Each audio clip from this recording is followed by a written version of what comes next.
That does mean that according to Bjux Overlay, Lander is being played by May, and I am playing Dogany. We have no dungeon master. What a horrible time this is. Who will lead us in these dark eras? The world just ceases to exist around us as we all float in the void.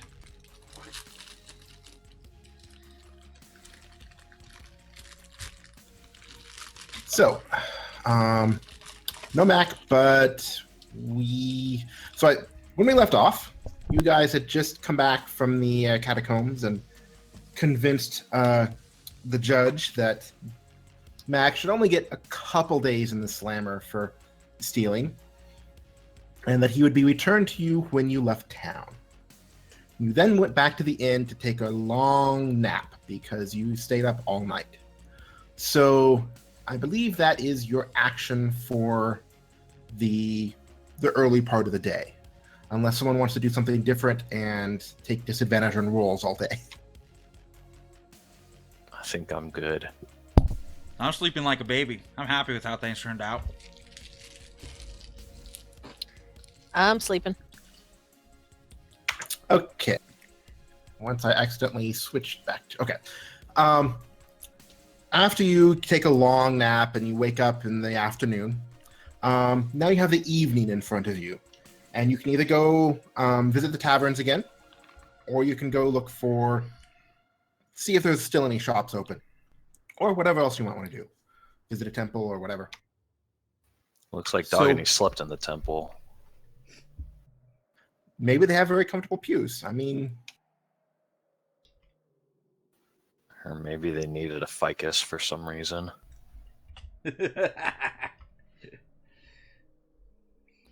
Mean.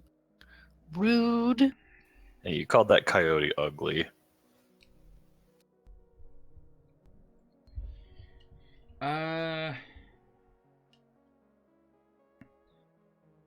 What is that thing between the helmet and the anvil and the crate? that is a potion. So if you want to go shopping, there is a cluster of stores in the left-hand side where you can visit a couple of them, 2 or 3, in a day. There's also a few scattered around where you can only visit one, but they might have more interesting things in them. That's assuming you can afford them. Oh, Sish catches you before you leave the tavern and says, I think it's technically tomorrow is 2 weeks, but I'm going to go ahead and pay you guys now. So for the first 2 weeks of the trip, you get 40 gold. So add that to your character sheets, and that's how much you have to spend. Oh, what a nice guy. He figures if he gives it to you tomorrow, then you'll just want to stay extra and spend it. So I turn to Sish and I go, what about our rogue friend, Langley or whatever? I will go have a talk with him later. All right, I'm just saying, I'm not going to try to speak for the group, but he did make us deal with a lot of unnecessary crap by getting caught trying to steal from the upper crust. Maybe we should all get a little bit extra from his cut for all the trouble he's caused. Just saying. No, he will be on half pay until he pays me back for bailing him out of the jail last night. Fair enough. Ho, ho, ho, ho, ho. Well, my good Okay. friends, I'm off to the potion shop. Okay. Which potion shop? I ain't ritzy. I'm going to the common, Okay. Honestly, I'd probably buy potions from, some shady guy, in a dark alley. Not even sure if they're health potions or anything. It's just I'll give you this.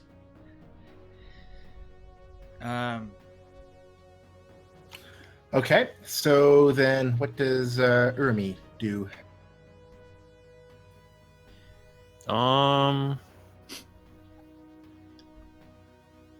That's a good question.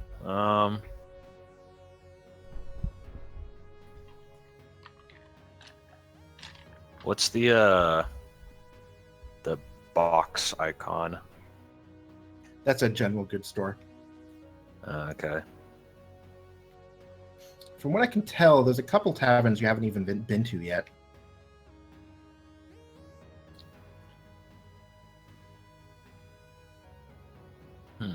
Did we not hit all of them last time? Like, not No. each of us, everyone, but We hit the Rambling Riverboat, yeah, I hit that the one. Hunting Boar, the Scoundrel in Uh-huh. the Flask, and the Minstrel's Maiden. So nobody's been to the Dreaming Dolphin. Oh, okay. Yeah, I don't have any particular shopping needs, so I guess I'll go hit up the dolphin, see. Okay. And you can also try going to the temple and talking to the priest, see if they have anything of note too. Temples are scary. I'll take Fair the enough. other temple.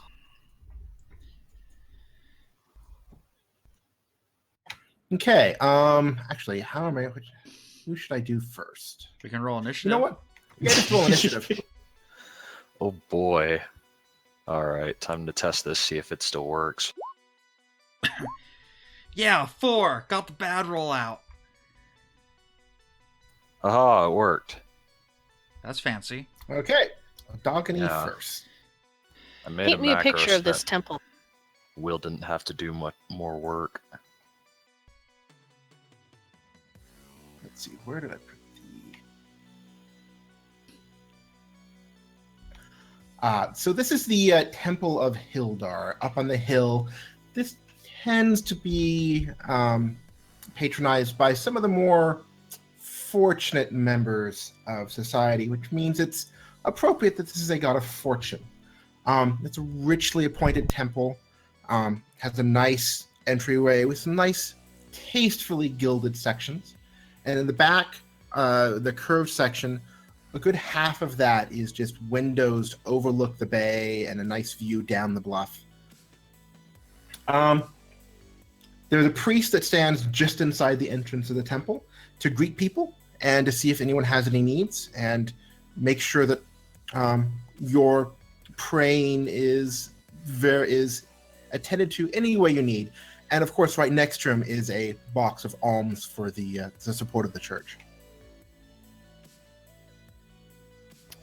Okay, as before, I'll go in. I'll pray for a bit.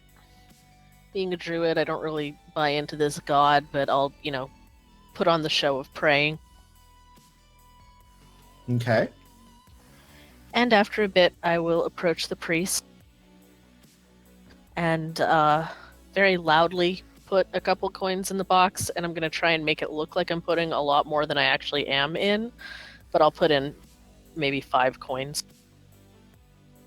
So there's like 1 gold coin on top and then a bunch of copper ones underneath just for the jangle.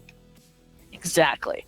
But try and make it look like it's all It's all gold, of course. very heavy offering to the box. Okay. Give me a sleight of hand roll. Oh, great! This is going to be good.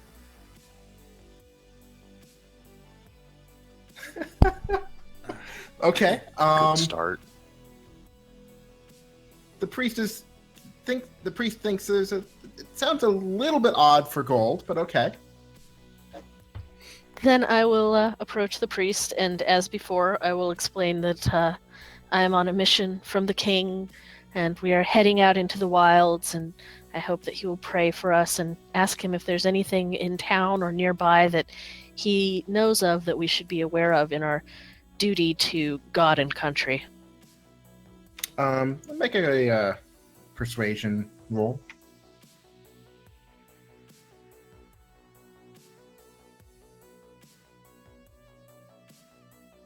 Yeah. I totally have advantage because of my generous donation, right? Nice. Not quite. So he thinks, and like, well, he hasn't really heard of anything nearby that you would be likely to be interested in. The only thing that that comes to mind is that, well, I mean, there's rumors going around that someone hired an assassin, an Order of the Soul Blade, but no one's died recently, so they're not sure who the target might be or whether something went wrong. Or, I mean, no one of importance died recently. Wow. Of course. But that's really all I heard about, except for the rumors. Oh, they say that a sneak thief last night tried to pick some pockets right in front of Judge Jacqueline. He really must have been new to town. Or very slow in the brain. Well, he was a sneak thief. Those kind of people aren't the most intelligent. Of course not. I will thank him kindly and, say another prayer and head out on my way. Okay. Did we manage to get Lander in a windowed cell this time? Sure. Let's say that you did. Can I, stand outside and taunt him and maybe flick pebbles at him? Sure. Yes, you can. Woohoo! Okay, the next is Urmi. Let's see. You're going to the Dreaming Dolphin.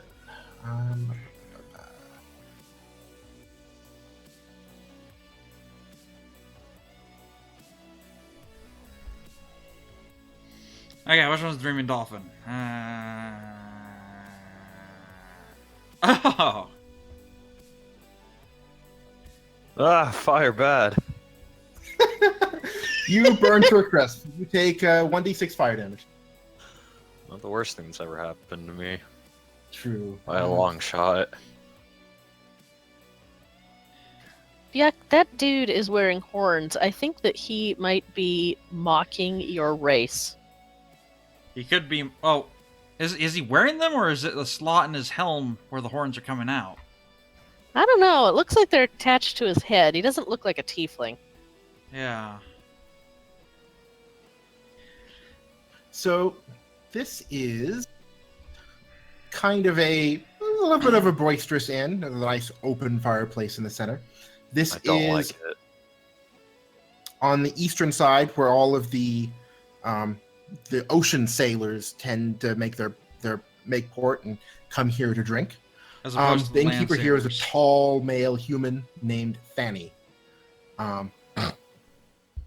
Yeah, and he's not overly happy with his name, but hey, what can you do?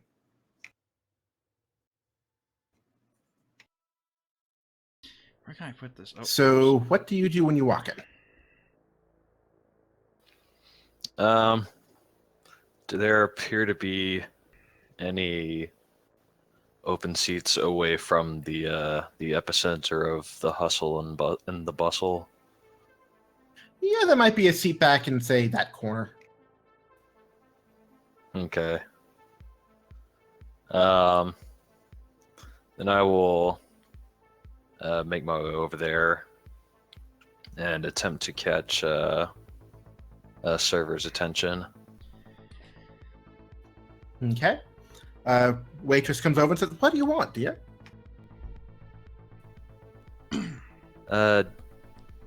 Yes, what specialties do y'all serve here? Well, our specialty is our seaborne lager. It's got a little bit of seawater in it just for that nice salty kick. Ew. This is not the most refined place. Clearly.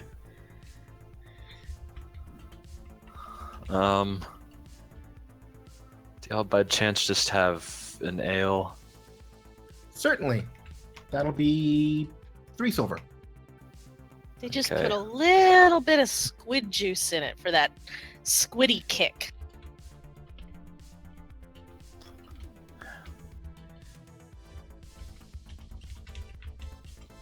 Alright, so I'll hand over the silver. Okay. And then I assume you're going to listen in to see if you can catch anything. That's the idea. What was it? Perception? Perception at a disadvantage because you're not steering any of the conversations. I hate you.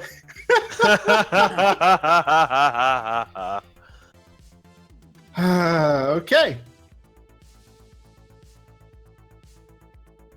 So, let's see here.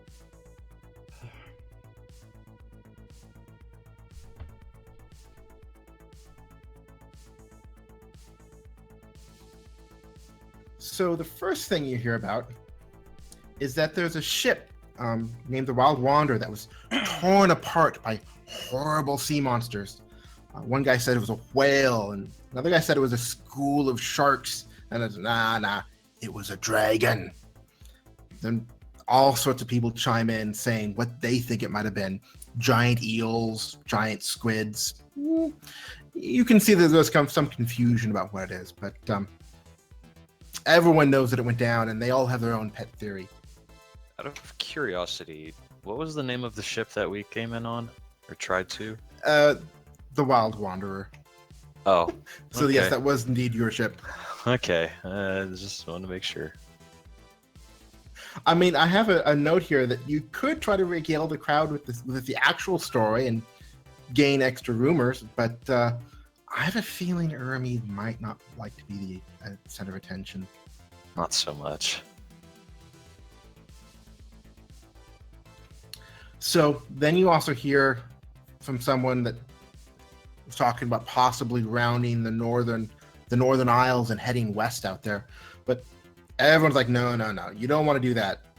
The ships that round that northern Isles, they're never heard from again. None of them come back. And they convince him that it's just not safe up there. But no one's really clear why. Spoopy.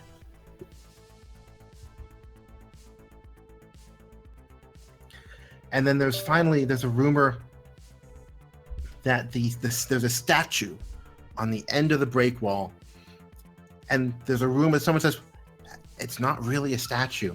They think it's a petrified adventurer, but like, nah, that's not true. Someone must have carved it. No one's entirely sure where it came from. There's nothing official about that statue, but they convince him, nah, it's just a statue. I mean, it's solid rock.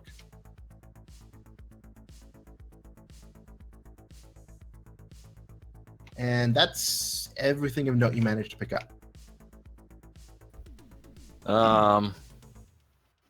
The group that's talking about the supposed statue, what do they look like? Oh, like most of the people in here, they're sailors in here for a bit of a drink. There's a bit of a half-walled off back room here where the captains tend to go just to be away from the sailors. I mean, they don't want to drink with their crews. That's a little bit gauche.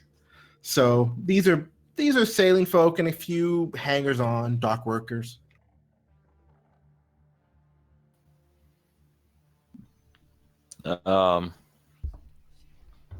Against her better judgment. Oh, sorry about that. Urmi will approach that group and try to catch someone's attention from it. Yes, lass, what you want? Oh, well, I'm terribly sorry, but I couldn't help but overhear you speaking of a statue that may not in fact be a statue. They're just telling tales, but yeah, didn't you notice that coming in? You did sail in here, didn't you?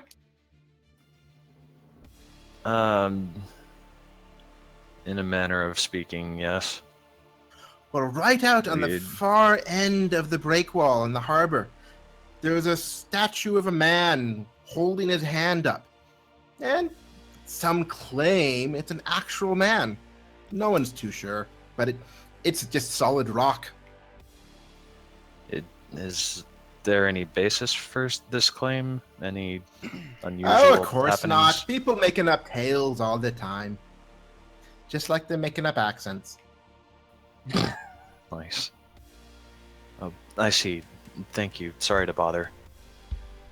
No trouble, lass.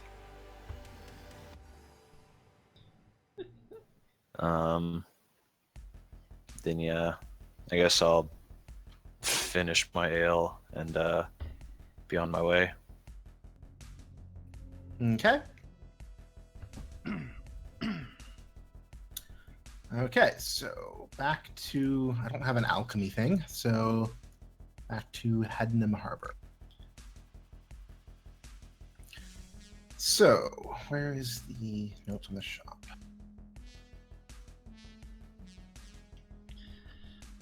So, Medinar, you come up and you find an alchemy shop on this block called the Naga's Potions.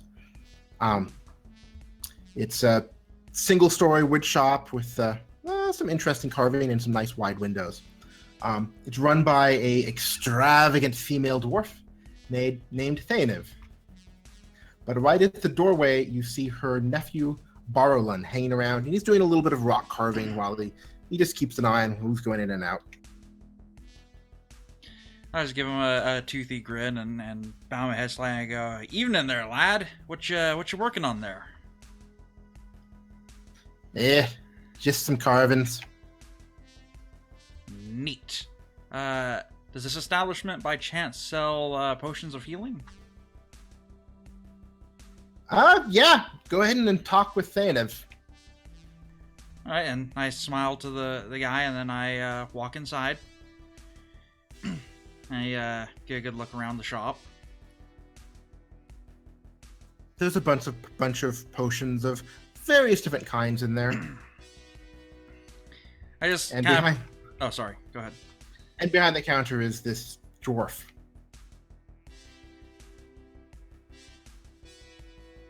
What? Okay. I kind of peruse the shop a little bit before approaching a dwarf, and I go, pardon me, are you the owner of this fine establishment? Sure, I am. What are you looking for? So I lean and I go, it's my poor Gram.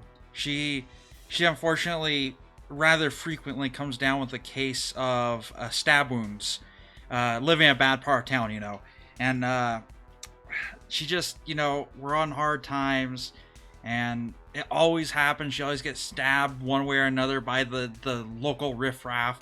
I'm looking to get some health potions. I'm hoping I'm gonna, if her hand's on the counter, I'm gonna reach over and gently put my hand on her. I'm hoping that you can be my angel in this time of need and help my Gram and this horrible situation she's in. And I flash a grin. I'm gonna do a deception.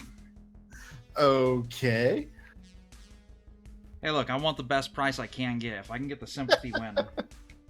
Poor thing. What's your Gram's name? Eustace.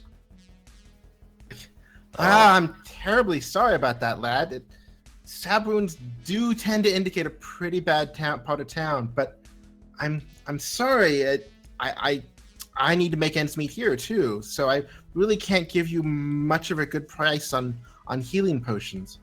And if you're looking for just the basic healing potion, that's 50 gold. Oh, that is a shame to hear. And there's no way that you could help a poor grandkid help his grandmother who has loved him for so many years. Nah, I wish I could, but I just... her eyelids droop and she just falls asleep.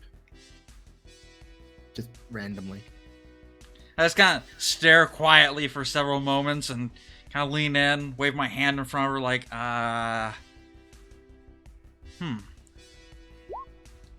Barlin pokes his head in.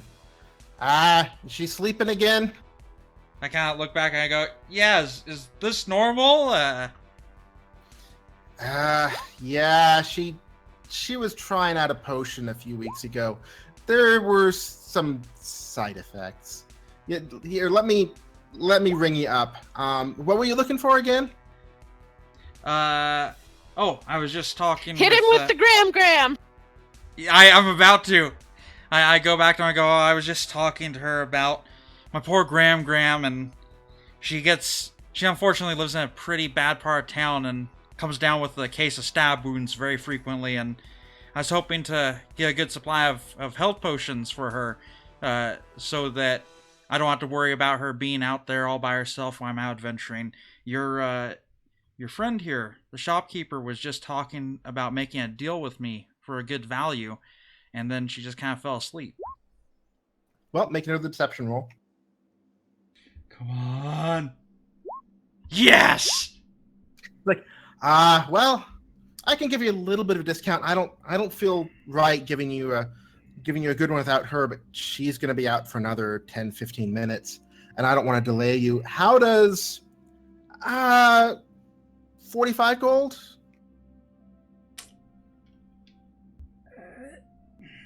I look at him and I just give a smile. I go, I understand that you have to make ends meet, and you know how many people and their grams come through, and I'm sure you've heard it, and thank you so much for that generosity, and I will gladly take that. I was hoping for a little more, but times are tough for all of us, you know.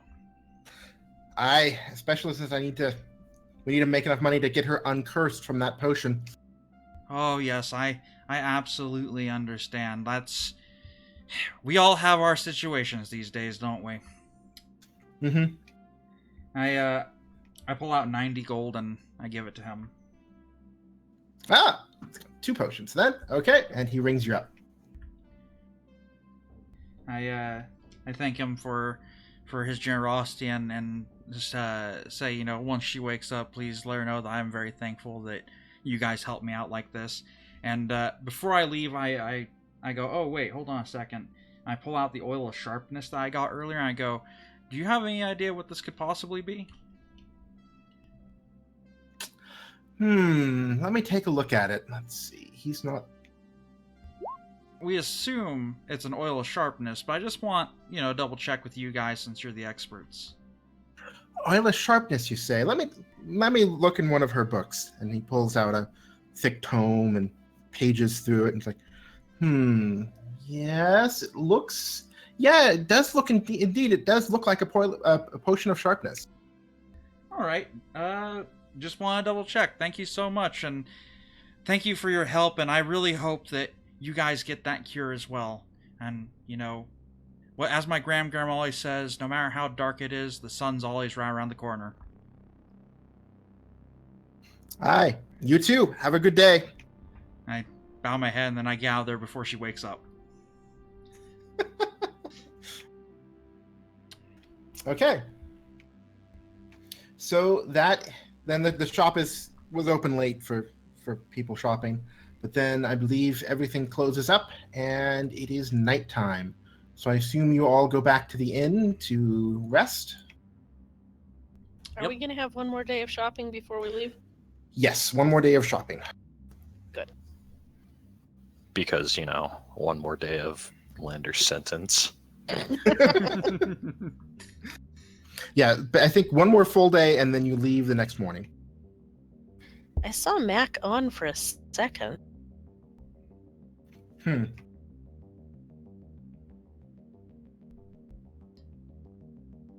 Okay, so... Oh no! Oh. What? I just realized I forgot to host Biak. Holy crap, that little Gram tiefling. Right?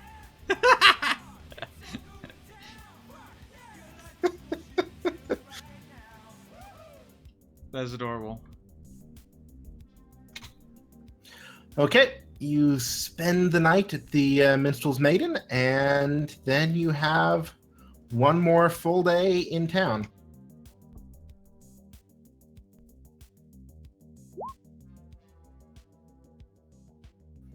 Are we using the same turn order?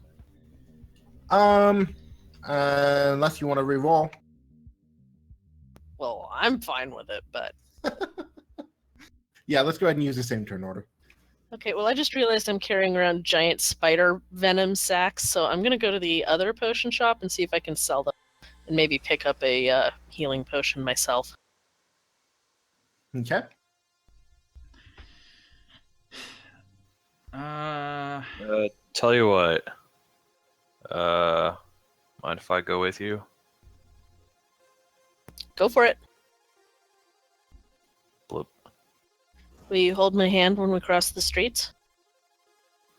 I don't want to bend down that far.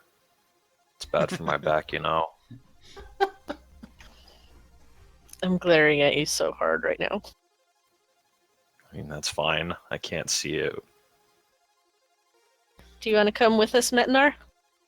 I kind of scratched my chin thought and then go, I want to go speak with the judge and see what they discovered from what we told them to go check out.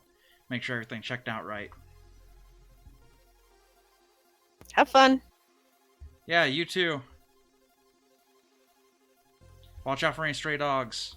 I've heard they love shrubs. I'm glaring at you so hard right now. If you see a hind leg lift, run.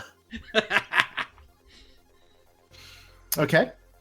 Since the courthouse is fairly close, I'm going to claim that Metinar is actually first in the turn order. Oh, alright. Lies! Wow, GM abuse. Yay. So you go in and talk and ask about what they may have found, and they mentioned that they identified the priestess of the cult as someone named Sephirina, who they've had their eye on recently. She actually happens to be a proprietor of a potion shop in town. And they haven't gotten around to searching it yet, but that was going to be next on their agenda. The other two, they're still working on positive identifications for. They kind of look like, I mean, the people in that part of town do tend to all look alike, so. I'm about to ask how so, and I just hold my tongue. I understand this is backwoods little harbor, and not exactly the greatest group of people. I go, okay. By chance, the deity that was involved, do you know of anyone else in town who might have an interest in that deity or might know more about it? Anyone you think would be suspicious? No one is going to openly worship Pazu. It's not the most well-known, the deity with the best reputation. Anyone who openly worships Pazu will have a quick trip to our jail, and then some maybe harsher sentences. Oh, good to know. Well, I'm glad we could have helped you out with that. Again, I'm so sorry for my personal assistant causing all the trouble he did, but looking at the bright side, hey, we got the cultist thing found out for you guys, and hopefully made the town a little bit safer. Indeed, we do appreciate your assistance with that matter. How is he? How is our friend holding up? Have you given me good thrashings? I mean, honestly, I would. I'd give him a lashing or two if I were you. Oh, we try not to mistreat our guests, at least the ones that are going to be released soon. Bruising on the unreleased people, it just gives a bad image to the to the constable's office. Fair enough. But he's spending most of his time sleeping anyway. Yeah, that sounds about the lazy guy. I swear. Don't you worry, he's gonna get what's coming to him once we get back across the ocean, once we're done with our business here. Alright, well, I just wanted to check in and see if you discovered anything on that. And I kind of bow my head and go, good day to you, and we'll see you tomorrow to retrieve our little 5-finger discount friend. Certainly. See you then. Okay. So then you leave the courthouse. No, you didn't even say hi. Look, I don't really care that much for Leslie. Okay. Clearly. Make an intelligence roll. Me? Yes. Okay. Yep. Never mind. Ooh. So, Dogany and Urmi,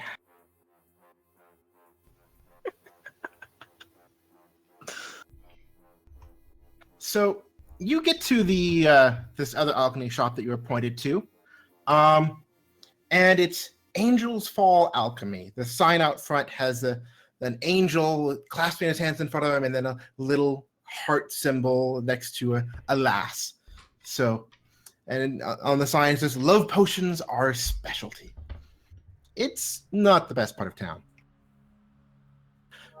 However, it does look closed. It doesn't look like anyone has actually opened the shop recently. And there's no one around at the moment. Recently, Although meaning like it hasn't been open for like several days, seemingly. Well, At a least. couple days. Maybe a day and a half. But there are a couple people on the street, but this is not a busy part of town.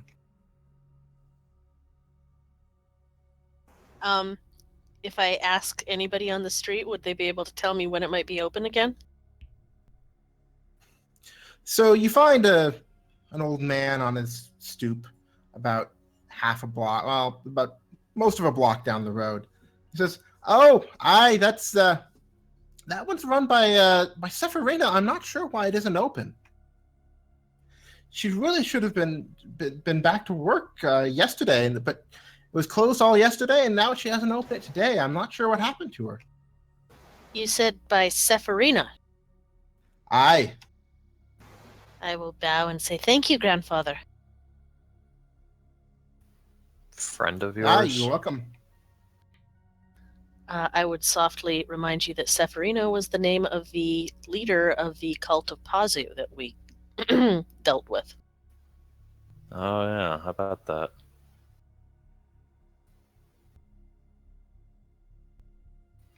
Okay, so what do you do?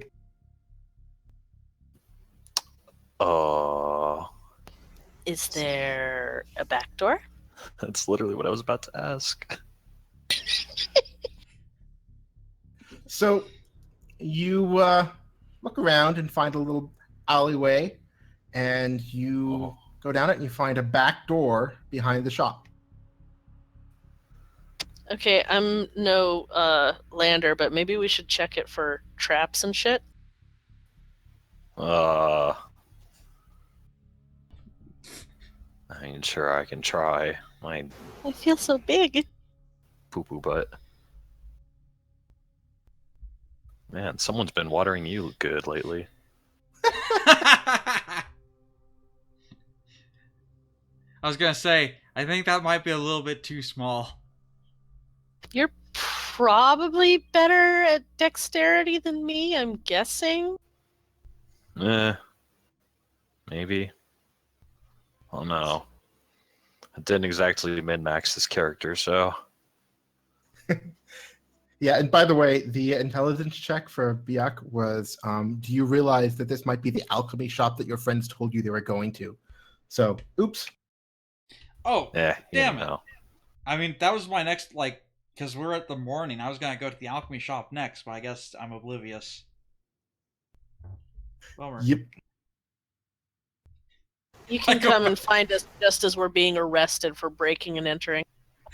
Or, you know, being beset upon by some eldritch horror. I just go back to the other alchemist shop that I was at earlier. I'm like, oh, nobody's here. I'll just steal from them. Oh, wait. Okay, so are you going to try to pick the lock? Well, I'll tell you what's what. the trap I will check? search the door for traps, and then Urimi can pick the lock. Alright. Okay. Yes, winner! No traps. Holy crap. Can I check too? Looks Sure. good. I think you should No, just go but she for told you there's no traps, and you trust her. Do I? So far in this adventure, do I trust anyone in this group? Go ahead and check it. No traps. But I'm like somewhat more sure. it. Hey, I'm Alright, pretty sure there's no traps. here goes nothing. Sleight of hand, right? Yep. At disadvantage because she doesn't Hey. have thieves' tools.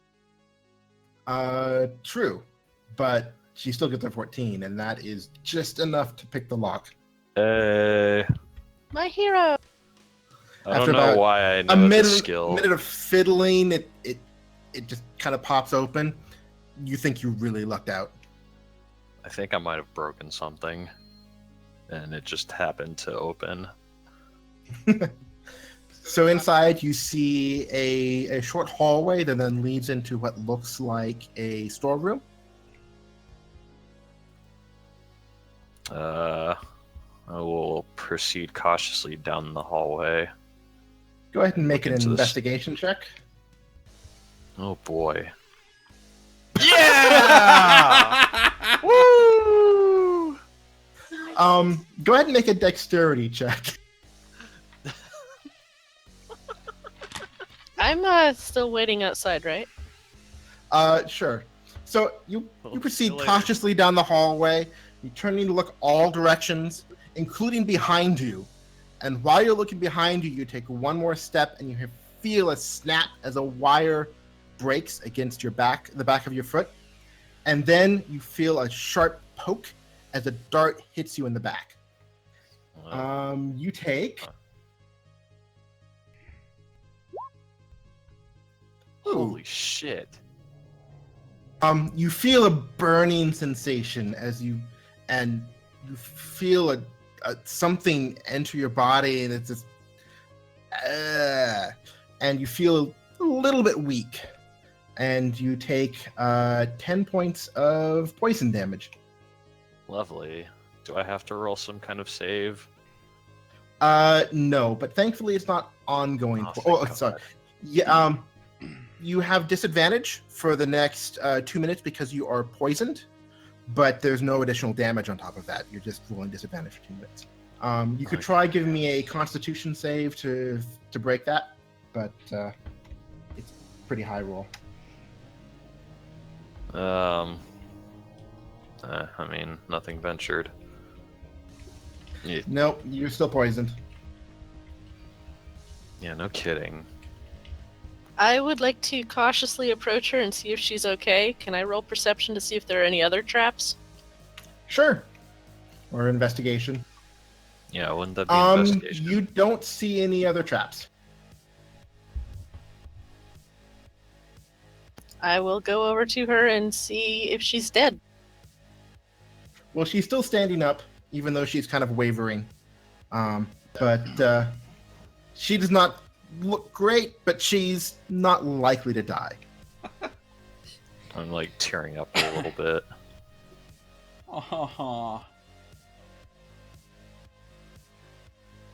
You make your note to yourself, don't turn around when checking a hallway.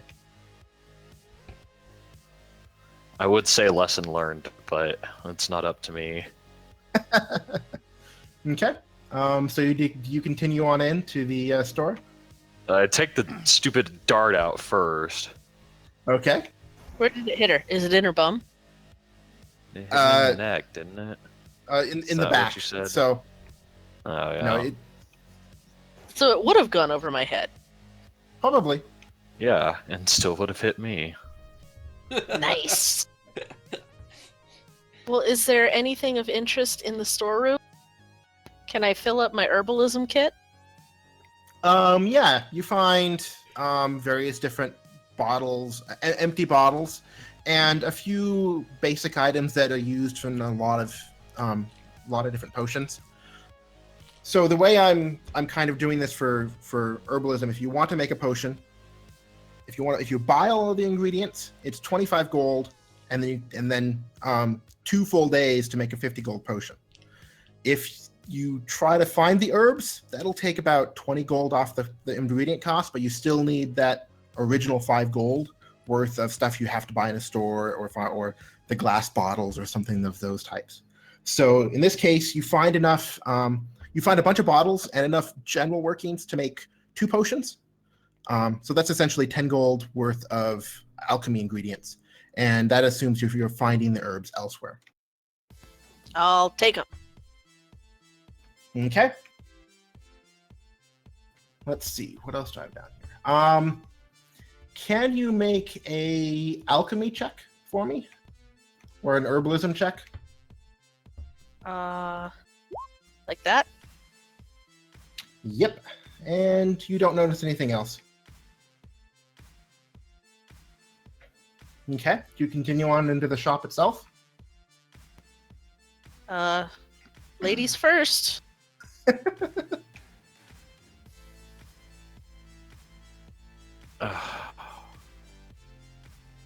Fine. I will continue Okay. forward. Maybe duck. Wait a minute. You're both ladies though. So She's a plant. As I have Plants don't been have gender. clearly told many times, I'm a bush. okay. So you continue on into the out of the storeroom, and you end up behind the counter in a store. You see a few different potions on display and a couple behind the counter as well. Go ahead and make an investigation check to see exactly what you see here. Urmi has a fleeting thought of just abandoning this whole mission and taking up residence in the shop. God damn it. Urmi sees lots of weird, unidentifiable potions. And, yeah, so does, May. Oh, by the way, change it to what character you actually are for the, so change it to Dogony and Urmi.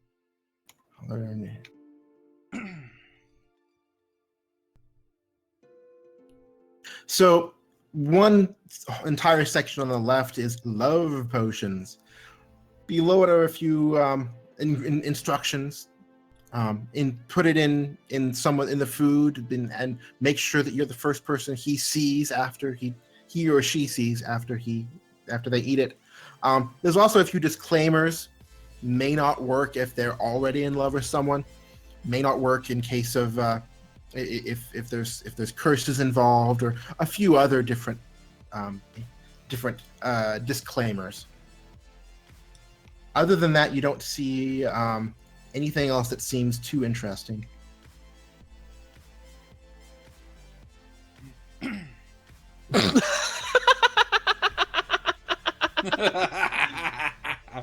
No. That's not necessarily a terrible idea.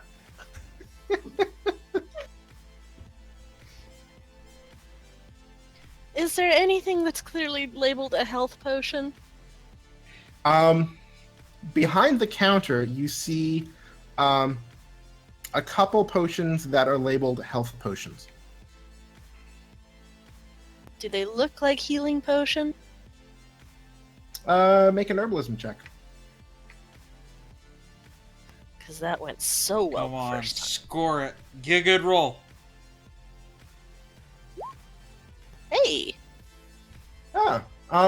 You look at it and you don't recall making a health potion look quite like that. You think it might not actually be a healing potion. So it's like a organic health shake sort of a deal.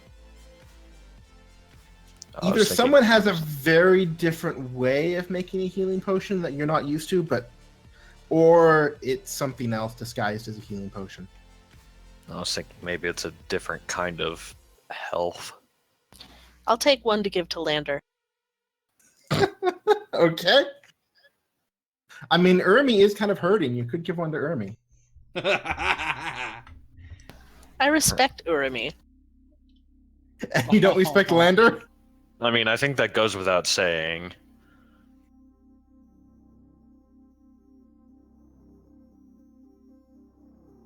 Okay. Yeah. These suspicious concoctions frighten me. I don't really want any part of them.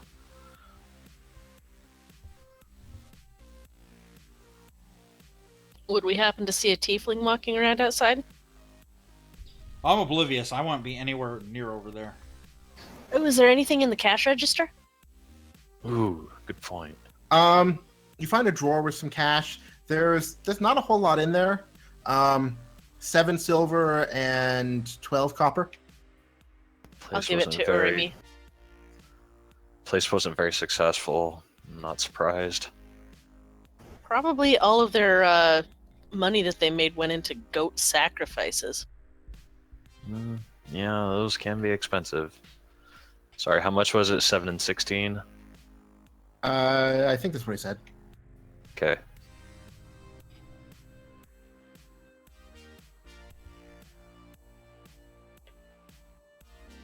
Dang, I wanted a healing potion. Instead, you have a potion of, quote, healing. That's exactly what I put it on as in my inventory.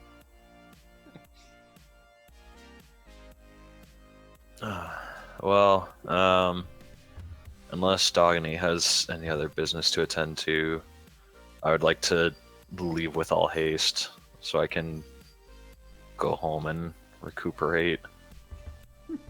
Okay. I noticed a general goods store between here and the inn. Can we stop there so see if I can unload this stupid spider sack? Sure.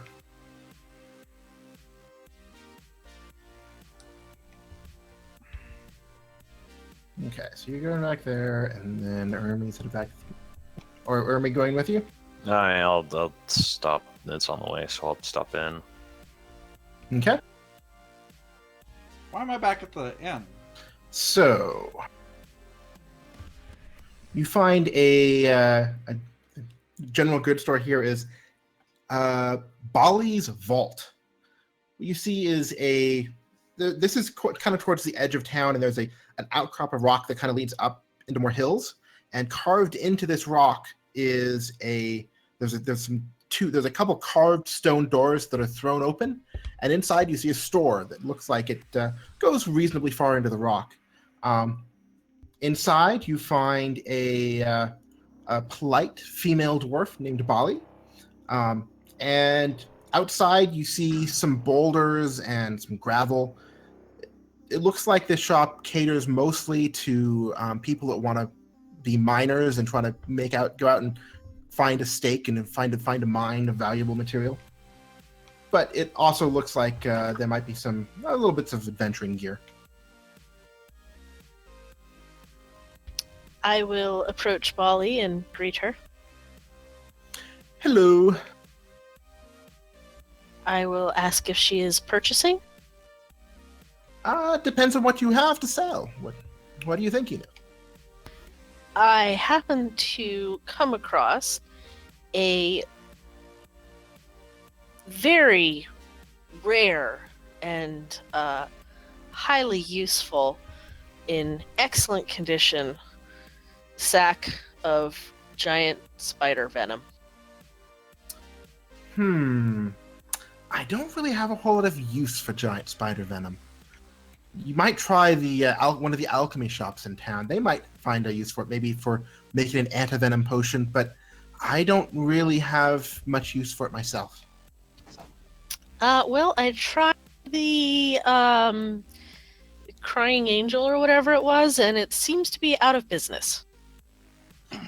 Huh, that's strange. The only other one I know of is the Naga's potions down in the main part of town by some of those other shops in the shopping district.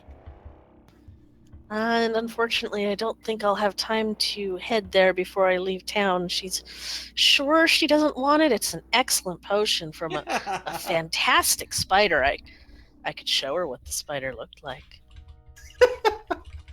Well, I tend not to buy those sorts of things. There's a bit of unsavoriness with the poisons, even if you are making an antivenom. Does she sell any healing potions? I'm out of healing potions per se. I do have a couple doses of Kigotom's ointment. Excellent for those who are going spelunking. It's a bit of a healing potion, a bit of a cure. It cures many diseases and poisons as well. How much? Oh, that's 120 gold a dose. I'm afraid that's a bit rich for my blood. I'm sorry, dear. All right, well, I think that's all I needed. Urimi might need a new pickaxe or something. Why? Why? Because this woman seems to have a lot of pickaxes. Well, clearly. Oh no. Do you want some souvenir gravel? I think I'll pass. Yeah, I think a little bit richer soil would suit you better. I do prefer a good, thick, rich soil. Okay. And I think that probably means you're heading back to the inn for now. And Dogany grumpy. Okay. So you meet up at the inn in the late afternoon. Do you say anything, or I'm just gonna head out and do one more thing? I'm eating Do lunch we- when I get back, and I just give Dogany a big grin. I go, "Hi, welcome back, and welcome back, Urimi. How are you doing? You guys should have some of the stew here. It's really good." I will pout a little bit and sit across from you and eat a little bit of stew and tell you about our adventure this morning, and particularly how Urimi had an interesting time. Oh, interesting. You know, I went to the courthouse today, and they said they haven't investigated that place yet. So hopefully, when you guys did your own investigation, you didn't leave anything behind that would make even more of a mess than what Landers caused us. Not trying to put any doubts in you, just, saying that when they go and investigate, hopefully you didn't leave a part of yourself there. I kind of gently slap some of the leaves in Dogany's hair. It's okay. Shrubs don't have fingerprints. Fair enough. Besides, Urimi's the one who picked the lock. And with no problems, there's not a lockpick jammed in there somewhere? She didn't have one. Yeah, it remains a mystery how I got that door open. But I did it Sharpened somehow. stick. Jolly good then. Where are you guys heading for the rest of your evening then? Probably to the other potion shop.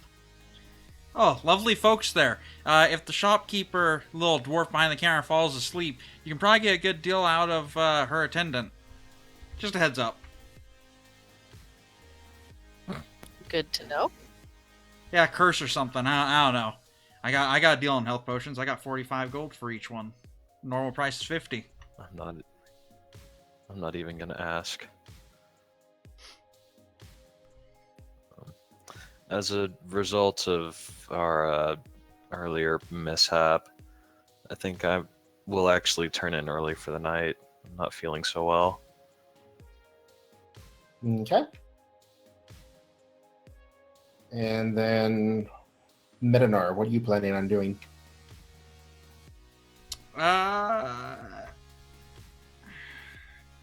What would I want to do? Can I have a moment to think about what I'm going to do? Sure. Dogany, are you going to the potion shop? Yes.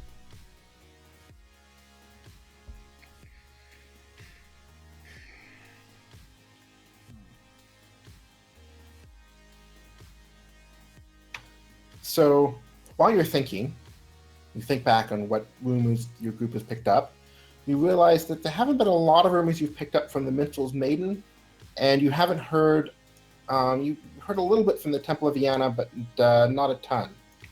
So, if you're looking for rumors, those are probably the best places for you.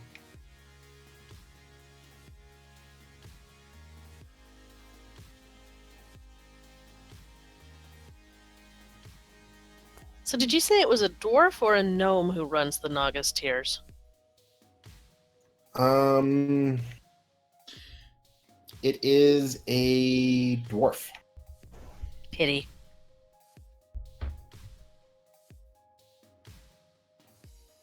Is she, awake? Probably. I'm like asking you as the DM. You know, I don't. Well, I was trying to figure out what Medinar was going to do before we split up.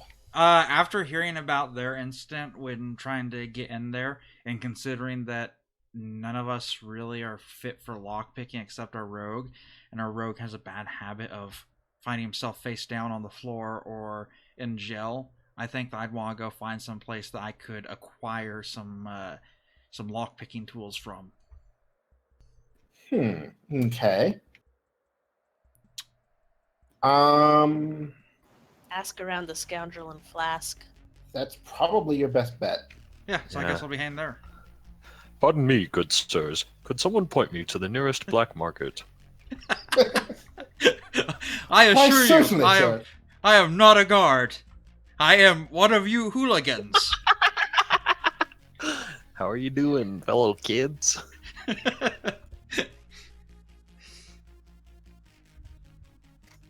Okay, so you head to the Scoundrel Flask. Yeah. If they're doing that, since I'm hanging around here anyway, I Might as well could, listen for rumors and Minstrel's Maiden. yeah, see if anyone's got any interesting tales of inquiry. Okay, that makes sense. So, Dogany, you head down to the market district, and you find the potion shop that was described previously, and the dwarf is indeed awake at the moment. Excellent. I will give her my big, round, sad gnome eyes and ask if she might have any potions of healing on sale for a poor little thing like her. Make a persuasion roll.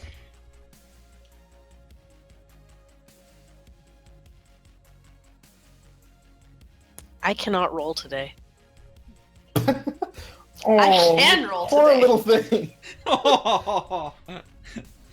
Well, I do have some potions of healing, and I mean, you look like you might need it. So, I can give you a bit of a discount. How would maybe 40 gold for potion? Damn. That sounds excellent. Now, while we're at it, I'll plop the venom sack on the counter. Would you be in need of some giant spider venom? Excellent Oh. condition. I see why you needed a potion of healing. Let me see. She takes it and picks it up and investigates the sack and the quality. I can give you 15 gold for this. Okay, I would like then for to purchase 2 healing potions. Certainly, certainly. And she rings you up and you pay 80 gold for 2 healing potions. 65. Oh, 65 gold, yes.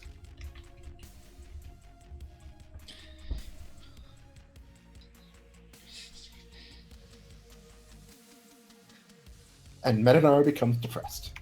You know, it's not fair. She's like the puppy of our group. Like, everyone's just like, aw, look at the adorable little bush gnome.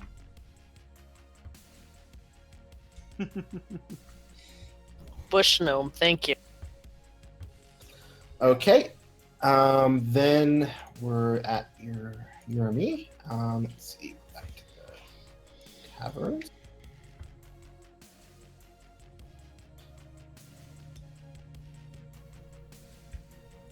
Oh my god, is that you, Jesus?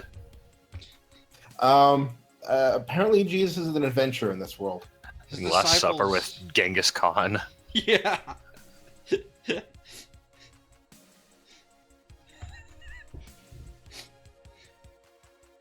I like his placid expression just saying there, like, how did I end up here? This don't feel right.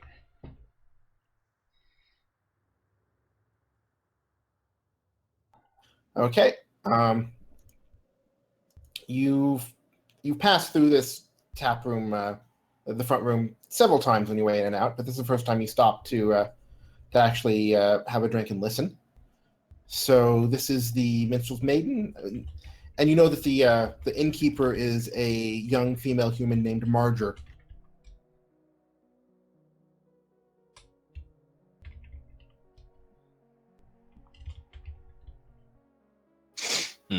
Sorry. Had some throat issues. Then yeah, I'll grab an empty seat somewhere and signal one of the bar servants. Okay. She comes over. What do you have? He's a bar beer. What is on the dinner menu this evening? Oh, we have a good salmon, and we have a roast pheasant. Always with the salmon. Hey, It's in man. season. Salmon's good.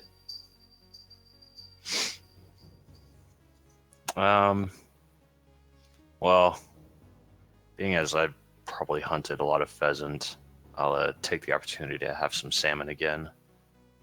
Okay, that'll be 2 silver That for and the salmon, and an extra for the for some a drink if you want to go with it. okay, perfect. Then yeah, I'll hand that over. Okay, and then I assume you're going to do your usual listening. Yee boy. Okay, Aww. no crazy high rolls for you this time. Let's see, Nope. what was that?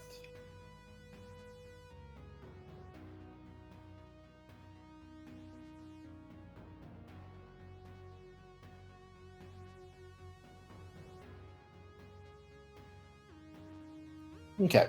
As you sit back and listen, you hear a couple people that talking about some merchants that just came in. They mentioned that there's some problems with orcs off to the north. There's apparently a band of orcs that have been terrorizing homes and they've burned a couple small hamlets out and some farmland, and it's starting to become a problem.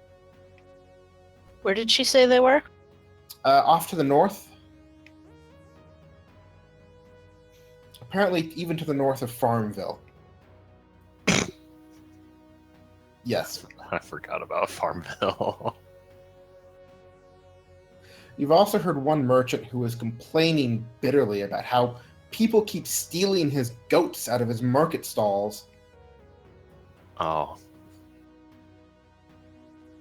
Really just grumbling about thieves and the guard can't catch them, and they just there's lots of grumbling about that. And that's really all you pick up just listening in. I will. Once I'm done with my food, I'll approach the merchant and apologize for eavesdropping and ask if he knows when the last theft occurred. Oh, it was just a few days back, midweek or so. They took 2 goats that time. 2! Those are good goats! Well, Pazu liked them. I'm not entirely certain that the 2 events are related, but some companions and I did just come across a group of sorts that were using goats for some nefarious purposes. They've since been dealt with, so I hope that puts an end to your theft troubles. Oh? When was this and where? It was just the other night.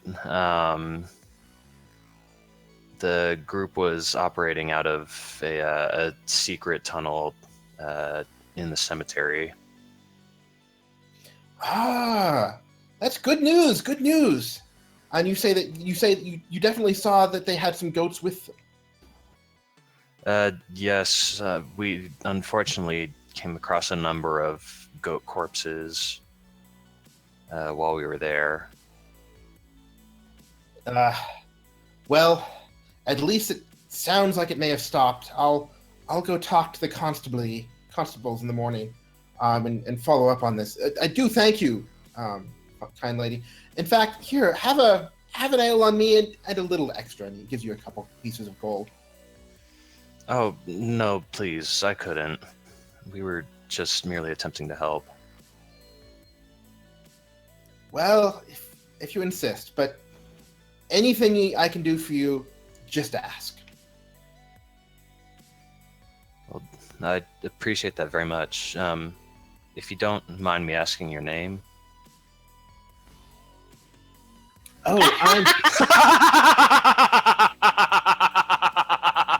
Oops. Rob. I'm Ilarion. I'm one of the local merchants. One of the livestock merchants in town. All right. Thank you very much for your generous offer, Sir Ilarion.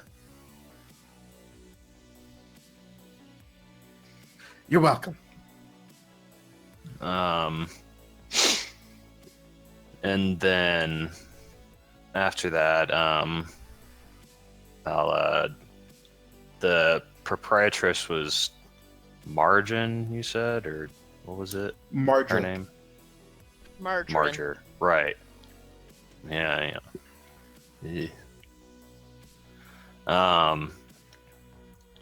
And where's she at?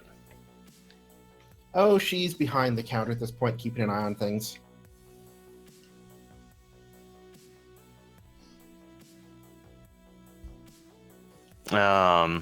Then I'll approach the counter, say good evening, and mention that our company has been attempting to gather information about the surrounding lands, and I'll mention the stories, some of the stories that I've heard from the patrons around here, and ask if she might know of any others.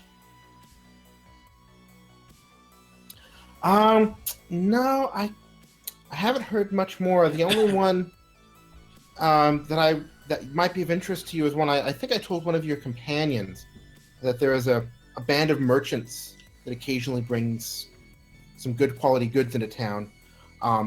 They've been seen coming in from the north through the farmlands, but other than that, there's not a whole lot known about them, and I can't recall anything else that might be interesting to you. I see. Well, thank you for your time. You're welcome. And then, yeah, I'll retire early. Okay.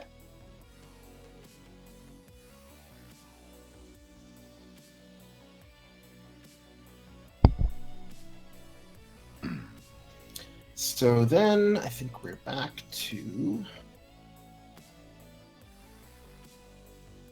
Metnar. Metnar. Hello.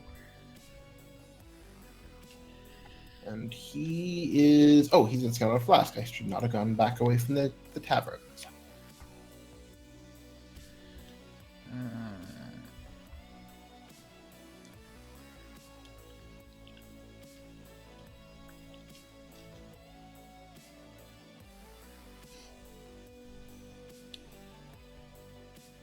Okay.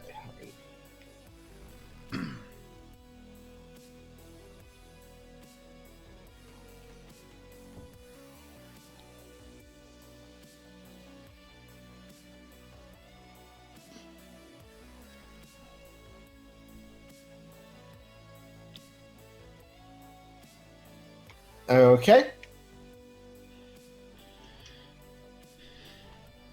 So you walk into the Scoundrel and Flask.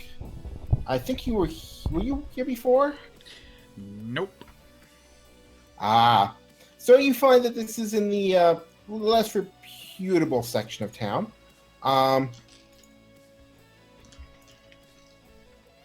And it's the patrons are also a little less reputable. The innkeeper here seems to be an old female elf by the name of Dika. I see. And you walk in, and it looks fairly busy since it's the evening. So we've met Margarine, Fanny, and Dicka. Dika. I mean, if you want to be so crude about it. So I get a good look around the tavern and try to gauge who's the less likely to shank me for just approaching them. Okay. Make a. I guess would be investigation. Insight. Roll? Insight roll. Yes. God. You look around and you find the meanest looking one-eyed guy in the place. He's probably secretly a puppy dog. He's a I puppy like dog. the. I get a good Hope. feeling about him. Yeah. What's your name? Shanky McGee. Oh, why did they call you that? Shank. So I'm gonna go ahead and walk up to him because I just get a good vibe about this guy. I walk up, and I go, "Hello, good friend. How are you doing?" I was doing fine until you walked up. Well, let me fix that for you. And I pull out a gold piece and put it on the table. And I go, "Your next drink's on me. How about that?" That's a lot for a drink. What you want? And I go, "Oh, you know, some information. Same thing anyone wants." I kind of quiet down. And I go, "I'm looking for particular kind of tools one would use to get into places that maybe they shouldn't be." And what makes you think that I would know about these tools? I don't think. In fact, you may not know anything. And let's just say that I'm assuming that this drink will at least make you forget that I was even here if that were the case. Go ahead and make a persuasion check.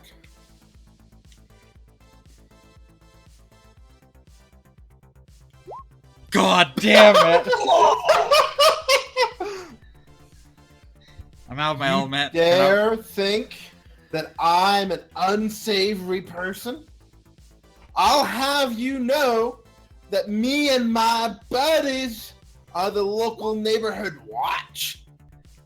We keep people like you out of our place. Oh, and he starts standing up.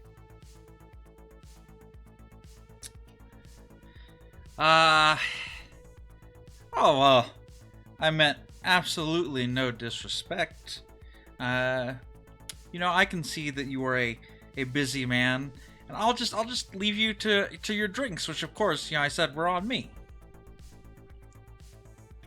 Yeah, you just do that.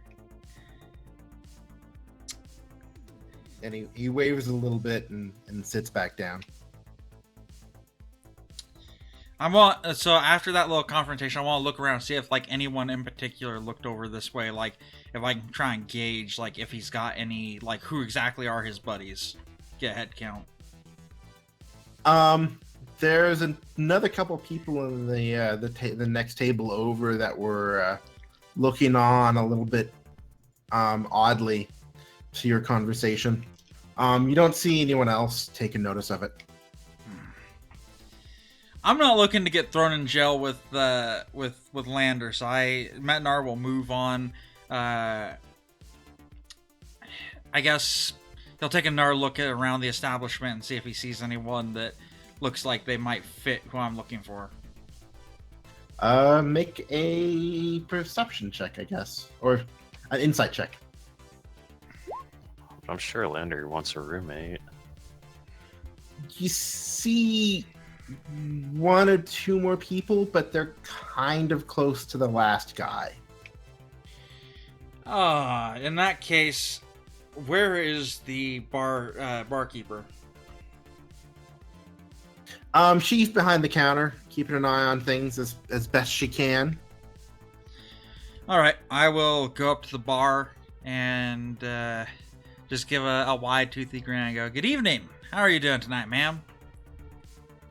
I'm doing okay. What you want? What can I do for you? You know, I just came into the port. What would you suggest for a drink? Well, we've got our alligator ale. Got a nice bite to it. I was literally just thinking that. I say with a smile. And I go, how about one of those? Okay, that'll be 2 silver. Okay.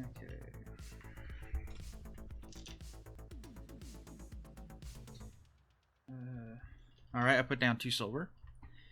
I smile and I go. By chance, as an adventurer, we've actually come to these islands. We're looking to map it. We've run across goblins and various creatures, and they have this bad habit of locking their treasures sometimes, not all the time. And needless to say, our resident lockpicking expert is he's no longer with us, and so I'm looking for some tools that might be of use to me. I'm sorry for your loss. Sorry for your loss. Make a persuasion roll. It can't be worse than the last one. I mean, I critically failed. It literally can't. But it can't be much better either.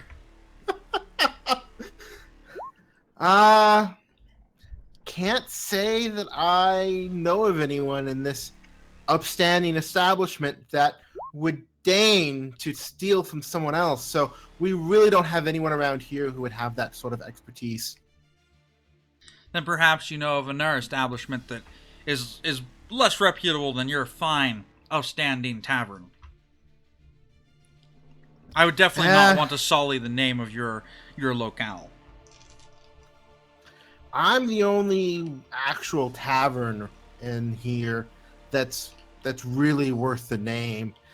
There's a few back rooms and some houses, but they're not worth visiting.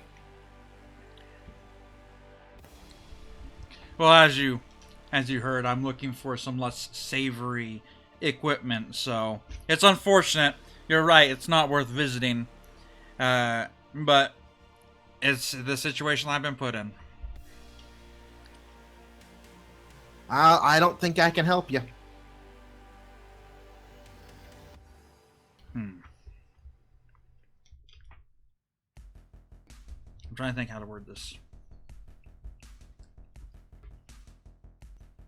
I go, are you sure that there's no way I can get some information from you? And I'll pull out my my gold sack and I'll just kind of open it and start looking around through my money. Kind of hinting like maybe I can buy the information from her.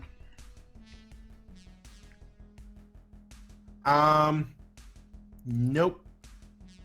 Not to someone who's crazy enough to flash money around that fast around here.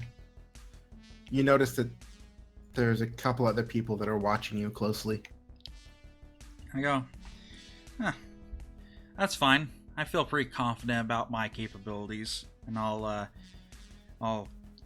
keep a good firm grip of my coin purse, and I'll move my other hand to one of my blades and just smile.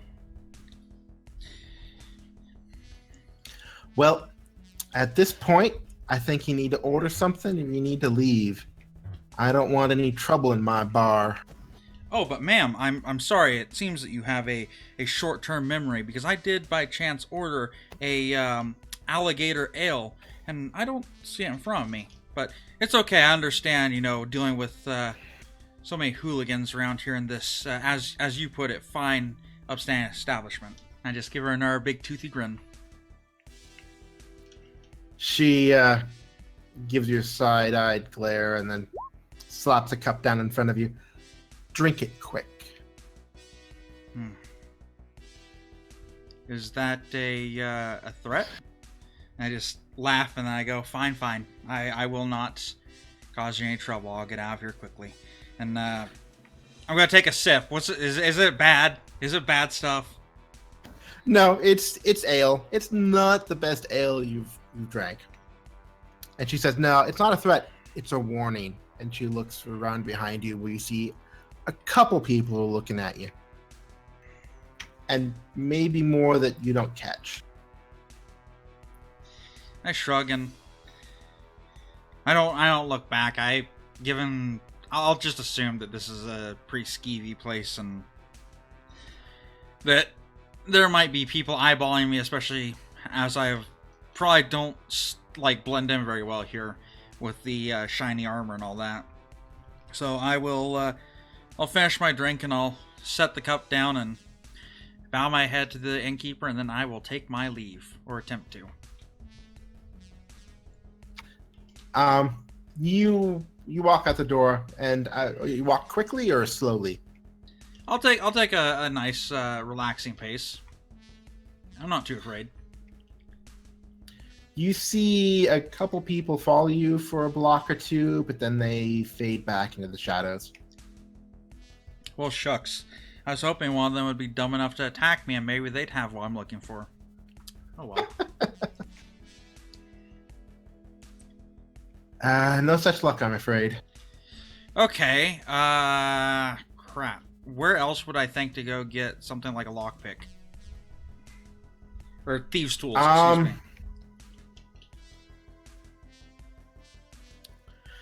I don't think you would know where else to go except to randomly wander down the bad part of town and wait for someone to attack you. But that's all the lead you have at this point. Is there a disreputable blacksmith somewhere in town? Yeah, I was gonna say, can I just wander around in the bad part of town until I'm pretty sure shops are closed and see if I find any shops? Like, wander around until I'm sure that they'd be closed, then head back. Okay. Let me roll a die here.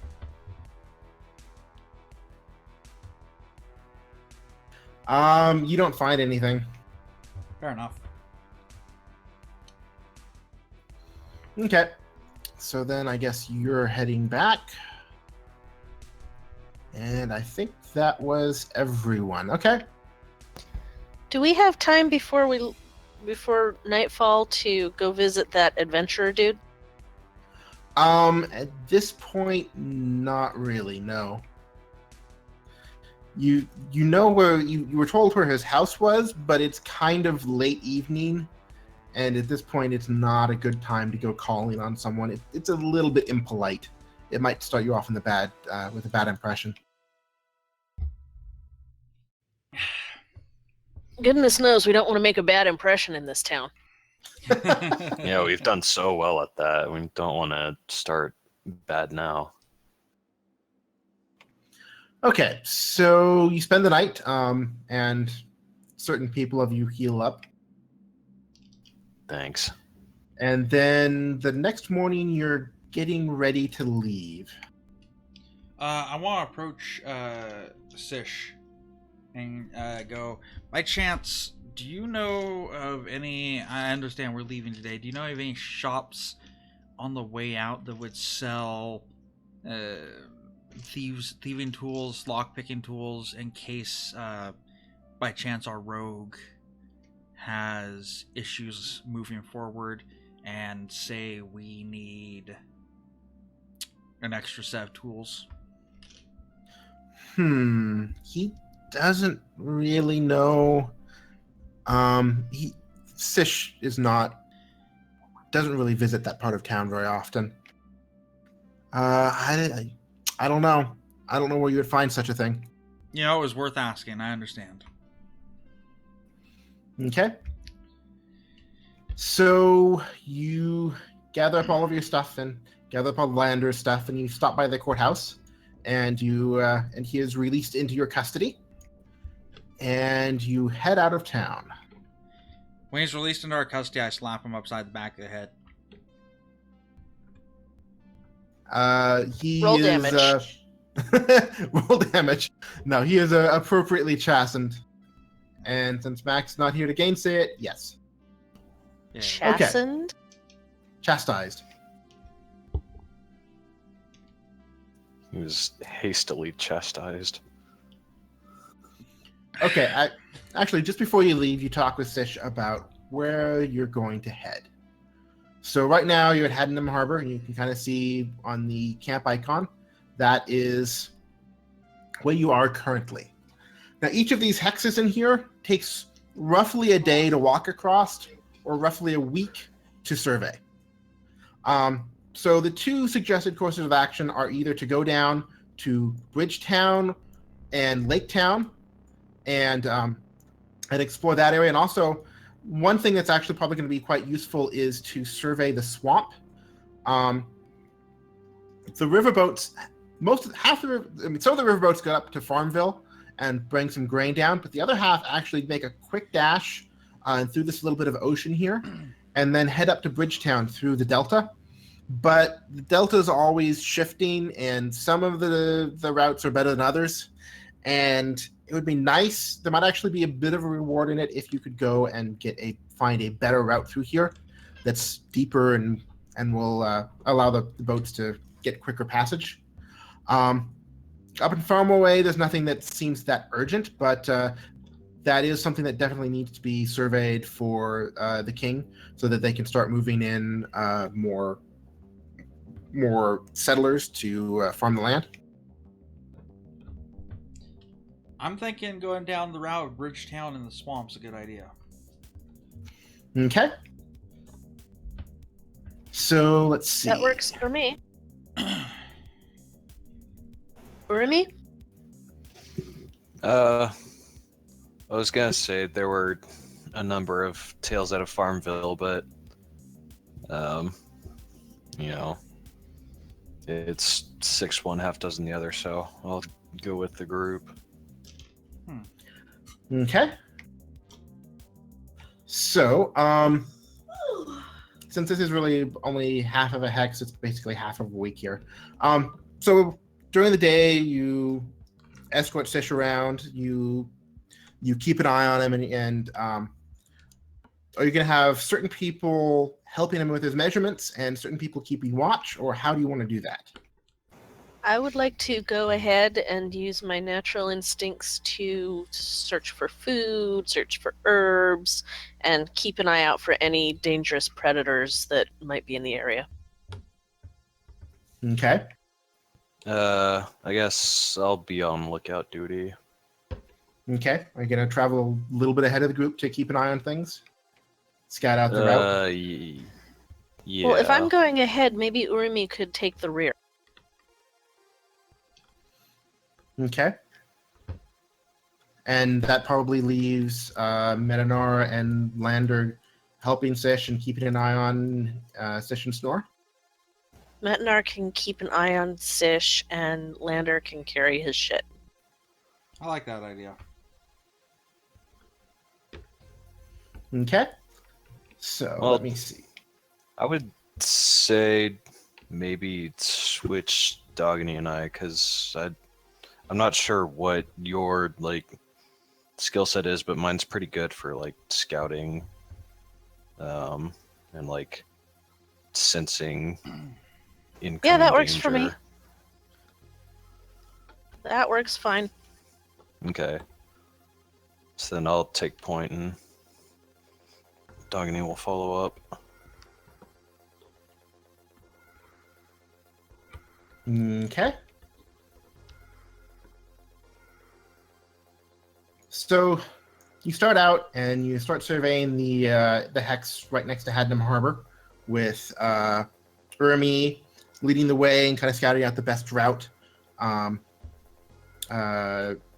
kind of trailing behind a little bit and looking for herbs as you go, and working on some healing potions in the evening.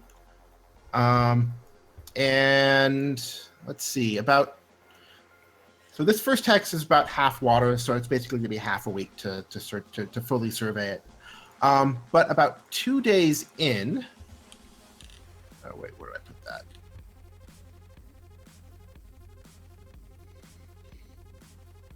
You're traveling along during the day.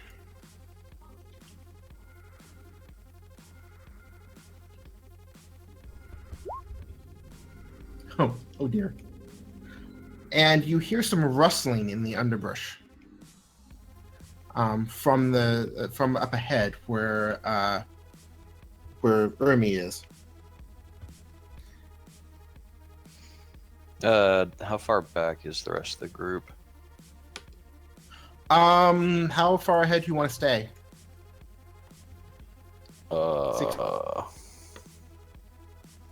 60 feet, 90 feet, something like that?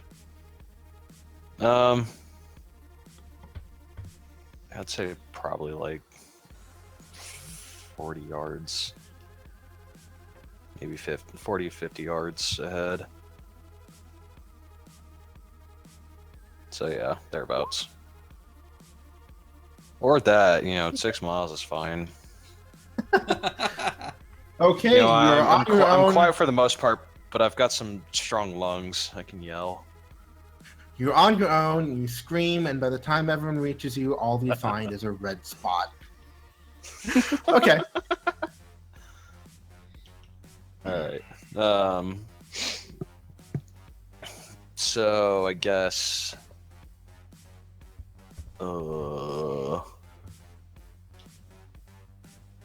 do like a perception or something to see if I know anything about said rustling, Sure. or Okay, go ahead and make a perception check. Oh, hollow. so Is it a red-bellied fanny whacker? Ooh, those are my favorite. it is not a red-bellied fanny whacker. So let's see. You are a bit ahead of the group, and everyone else is just off the map on the right-hand side, but I'm pulling your tokens in anyway. And in front of you,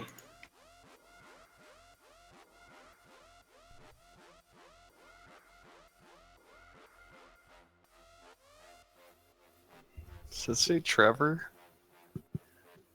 you see a giant boar who is apparently named Trevor. Aw, that's adorable. We're gonna kill someone's pet.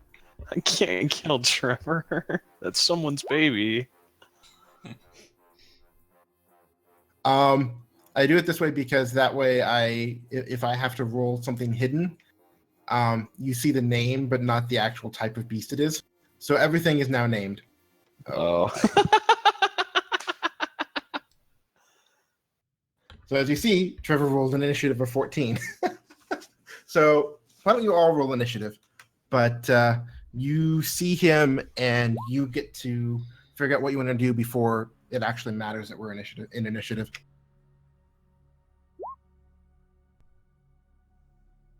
That's the second time I've gotten an initiative of 4 so far today. Hey man, there's always something to be said for consistency. Yeah, I'm playing around the fact I'm consistently bad. That's why I bought the potions.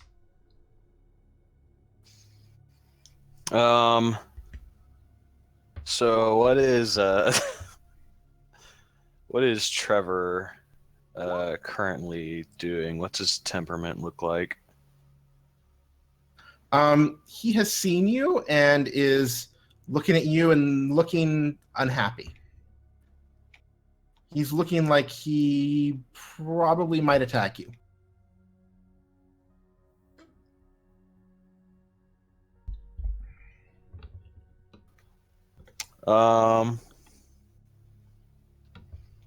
So in the interest of not wantonly killing everything, I would like to attempt in animal handling to placate Trevor and attempt to convey to him that we mean no harm. Before you do that, I Oh. have just one word for you. Oh yeah? Bacon. Ooh. Anyway. Okay. Well, good news, Dogany. Trevor does not seem calmed. He's thinking that you might look tasty, and he's a little bit hungry. So he looks like he's getting ready to attack you, and we're now fully in initiative at this point. Pork bacon. And it looks like Alright. he's getting ready to charge. It would appear so. Then I will yell back to the group that there is an angry Trevor about to beset us. It's good that you can see his name just from glancing at him. You have now He's named wearing- him Trevor. He's wearing one of those Yeah. stickers that says, "Hi, my name is Trevor." Yeah, my eyesight's pretty good, so I can read it from here. You have now named him Trevor, and he is now your pet, but he's not very tame. Yay, another So Barnaby. just like Barnaby. I was about Okay. to say, I feel like this is more like an Old Yeller situation. We're about to take Trevor out behind the barn. Oh, okay. So then, after alerting them, I will, actually...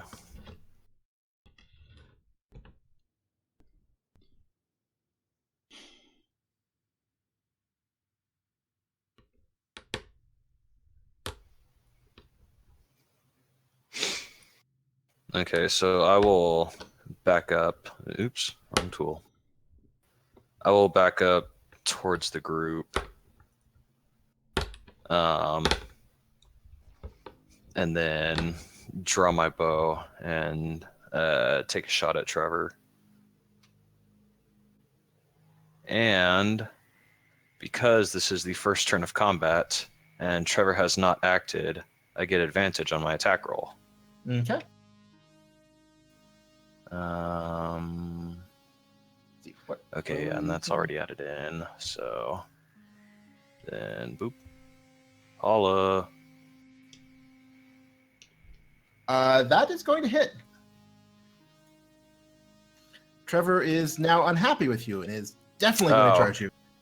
And that's 9 piercing because it's favorite enemy. Okay. Your favorite enemy is Trevor's? It's beasts Yes. in general, but particularly Trevor. Okay, then Trevor is going to charge at you. Does he reach And he gets me? to there. Haha. Almost. Not quite. Suck it, Trevor.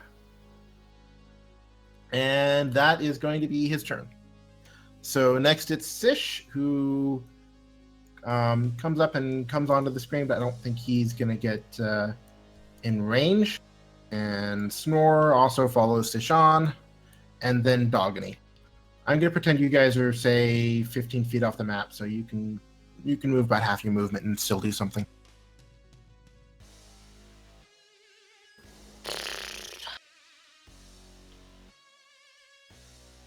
Okay, so I'll get about here. I'm still too far away to use my Thorn Whip, so I will use my bow.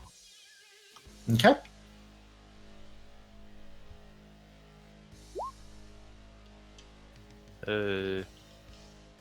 That is also going to hit for another 8 damage. Hot dog. Bacon.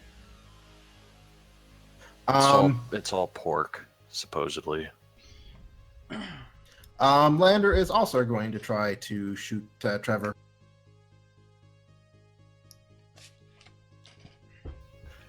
Can I take a reaction to get prone just to reduce the chance that Lander hits me? Nope. But Lander does not hit you. Or Trevor. All right. And that's it fine. is Metanor's turn.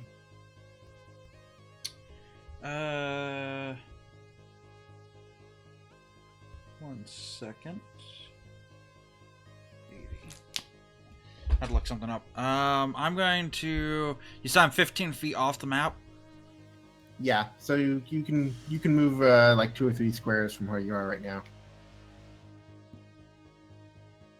I'm going to move right over here. And I'm going to wield my crossbow. And I'm going to take aim at Trevor. Okay. Just a second.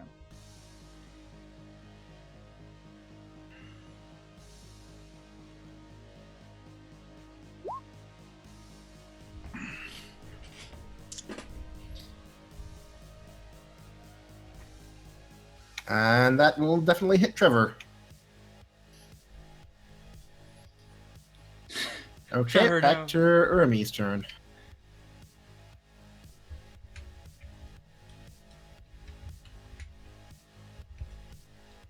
Sorry, I was shit posting. All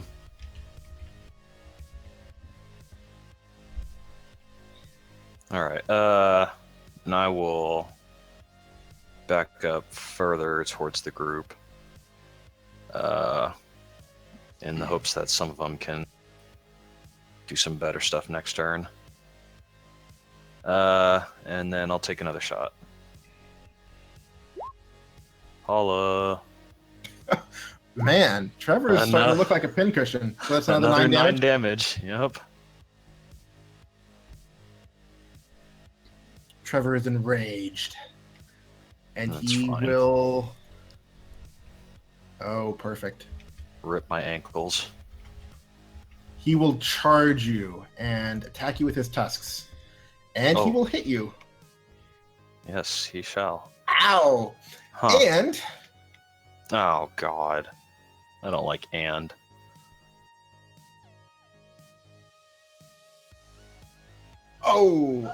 because he moved in at least 20 feet straight towards you, he will do an extra 11 points of piss. damage. Oh, are you dead? Alright, that's fine. No, but I am writhing in pain on the ground and otherwise unable to act. Also, you need to make a DC 13. Oh, you're actually... Okay, you're down. So never mind, you're prone on the ground. There are no hit points remaining. Okay. Trevor is stuff- really happy about this. Your stuff hits really hard. Well, you rolled really badly on the encounter table. Trevor is pretty tough. How badly injured does Trevor look? Trevor is also pretty badly injured. And that was also Trevor's turn, so... It is now Sish's turn. Let's see here. Note to self: use survival to see if I can learn about beast attacks in the future. Did Sish just acid orb our downed companion? I swear to Oh my god! I just You get a little bit of acid on your Urbi. I just flipped my keyboard. Now, technically, that would count as 2 automatic death save failures.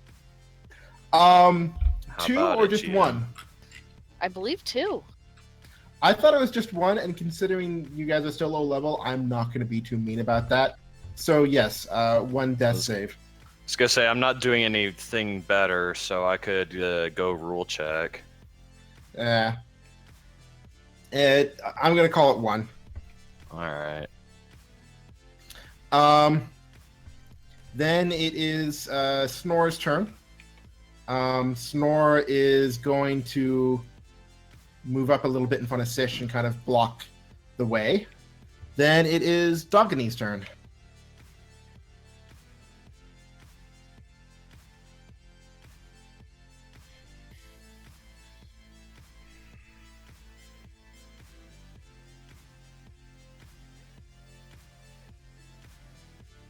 Okay.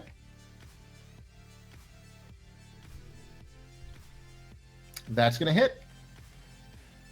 And I'm gonna pull him 10 feet forward, carefully making him avoid stepping on Urimi. So right there. Yeah, just so he doesn't, decide to attack her again and kill her. Okay.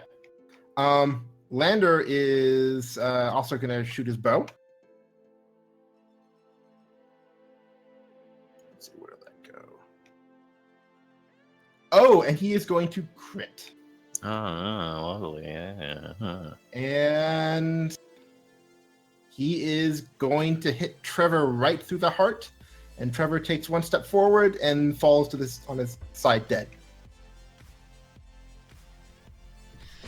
Da da da da da da da da da.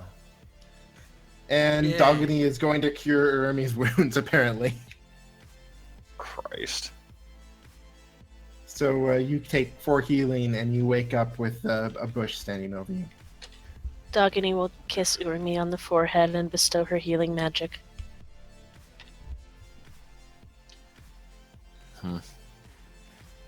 Well, I suppose that's a one way to learn a lesson about boars. Yes, Hey, look on the they bright will indeed side. charge you. I mean, you may be a little scarred from acid and impaled by a boar, but we're gonna have bacon for breakfast tomorrow, huh? I'm sorry. What was that about acid?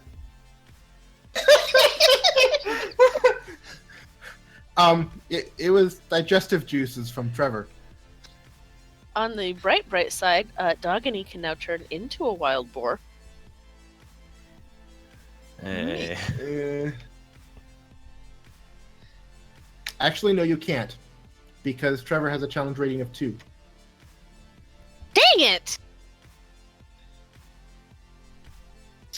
Did y'all see the picture of Trevor I posted? No, let me look. Did you see the picture of Trevor I'm about to post? It Well- still has the same kind of marking.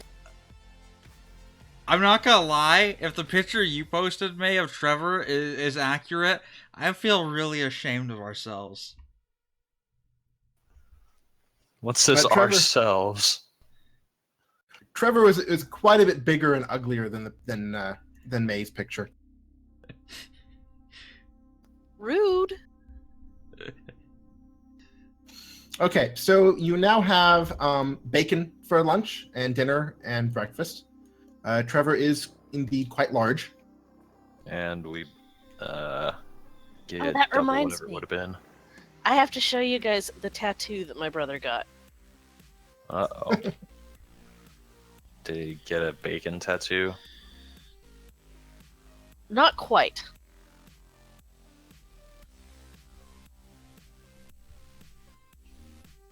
Hang on, I gotta find it. Can I skin Trevor for his hide? You can try. You're not exactly trained in tanning. No, I am not. So what would you like me to roll? Survival. Probably survival. Or I would say probably survival at a disadvantage. You get somewhat of a hide off of him. You're not sure how to preserve it though. I'll toss it to the side then. Just whatever. It's worth a shot. Okay, Okay. I'm posting the picture, and what you have to know is that my brother is a trained butcher, and he designed the tattoo himself. Metanar, Urmi is offended by your disregard for nature's bounty. Nature's bounty just dropped you. It's the circle of life. So That yeah, is- that's. Oh, sorry. I was gonna say yeah, that's a full chest tattoo. SP neat. That's pretty sick. That's awesome. I like that. Okay, so you clean up and patch Ermi up a little bit, and let's see, drag you back on. Nope. And in another day or two, you finish up surveying that particular hex. Oh, how am I going to mark that? I'm going to assume we took a long rest at some point. Yes. So you take a long rest and heal up. Can I try and retrieve my crossbow bolt? Sure. Oh yeah. Oh yeah.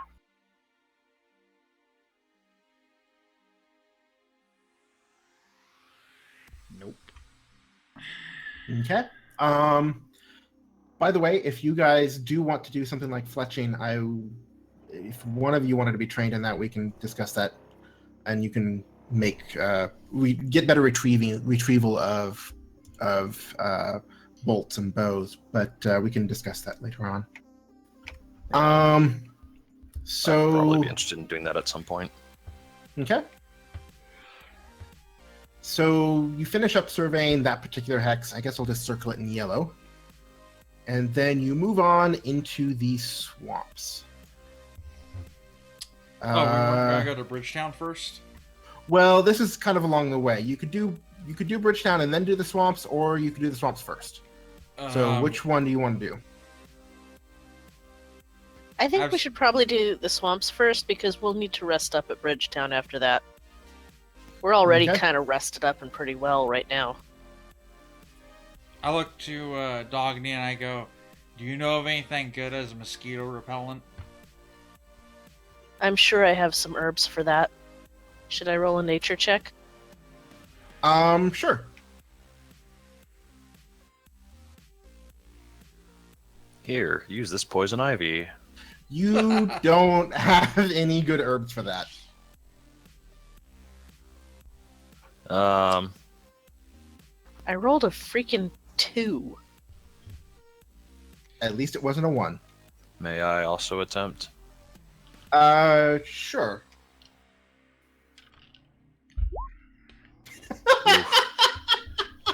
I- You also rolled a 2. I spent a lot of time in cold regions. Didn't have to worry about mosquitoes. Oh boy, are you in for a good time then? Okay, so you continue on into the swamp.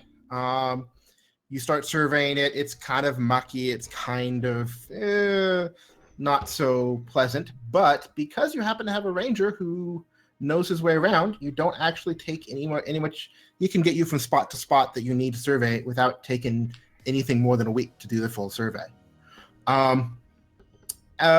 So as you go and you look around, you survey. At one point, you come across a mound that's a little bit higher than the others. And as you walk in, Dogany looks around and immediately finds some of those herbs she was looking for, and then a few more. And inside, you see a circle of mushrooms and a couple little glowing lights sprinkling around. Wisps? And you think this might be something unusual.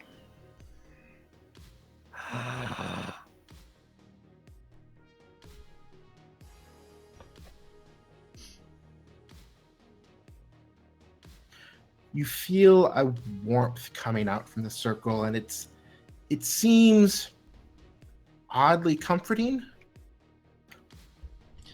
And yeah, especially Dogany feels strangely calm in this place. Do we have any idea what it might be? I could make you roll for it, but you're pretty sure this might be some sort of fairy circle.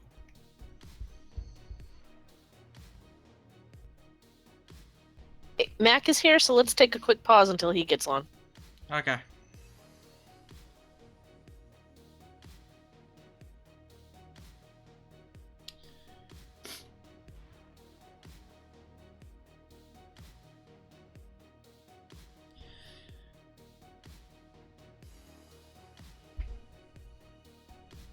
I'm gonna have to move everyone back.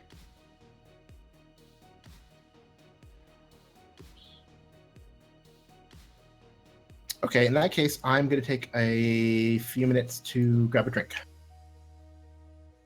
So I will be back in a couple minutes.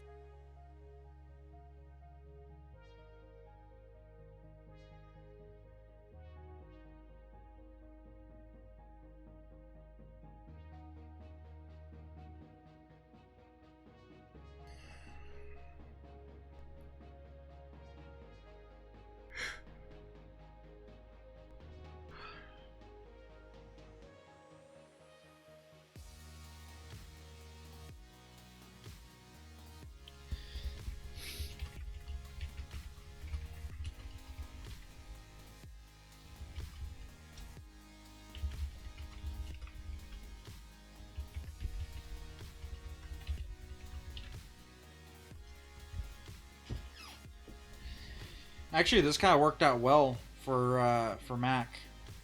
True. So the Sish that we just saw a few minutes ago, is that the Sish of Yonder days when you guys last played this campaign, hating people with acid orbs?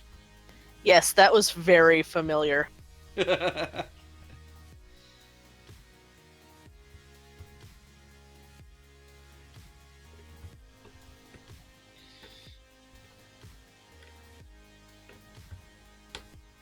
I'm trying to find my brother's old tattoo pics because I think he's got a D20 somewhere and some other Dungeons and Dragons weirdness. I like the dragon, especially considering it's a butcher, like the way it's sectioned off like that. That's cool. I've never seen something like that. Yeah, I thought it was cool.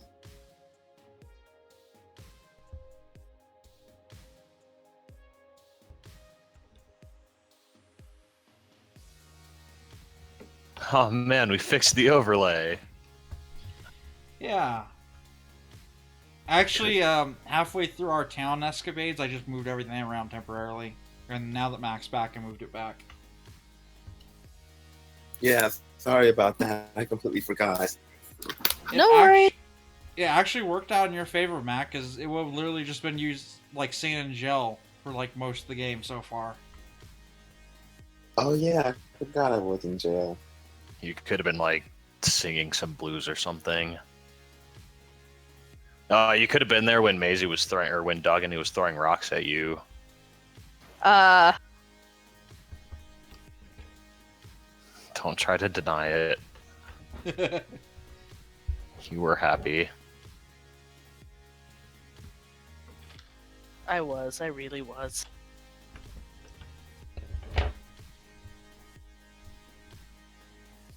Okay, Yeah, I'm no. back. Literally, like I got back from that move that I was helping with. I was like just about to go lay in bed, and I was like, "Wait, are we doing something tonight?" Yeah, we So- should have been a bit more explicit on reminding people. Yeah, no worries. It worked out all right this time. So Mm-hmm. You did miss Trevor though, Mac. Oh, you hit him. Who's Trevor? He hit him. I mean, to be You- fair, he killed him, but you get What? to enjoy the spoils of Trevor. Who was Trevor? Trevor's the boar that just fucking demolished me. Yeah, you guys ran into a giant boar named Trevor. I was a one-hit wonder. Really massively huge. Oh wow, he's as big as the coast. Turns out that was He's what an sunk our island. ship. Dude, I was about to say, is that the thing that took down our boat? According to we- rumor, it could easily be. Did we get Um, bacon and calamari from Trevor? Sish owes Lander his first pay, and we found the alchemy shop that the leader of the cultists had previously run before we, killed her. Oh yeah, and I got poisoned. I have a potion of healing for you. So Yep. Dogany will give Lander the potion of healing. Oh yeah, we're not entirely certain, but I think it's pretty good potion. Hmm.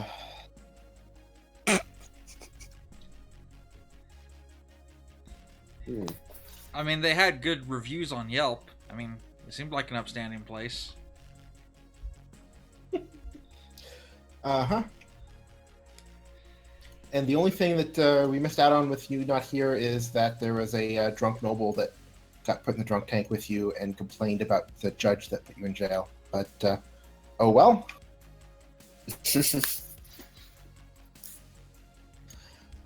Okay. So we rejoin the party where they just discovered what they think is a fairy circle. There are some herbs around outside that Dogany was looking for, and then inside is a circle of mushrooms. What would the check be to see if I know anything about fairy circles? That would probably be nature.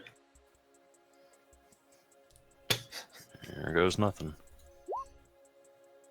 There goes nothing. You know that there are two kinds of fairy circles. From the feelings you're getting from this one, you probably think this is a good fairy circle, not the other court. As long as you respect the fairy circle, then they will respect you, and you might get some benefit from taking a rest here and maybe respectfully harvesting some herbs nearby. Do fairies like bacon? Yeah, I was about to say, do they take offerings? They may indeed take offerings if you want to place something in the circle. Could leave them a slab of pork. Maybe, do we have any milk or honey? I think that's more fairy. Why are we leaving stuff for a bunch of fireflies and mushrooms? Menar just asks, like, totally in his head, kinda. Dogany will explain that it's more than likely a fairy circle. And if we are respectful towards the fairies, they may bless us. Whereas if we are disrespectful, they may take us into the Feywild, where we would be lost in time forever, and come back after 10,000 years have passed for us, and we are completely mad and only find that 10 days have passed in the real world. So we could time travel. Always the optimist, that Lander. I don't think that's how it works, Lindsay.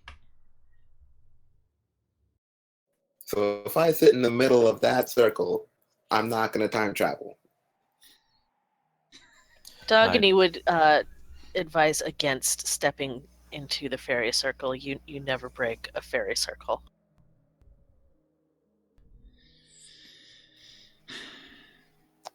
Well, if this were some other adventure with some other group of adventurers, then we would have honey. But as it stands, I have nothing of the sort. Yeah, I don't. I'm glad you finally caught on. I was worried I was going to have to remind. I was trying to think when honey had come up in our Ramayana game. Nope. If it was Okay. Mac, he would have eaten the mushroom. Oh, God. He will offer the fairies one of his pickles. Hey, man, they might have liked that. Nobody likes that. Okay. So what do you guys do? Do you try to put together an offering? Yeah, if we could find some wild berries or something, maybe. You've been foraging, so we can assume you have some. You found some berries along the way. Okay. All right. Well, then Dogany at least would for sure make an offering to the fairy circle. Okay. You reach across the circle and place a small pile of berries, and then withdraw your hand, and the berries vanish, and you feel a calm, warm presence wash over you, and wash over the entire party. I look to Dogny and I go, "Hey, so if we were cursed or whatever by those crazy people in that cave, can these fairies cure us?" I'll be honest, I don't understand how fairies work. Well, I think Pazu is a goddess, so I don't think that the fairies would have enough power to overpower the curse of Pazu. I ain't know nothing about no religion, so I can't help you there. Do any Okay. actual fairies ever show up in a fairy circle? You saw some lights flickering around as you approached. So you think there might be some pixies or other small fairies around, but they're not showing themselves. Generally, if they do show up, they show up at twilight or dawn when they dance amongst the fairy circle.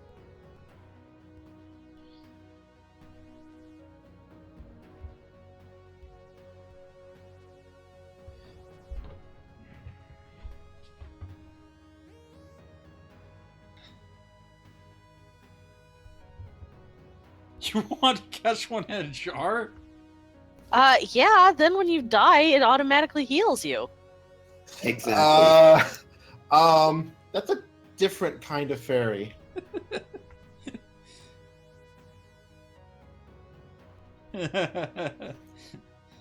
So, are any of you going to do anything else with the fairy circle?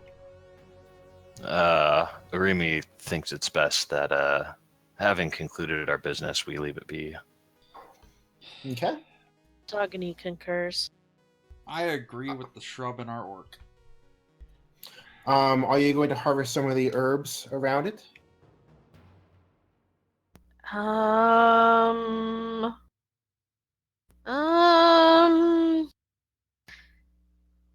Respectfully, I will harvest some of the herbs Okay. and thank the fairies as I do. You find enough herbs for probably around 3 potions, 3 healing potions, and nothing bad seems to happen, and you still feel the nice warm glow. And then you continue on your way, I assume, and you finish surveying the rest of the swampy area. I would also take a moment to ensure that Sish is not labeling the fairy circle on his map. He does, but you suspect the circle may move periodically. Okay, but the fairies might not be very happy about that. Sish thinks about it and removes it from the map. Good choice. Okay, so you finish up and finish exploring this swamp. And then I think between those 2 areas, it's probably been a little over another week. So let's say 1 more week. By the way, Lander, Sish mentions that because he had to spend almost 80 gold to bail you out for that night, you're going to be running on half pay. So since it's been 3 weeks, you get 30 gold instead of what would have been 60 gold. And you'll continue doing that for the next 5 weeks. Everyone else, it's been another week, so another 20 gold. Sish pays out. Wait, didn't we Oh, get 40 gold last time? man. That 40 was gold for for 2 2 weeks. weeks. Oh. Yeah, Thanks, the ship boss. travel over was not quite 2 weeks, and then we spent a few days and had them harbor to bring it out to about 2. Oh, Okay. crap. So then what? Which hex do you want to do next? I'm gonna be completely honest with you guys. I'm not a swamp type of tiefling. I don't like the bugs. It keep getting in my hair and my beard. Woke up this morning with a spider on my face, bringing back all kinds of bad memories. Let's just get this swamp fully charted out, and then never have to come back again. Dogany agrees. Mm-hmm. There's a really big spider, by the way. Remy's good with that plan and laughs at Madanar for being a babby. So continue down the coast and then swing back in and head to Bridgetown. So that would be this hex next. Yeah. Okay. So you spend, this one's another short hex, so this is probably about 3 days. You go through and you search through this area and you don't find anything interesting, but you finish up your map and end up with a good selection. You do find one somewhat promising path that might lead through the swamp, but you'd need to finish mapping the swamp to be sure. And where to next? This one or this one? The south one, I assume. Yeah. The south one? Okay. Yeah, finish out the Let coast. me mark this one off. Oops. We need to find a better way to do that, but okay. So, as you start exploring this area, you notice an area that seems a bit misty, a bit foggy. And so you need to get kind of closer in order to fully survey it. As you get closer, you realize it's also kind of, the water just smells rather fetid.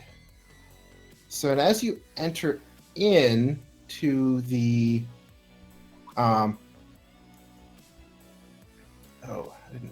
So as you enter into the area, you find that it's not overly pleasant.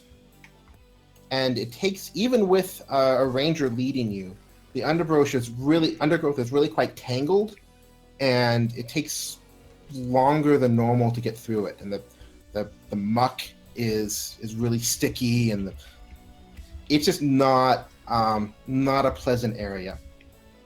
And then, as you move further in, you hear some rustling through the plants off to your right. Oh no. And give me a perception check. Wait, where are we? You are going to be in here Oh, soon. thank God. Sec.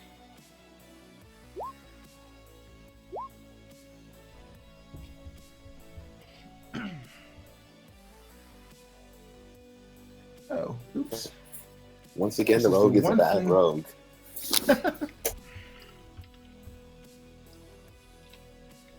I don't think I need it right now, but I'd like to take this opportunity to point out that thanks to Natural Explorer, I'm always alert to danger. Just a friendly reminder. Sure. Just a sec. This is the one that I did not finish. Rather, that's if we've been traveling for 1 or more hours. Wait, what happened there?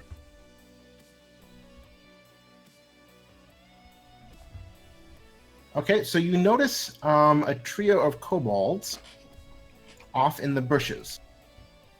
Oh no, you guys, kobolds. Do we see any Oh, choke points nearby? no.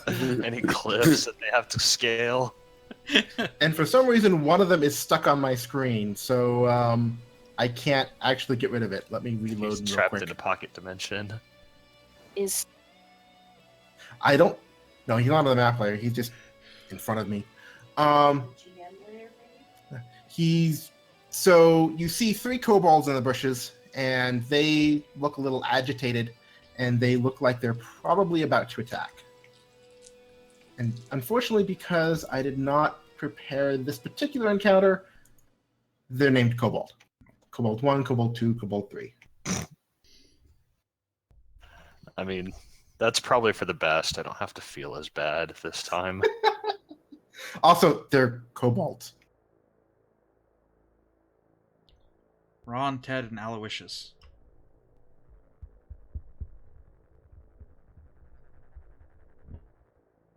Okay, there we go. So they are off to the north, and you guys are coming in from the east. So let me put your characters in here. Ermi's probably a little bit in front. You are probably about, I don't know, 20 feet off to the right-hand side here, because this is a bit more... Oh no, there's 2 Ermis. A bit more crowded, so let me...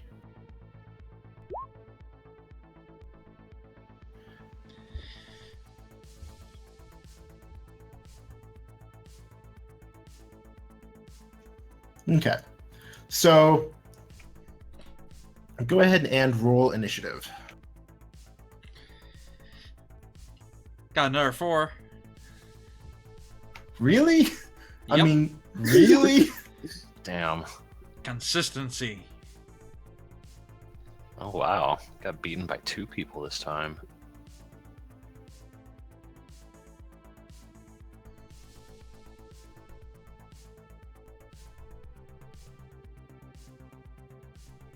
Why are Lander and Dog always so close?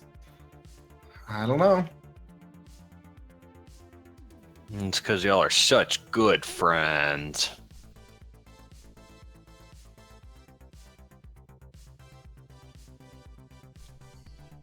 Yeah, let's go with that. We'll just pretend. Jesus Christ, I got beaten by Snore too. Okay, I think that worked. Let's see. That was not 3 kobold rolls. No, there was 4, but one of them was in the same one. Okay. So, since you are not surprised, you see exactly what's going on, and you warn everyone. What are you guys going to do about these kobolds who seem to be threatening you? Can we tell what they appear to be armed with? They each appear to have a dagger and a sling. I say we teach them some manners. I'd like to try and just intimidate them away. I actually want to see that. I take back what I said.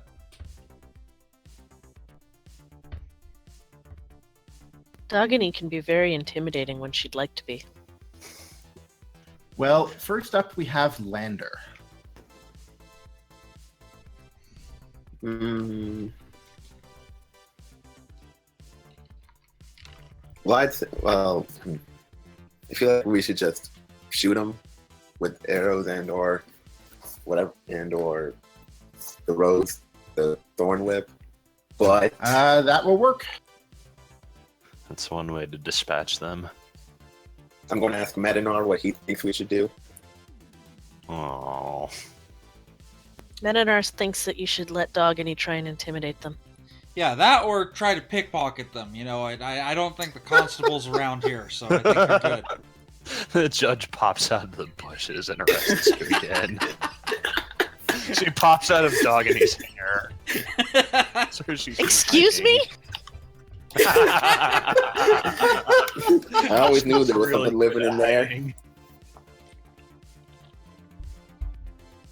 There is something living in there? Me? Okay, so what you gonna do? I'm just gonna wait. Okay. Snore kind of moves up close to Sish. And next it is going to be this kobold's turn. He is going to get to about here, and then he's going to use his sling to throw a rock at Urami Aw. Ow. and hit for 4 bludgeoning damage.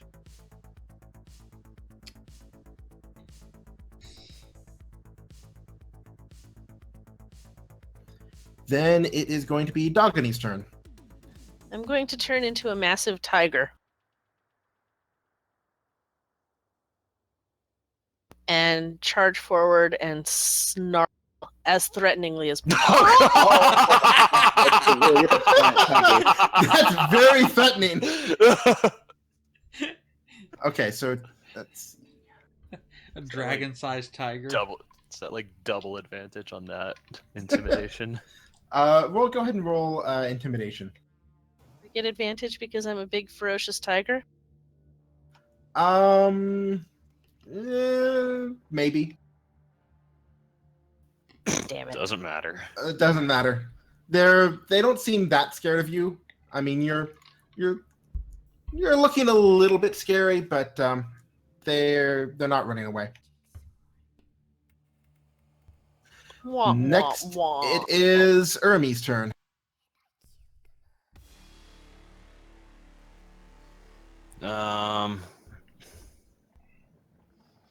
Making any kind of check would be my action, right? Most of the time, yeah.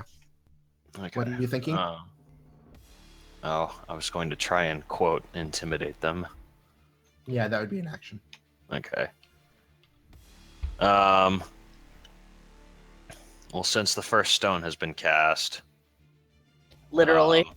yeah, I'm not feeling too diplomatic anymore. So I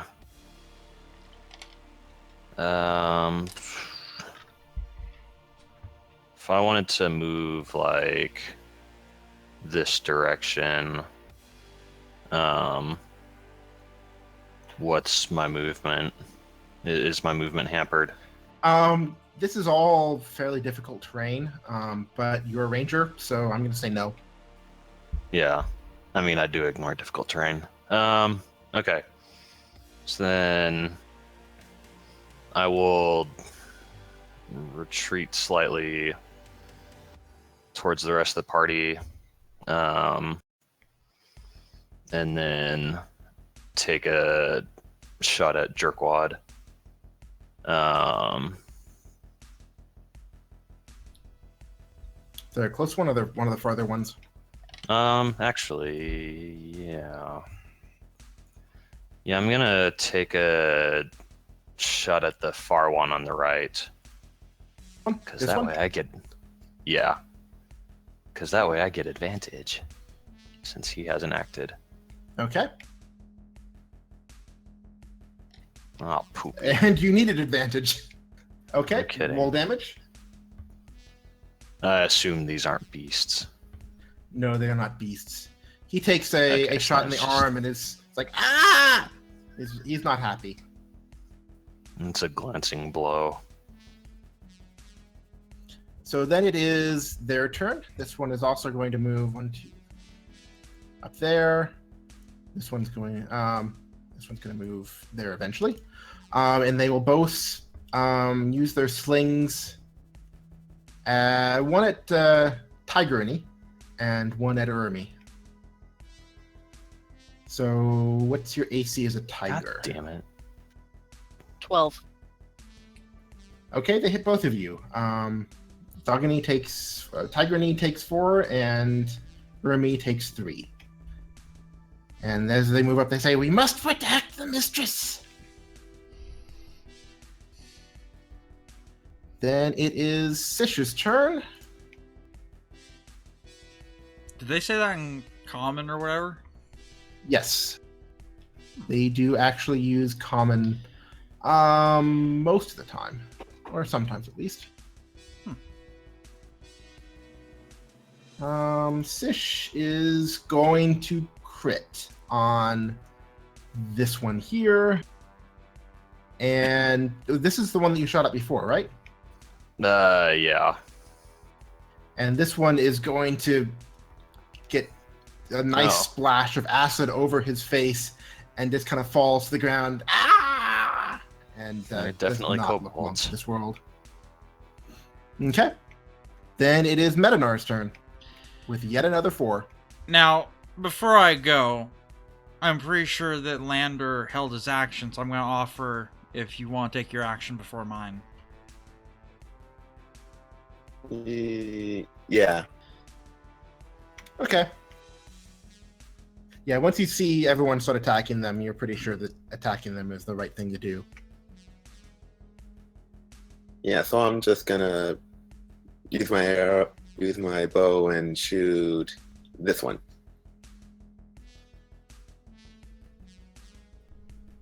Which one? I missed that ping. This one. Okay, So yeah, go ahead and attack. finally get to test out my heavy crossbow. And it's Oh! great. All right. I see how it is. Go ahead and roll damage on that.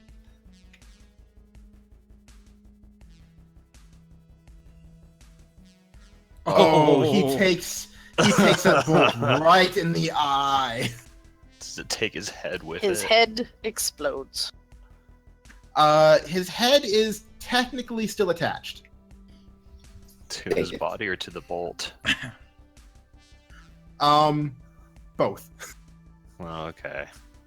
And now it is Metanar's turn. So I cannot seem to... Oh, wait, never mind. I know why. Oh, god damn it. This is difficult terrain, right? Yeah, it's difficult terrain, so you can only move half your speed. What, Bamp? What? I just remembered that I didn't have to go down on that boar fight. Oh, you're right. Relentless endurance. Mm-hmm. Oops. So I take 15 feet forward. I pull out my crossbow and I'm gonna shout out. I'm gonna try and intimidate. Don't move another inch, or you're gonna be plastered all over the ground like your friends. Go ahead and roll.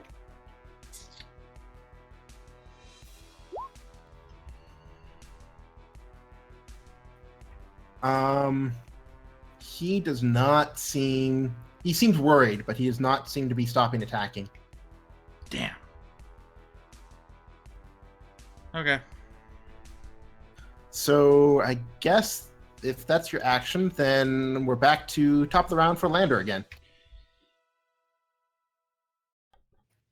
Well, after that, seeing my amazing game with this new crossbow, I'm gonna do the same thing to the last remaining one. Please, miss. That makes sense. You just love tempting fate, don't you? Please. Thank you. Yeah, seems no. about right. God. Okay. So then Which- it's Snor's turn. He's just gonna move up a little bit and make sure Sish is covered. And then it is the dead guy. And then it is Dogany. That was so close to hitting me. I am going to charge at him and use a claw attack. Okay. That's gonna hit. He needs to do a strength check, DC 13. First roll damage. Just click on claw. Well, I did, and it didn't roll damage.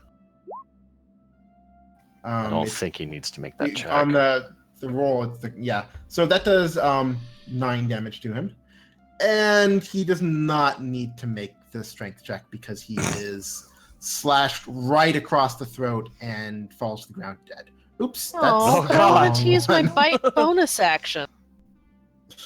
Alas, they're all dead. It's kind of a bummer that we killed the last one, considering they yelled out, "Protect the mistress." And that might Can be... I see if I can sniff out the mistress? You go ahead and make a perception check. Yes, and a tiger has advantage on wisdom perception checks that rely on smell. Oh my god. You smell something, but it's covered up by the really rank smell of that pond over there. You can smell that it's worse than normal. This is not just fetid water. This is something else.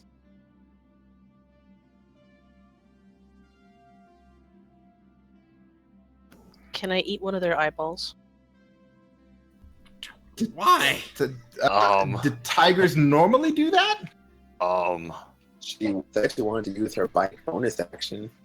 Tiger, kobold eyeballs are delicious. You're just gonna scoop it out with your claw there? Do you need a spoon or something? I mean, just- one of them has an eyeball shish kebab sticking out of the back of its head, so You know, You are correct. I've heard of eating like an opponent's heart to gain their courage. I've never heard of eating an opponent's eyeball to gain their perception. It's better than carrots. Nagini wants to eat an eyeball. If you want to, you can certainly try. Sure, I'll let it happen. The entire nom, nom, rest nom. of the party will remember that. The entire rest of the party rolls a constitution check against being sickened. Basically, though. No. Okay. So you've defeated the dangerous kobolds. Lander is looking a little green about the gills. Wait, was it a Um, save or an actual constitution? Don't worry about it. It was about just Sish? a joke roll. I want to see if Sish pukes. Do it. Do I want to see a snore pukes. Snore. it. Are you kidding me? Snore would Snore's a join you. Yeah, Snore wants to eat eyeballs too. Can I bring one back for Snore? Uh, Wait, that's Snore when was- donkeys eat meat. Who says Snore is a donkey? So, yeah, I think that's still up for debate. you have defeated the dangerous and evil kobolds. What is your next move? I assume you're gonna loot the bodies, clean up. They don't really have anything on them, and then continue on. I think we should look around for the mistress. I Hey, agree. tracker lady, find us some tracks to the mistress. I mean, I'd rather not. Find us tracks to the mistress, or I eat your eyeballs. Wow. Remy will kind of whimper and attempt to see if I can find anything that would indicate where the kobolds came from. No, I think you probably saved your check against my intimidation. Yeah, the Dogony tries to intimidate you by rolling over and asking for belly rubs. Dogany forgot that she can't talk in tiger form. Oh no, I can maybe understand you. Maybe next level at least.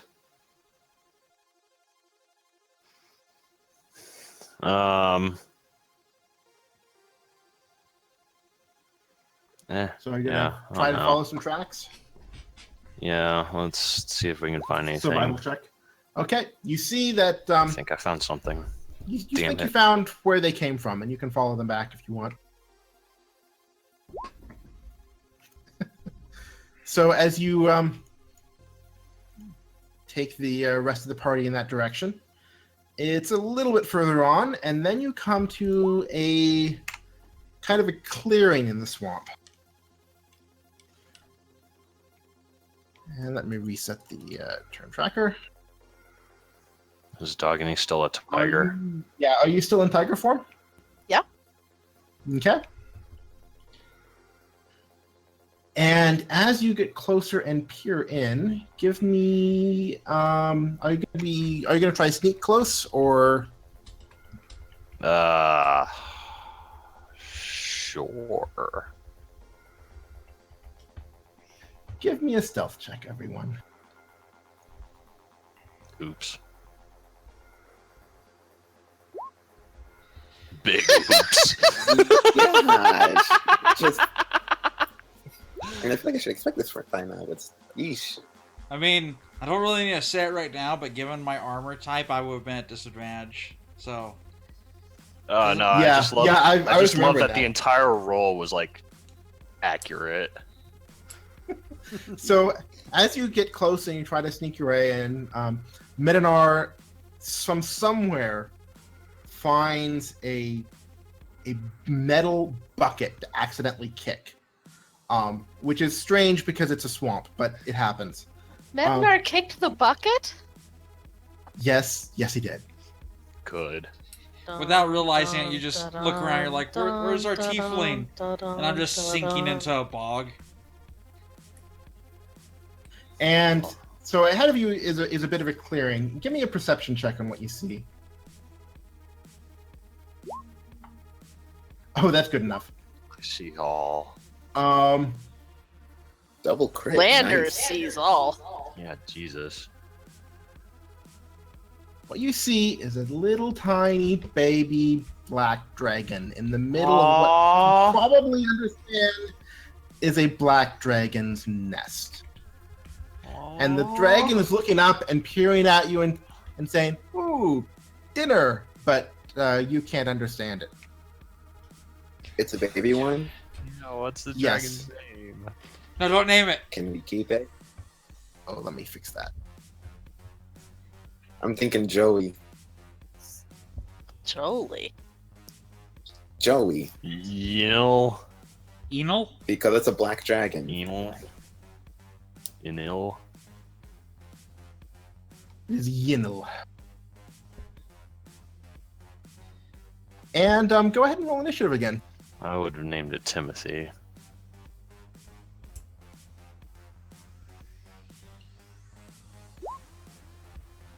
Breaking the cycle.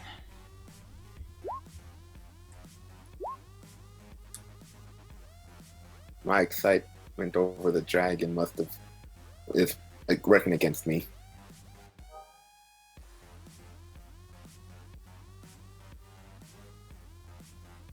So let's see.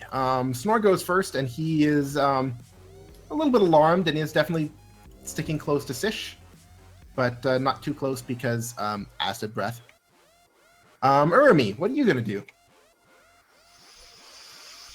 Oh boy.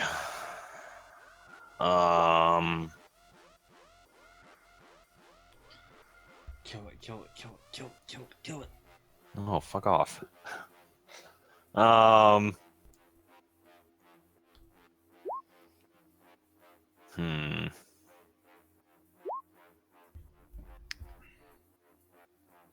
If I did, yes, could I try a survival check to see what I know about black dragons? Sure. Oh yeah, I forgot about the pocket knife.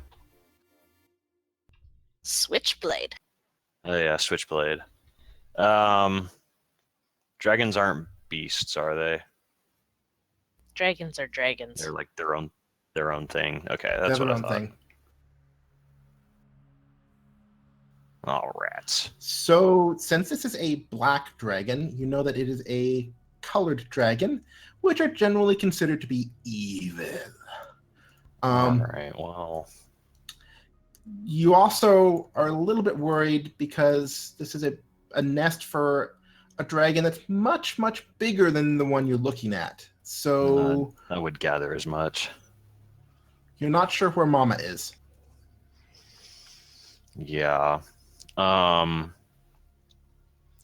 Urumi politely suggests with all urgency that we leave.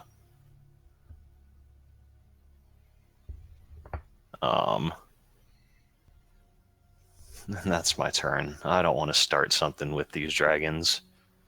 Because I'm sure that Mama's not far behind. Does the baby appear to, The baby is looking at you aggressively. Okay. Then yes. That is my humble suggestion, is a swift retreat. Okay. Then it is Sish's turn.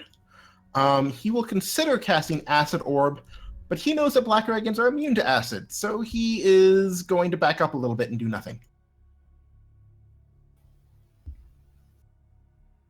Then it is Tigranny's turn. Mm.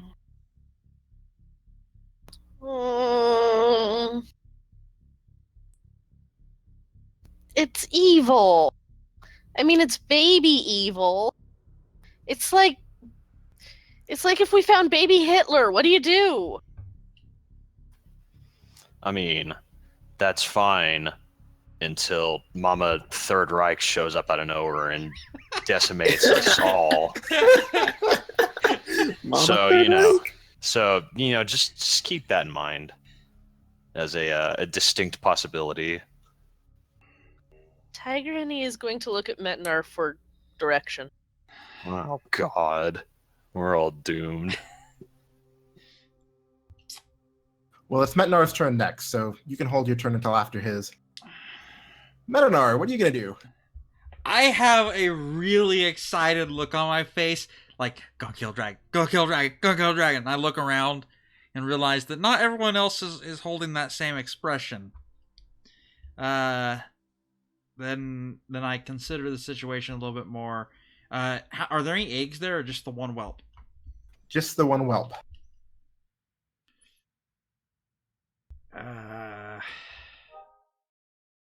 I'll look back to my employer, and I'll go, what should we do? I think we should kill it and sell its scales and other features as very rare and hard to acquire alchemical components. But I mean, Every little piece. Every little piece. Sish says it can fly faster than we can run. oh, then running's not going to matter, is it? Wait, the baby can? Yes. Oh.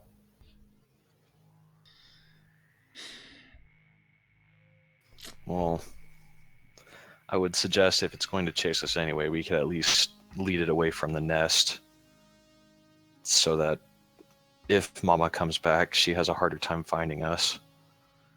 I like that idea.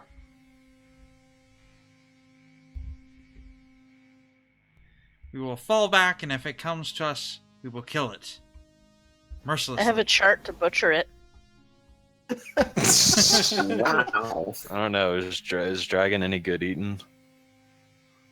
I'm not familiar. Who knows? But how many people can say they've eaten dragon before? It's a very rare meat, so you know you can sell it for really high price at the high-end shop, assuming you can get it back there before it spoils.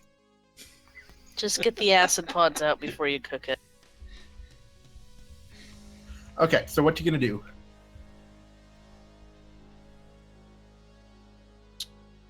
I say we back up, and if it follows, we kill it. If it can fly, don't we want to take it down before it gets off the ground? And it's like spitting acid at us from the sky? Yeah, but if we ping it at, we've got, every one of us has, you know, a bow of some sort. If we ping I'm it a out of the tiger. sky, well, then stop being a tiger. Point being, if we ping it out of the sky, then it'll fall and take extra damage. Probably, maybe. If I've learned anything from playing RPGs, flying types don't like arrow weapons. So what you gonna do? Think quick, it's looking at you. Retreat. Yeah, let's fall back. If it comes after us, then we'll make a move. And I'm hoping it comes after us. Okay. I'm sure. So you move back. Oh, since it's difficult terrain, it's still only 15 feet. So you move back to the edge of the map then. And then it would be Lander's turn. Lander's gonna look very conflicted because on one hand, Medinar helped him out back at the casino, so he owes him. But at the same time, he really wants the pet dragon. Yeah, let me shift the battlefield a little bit. There, okay. So are you gonna shoot it or gonna back up?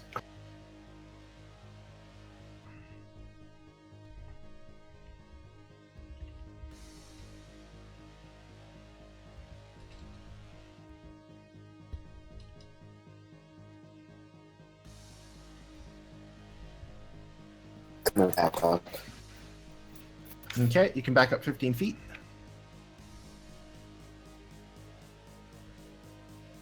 Don't tell me this one's gonna one-shot charge kill me too. Not quite.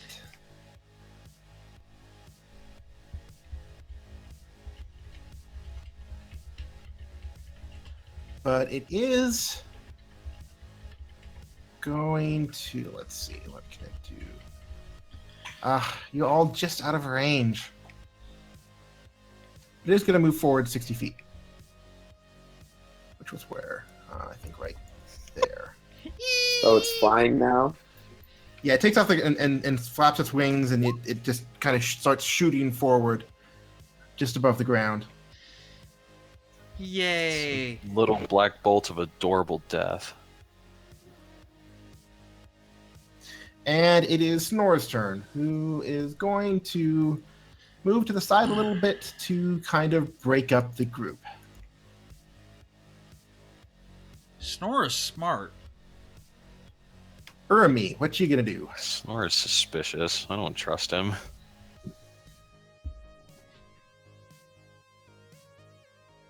Well, Sish said scatter.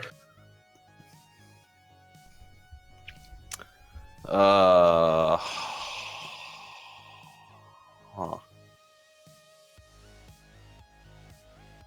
So I will take my full move because I can do that.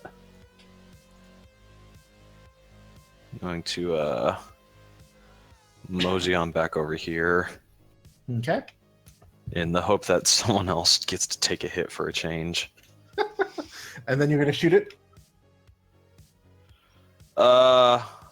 I'm going to hold my action until it attacks.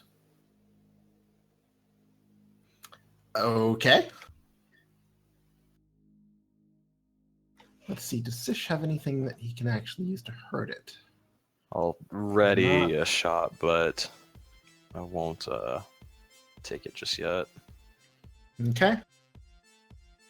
So Sish is going to back up to there and get ready with his quarterstaff to try to whack it if it gets close to him. Tigrini, what you going to do? So it's like just hovering off the ground, right? So I could still tiger it, right? Yes. I'm gonna tiger it. Oh, Okay.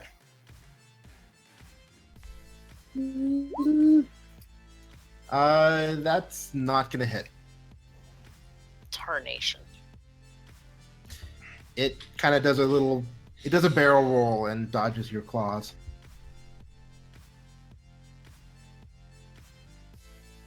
Then it is Metanar's turn.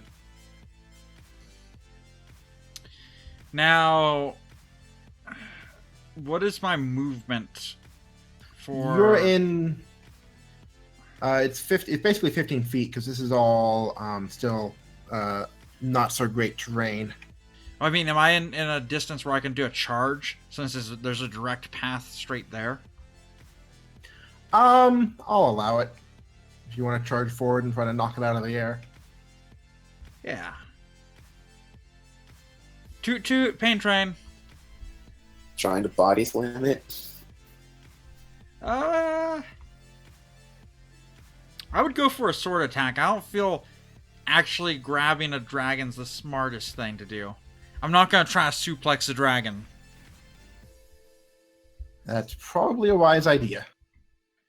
So. No, I mean, yeah. Oh. No. Pain Train's got some power in its engine. Yeah. All those bad rolls were leading up to this good roll. So Well you get it. done. You hit it, and your sword goes right along its foreleg as it tries to dodge out, and then it kind of flips around in the air. Lander, what you gonna do? Did that seem to hurt it very much? Oh, it hurt it. That was a decent chunk, but it's still doing okay. He angry. Mm, Black Dragon turns into the Hulk. Oh wait. Tiger did it. You just like kind of shove your scimitar's handle in the tiger's mouth. Did she did it? Okay, Lander. hmm.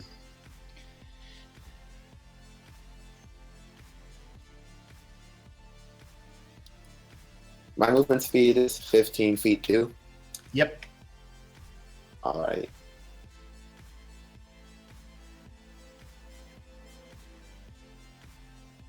I'm going to use my crossbow to try and shoot through its wings. Okay. Oh Get it to stop no. flying. I'm right behind. Oh, please don't roll bad. Please don't roll bad. That is going to miss. Yep. You gonna move or stay there? Yeah, I'm gonna move a bit closer. Okay. Right about.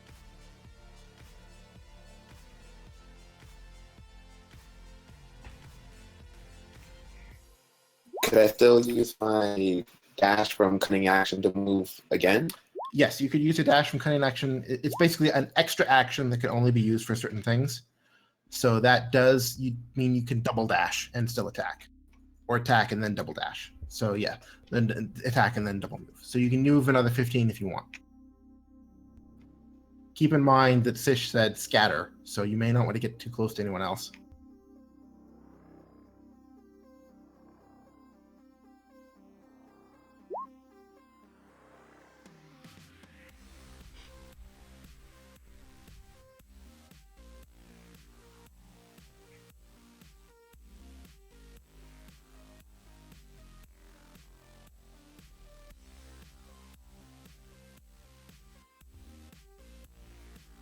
Yeah, that should be good. Okay. The dragon is kind of gonna do a little bit of a flip in midair and try to get on the other side of Medinar. That will be an attack of opportunity from Tigranny. So go ahead and Yeah. roll that.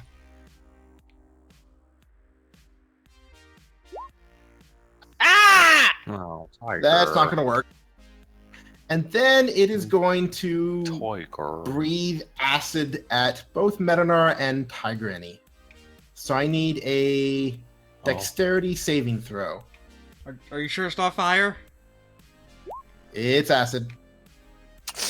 Ooh. Ooh. Oh. Oh. Hmm. Do we have advantage? Would that help? Don't. No, it wouldn't. Okay, so you both take 20 damage. Wait, what? Excuse me?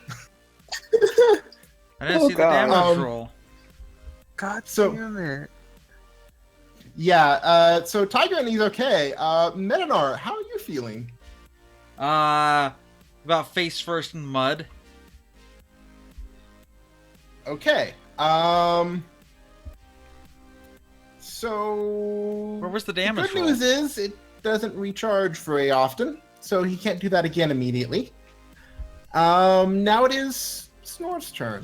Do I get my held action? Oh, sure. Yeah. Then yeah, I'll go ahead and loose my readied arrow at it. Okay. Hey. That's gonna hit. Thank God one person can roll. It's okay. I rolled bung for damage.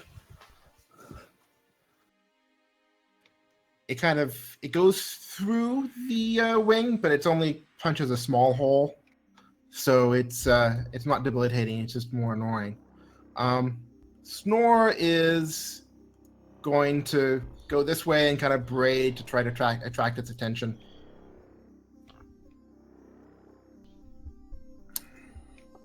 And Urmi again.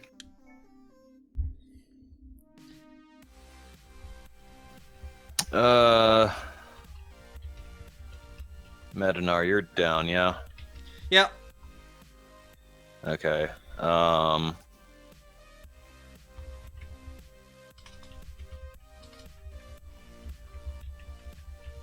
Get up.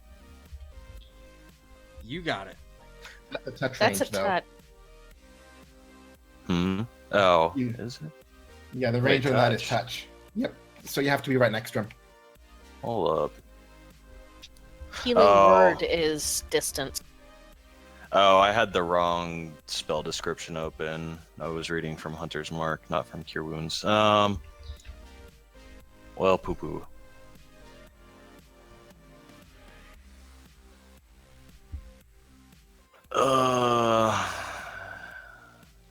Yeah, even with... I could dash over there, but then I wouldn't have an action.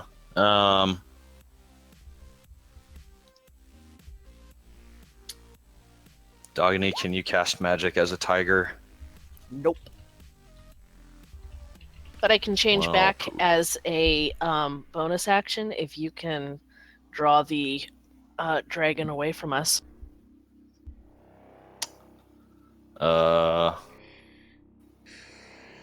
Okay.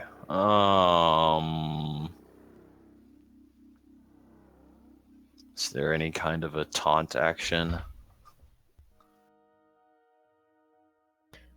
Here, dragon, dragon, dragon.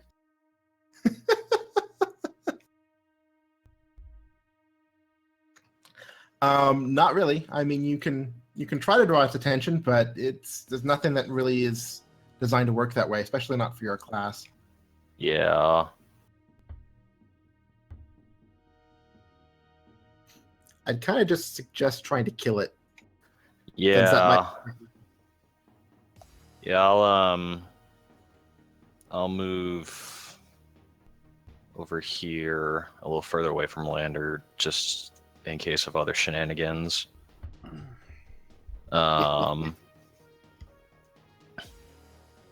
And then, yeah, I'll take another shot at it. Oh. Oops. 1 second. I just closed my character sheet.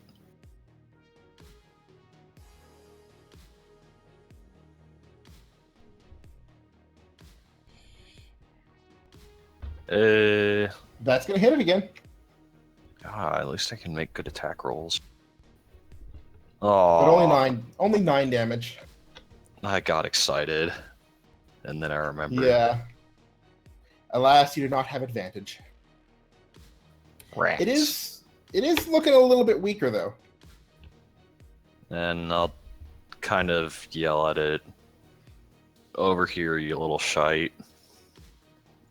Okay, so Sish is going to run in towards Medinar. And end up about there-ish. And then it is Tigreny's turn. Okay, bonus action. I'm going to turn back into Dogony.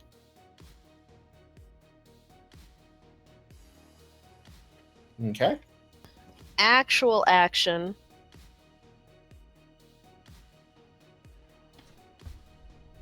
Have some healing. And then I'm gonna motor. Only 15 feet because it's still the terrain is not the best. Still a swamp. My bad. Oh, and you're no longer on the initiative track. Yeah, I was just looking at that. I was about to say, There you go. Medinar, you're currently prone with a dragon next to you, and there's a lot of acid all around you. But you're feeling bad, but you're at least conscious.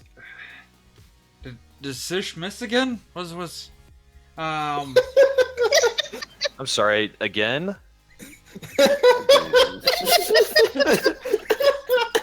I miss something earlier? Okay, I am going to take a bonus action to use my second wind. Okay. That's a good bonus action. So that would be Hey. 12. Oh, nice. That's a good second wind. Awesome. And then I am going to stand up. And that would invoke an attack of opportunity. Oh, right. Yeah. But because I reminded you, you're going to be merciful, right? Yeah, I gave it disadvantage, and he rolled a 22 and a 20. Oh my god. But it's just, it's Yeah, but 4 what were the piercing attack damage, rolls? and then another 4 acid damage because there's still some acid on his fangs. Did I get a constitution save on that one? Nope. Note to self, don't remind the GM about anything. His damage is Blame insane. Orange Jesus. Never remind the GM when it benefits him. Okay, and then I assume you're going to attack it? Or attempt to attack it? No, I figured I'd sing it, love songs and shit. Yeah, I'm gonna attack it. At least his good humor didn't die. Do I get only one attack, or do I get both my attacks? Your second attack would be a bonus action, and you've already used that for your second wind, so just 1 attack. Doesn't matter. And that's not going to hit it. That's So, disappointing. Lander, I think it's your turn. All right.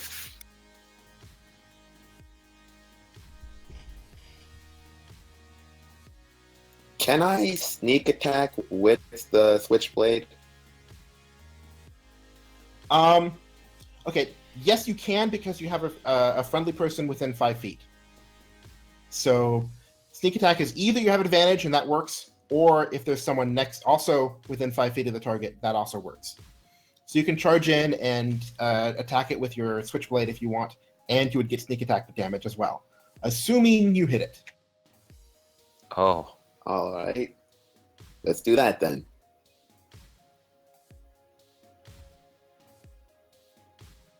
but that would require double moving using your cunning action. So go ahead and move up to it. Okay.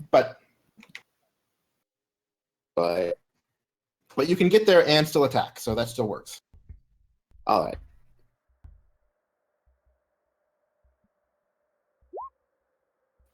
Aww. Yeah, that's not gonna cut it. Although, make a what would it be? Make a sleight of hand check. Please let this be a good roll. Yes. Okay, because it's a switchblade and the dragon didn't see it coming, I'll let you have advantage on that, and it actually does hit. So then click on. So you can roll. So you do actually hit it with your switchblade. Oh my god. Oh! You hit it. There's this flash of light, and it falls to the ground dead.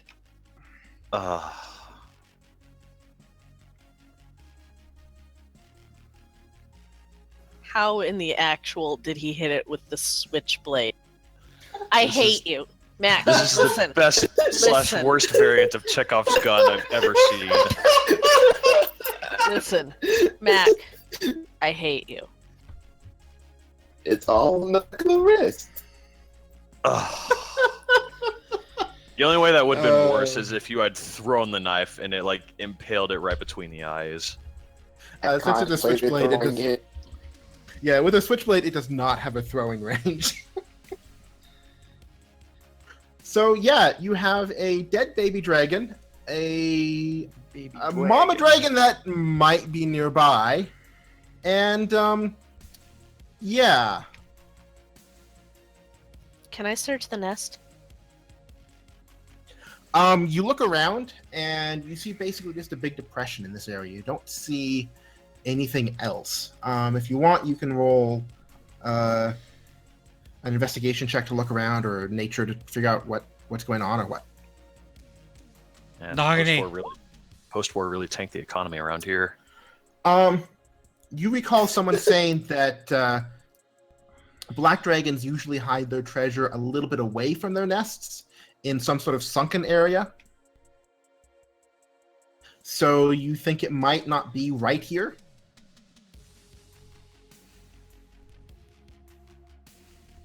It's going to be nearby, but where exactly that is, you don't know. Treasure hunt. Woo! This says, we don't know when Mama's coming back. Let's get the hell out of here. Which reminds me, do any of us have any of the baby dragon's blood on us? I got his vomit. Yeah. I mean, that's a very strong smelling acid. It might linger a little bit. We don't want Mama to be able to smell us. Go take a bath in that murky death water. Scales and stuff. We need to harvest it. I was gonna ask, how heavy is Babby? Babby is pretty heavy. I mean, it's a small dragon, but it's still a frickin' dragon. I will carry the thing, but right now I go to Sish and I go, do you have any spells like prestidigitation or something that can remove the smell from me?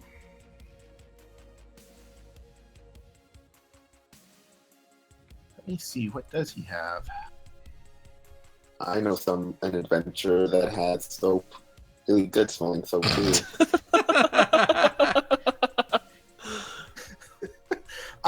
Sish does not actually have the prestidigitation spell.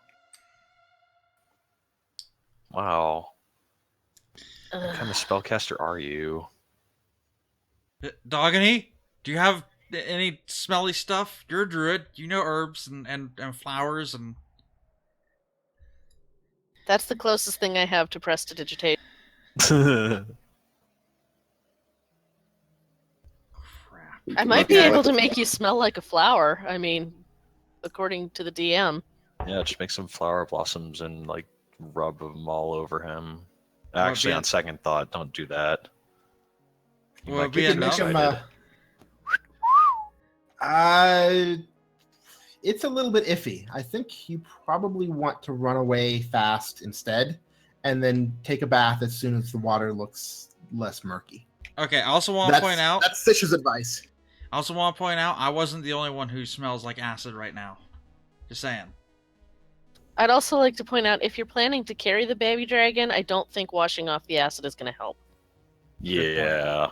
Mama can probably smell baby for a long way. Yeah. I was gonna ask Sish if he thought Snore could carry Babby, but probably best to leave it here. After dissecting it, Can I do a Can we like knowledge lop check? off its tail? Mama can probably smell parts of Babby for a long way. What if we put in a Good specific point. sack that we have that contains a feline that's magical and probably goes to an air void of some kind? You're Yeah. not putting this thing in my bag of tricks. It's the size of my hand. It is I mean- not a very large bag. No, I'm just saying like a section, like maybe a head or a wing. Okay, I'm a gnome, and it's the size of my hand. We could maybe fit one of its claws. So that's fine. that would make a decent enough profit, right? Yeah. Let's cut the claws off. And bolt. Okay. Someone make a survival check to cut off the claws. Bam. Okay. Bam. You have cut off, let's say 2 claws, and you think that's pretty much all that would fit in the bag. At least without damaging the bag or sticking out and still smelling. Yay. Good with me. How Alright, let's bounce. how I'm far not back are putting the... these in my bag. You can keister them for all of me. I'm not putting them in my bag. Be a team player, damn it. Put them in nature's bag of holding. Ew. I've Um, killed Mac. How That- how valuable do I know that dragon's claws are? An adult dragon's claws are quite valuable, but a wormling, they're small, they're not that potent. You don't think that they're worth more than maybe a couple hundred gold. Fuck it, they're going up my butt. Give me the claws.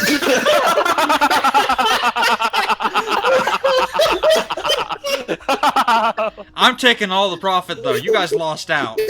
Hey, no, screw you. No, I cut no, the thing no. off. Then you're I'd you're putting like them to up try your and get butt? a claw too. One each. I will. Are you really gonna keister these claws? I will keister the claws. You realize they're claws and they're sharp. That's And a couple they're hundred gold, and I've got cookie. healing potions. I can buy Oh multiple my healing God. potions. I will take my claw, roll it tightly in my traveling cloak, and put it in my backpack. That sounds like a much more reasonable idea. Okay, and when I said a couple hundred, it was for the pair that you already cut off, so like maybe 100 each.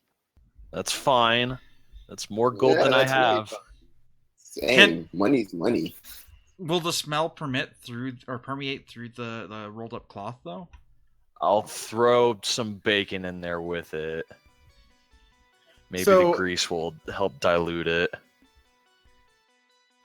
So you each take a claw and secrete it in your backpack somewhere, and then get the hell out of Dodge. Hell yeah. Yep. Let's bounce. Okay. This can only about come the back to bite us in scales? the ass. Literally. The scales really aren't that great because they're so small as a baby, and in order to take enough to be useful, you'd spend a while butchering it in order to get it just right. You Wait. don't really want to spend that much time. Metnar, before we leave, could you maybe throw the dragon into the death pond? So I was gonna ask, how far away were the kobolds? The kobolds were maybe a mile back. Oh well, never mind then. Yeah, I'll throw it in the death pond. I was gonna say maybe we could like pin this on kobolds if there's like more around, right? And be like, Make a nature check. Anyone or just Metnar? Oh, just Metnar. Actually, anyone. Oh, Metnar. So, you remember from somewhere that kobolds speak two languages, Common and Draconic, because they tend to be the guards of dragons. They tend to serve dragons. You don't think a dragon would really believe that these wussy little kobolds killed its wormling.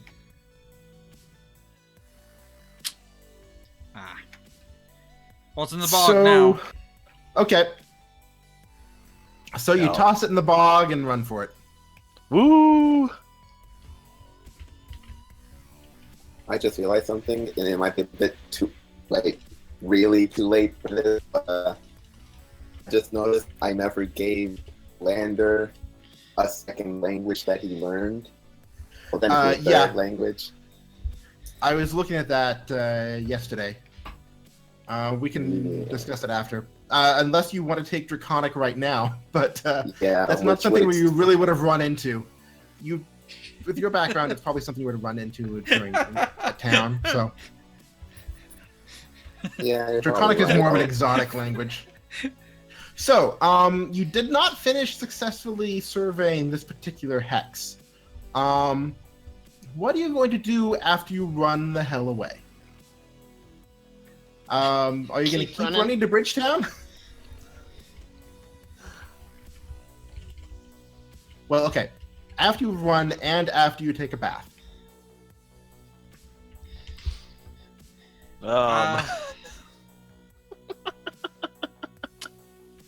I'm assuming Metamor would want to get the claw out of his butt pretty quickly.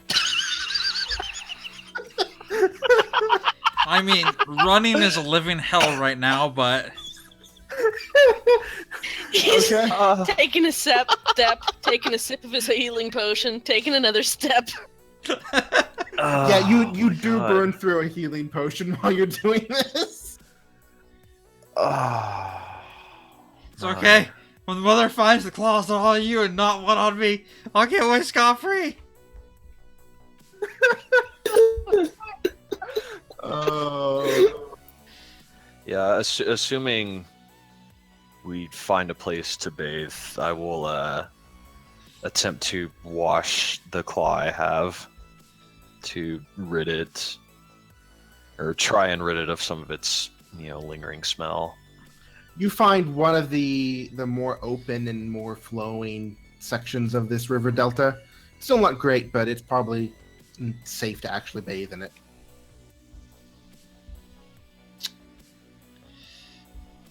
Oh shoot. Before we left the baby dragon, could I eat one of its eyeballs? God damn Oh my gosh. Wait, Yes, you can eat. Well, no, because you're back in Dogony form. You want to eat it as a gnome? I'm sorry, did I stutter? She raises a fair point. You know, out of pure curiosity, because it's not the weirdest thing I've done today, I will try an eyeball too, if that's okay. also I just remembered, can't Dogany turn into that dragon now since she's seen it? No, Uh, dragons Challenge aren't rating's beasts. too high, I assume. Dragons aren't Oh, beasts. that too. Um, give me a survival check to see if you can take the eyeball.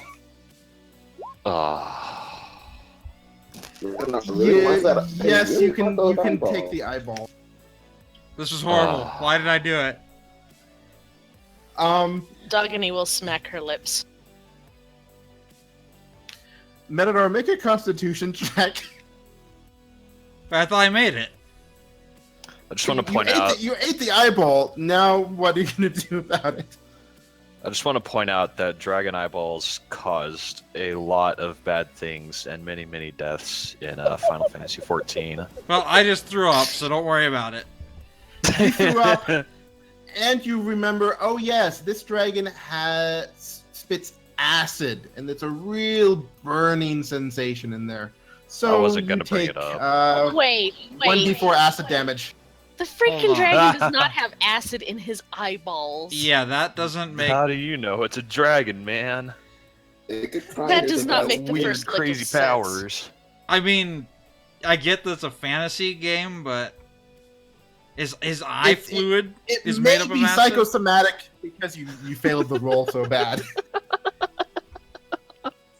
So now you're burning out of both holes. That's fine. That's fine. I'm sipping a health potion the entire way.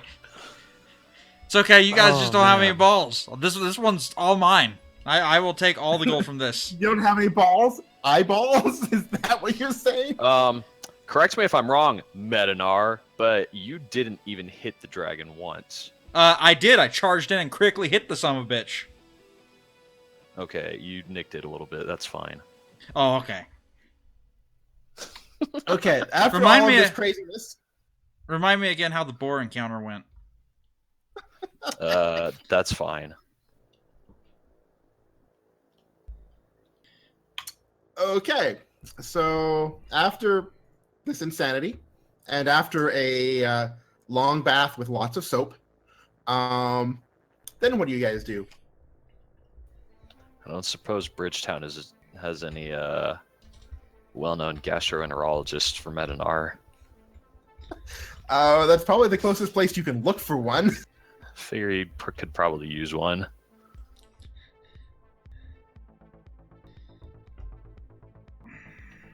So head straight for Bridgetown.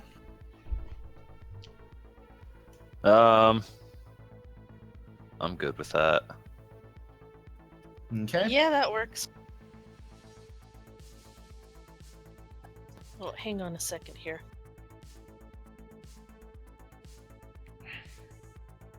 So that's 2 more days to get to Bridgetown. And combined with everything else, that probably finishes off the week. All And over. apparently now there was a black dragon drawn on the map. That's to remind us. Okay, so you go and you enter Bridgetown, which is a city that is built on the edge of the river about when things first coalesce into a single river instead of all of these tiny little streams that feed out onto the delta. This is the first place that it really can be bridged, and there is a large ancient bridge that ancient stone bridge that is doing so here. As you approach, you can see that. What was that? I'm sorry, are you implying that the river flows west? No, the river flows east. Oh, sorry, you're. Oh, right. okay, you But said yeah. the streams coalesced, and I was very confused. Yeah, but okay. Before the streams break apart into the delta. This is the first place, the last place. Then you can really get one single bridge across the river. So, where did I put that?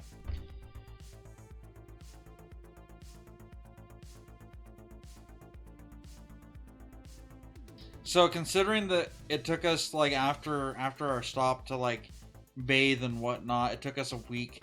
Could I have Dogany heal the acid damage done to me as well as my bum?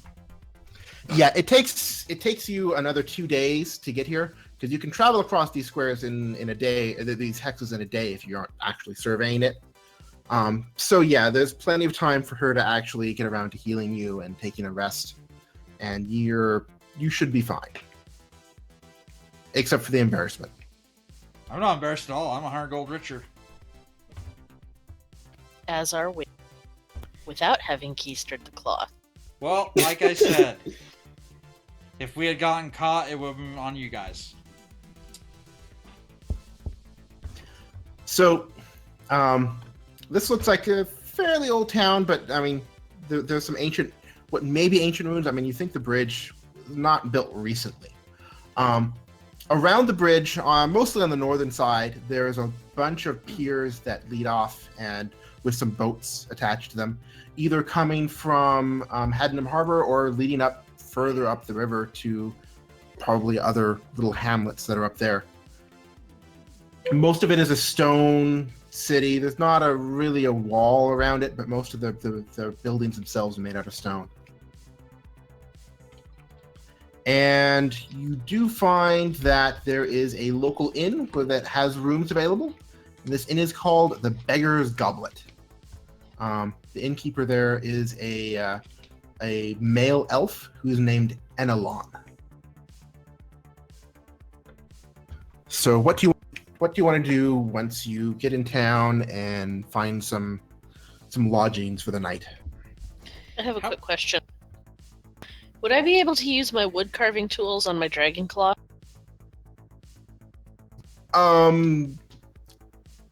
Claw is not wood. I mean, you could try, but it would be really tricky. It's not quite the right tools, so you probably have disadvantage. Also, I thought we only got 2 dragon claws out of there. I had Well- one and Medinar had the other. I have Dog- one too. I thought I Dogny had the other decided one. to yeah. They decided to copy you and keep. Oh, chopping so off everyone got claws, so one? everyone got one. Oh, okay. So what are you trying to do with the tools? Carve a little pattern into it and make it into a necklace.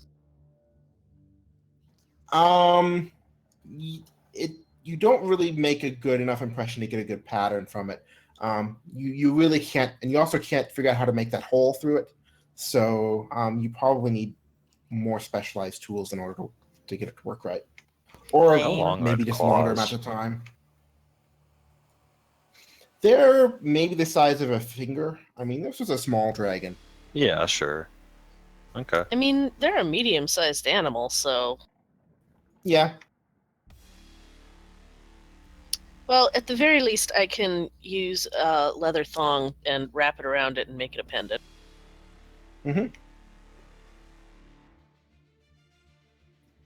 So you're planning on making yourself a target when when Mama comes around? Yes. Okay. I mean, as far as I know, dragons aren't vegetarians, so I think dogging is good. Okay. So what do you want to do once How you make big- it into town? How big is Bridgetown? It's not nearly the size of Hadnam Harbor. It's a decent village. You can tell that it's the hub for the local area, but not much more than that. There's also a little bit of transshipping because it's the logical place to bring things down to the river, or for people that want to cross the river. Would I be able to find thieves' tools here? You're not entirely sure where to look. No, but we have our rogue fresh out of prison.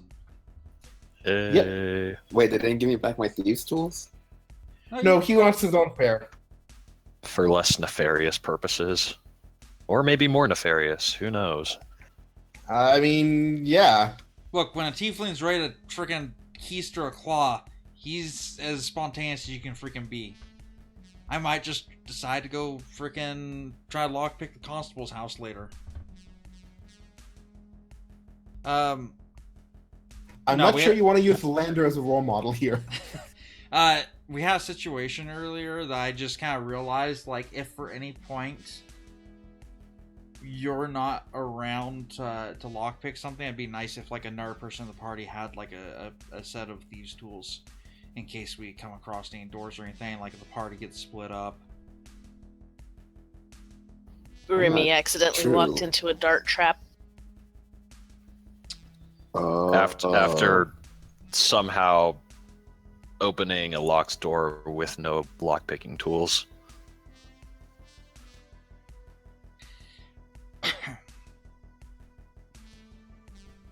So you can try to search around town, see if you can find the underworld, or you can try to see if you can convince a normally honest and upright merchant to dig one out of the back room.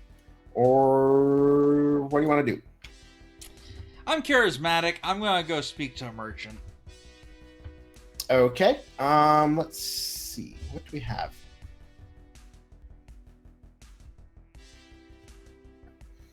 So you do find a small little weaponsmith a bit down the street from the inn.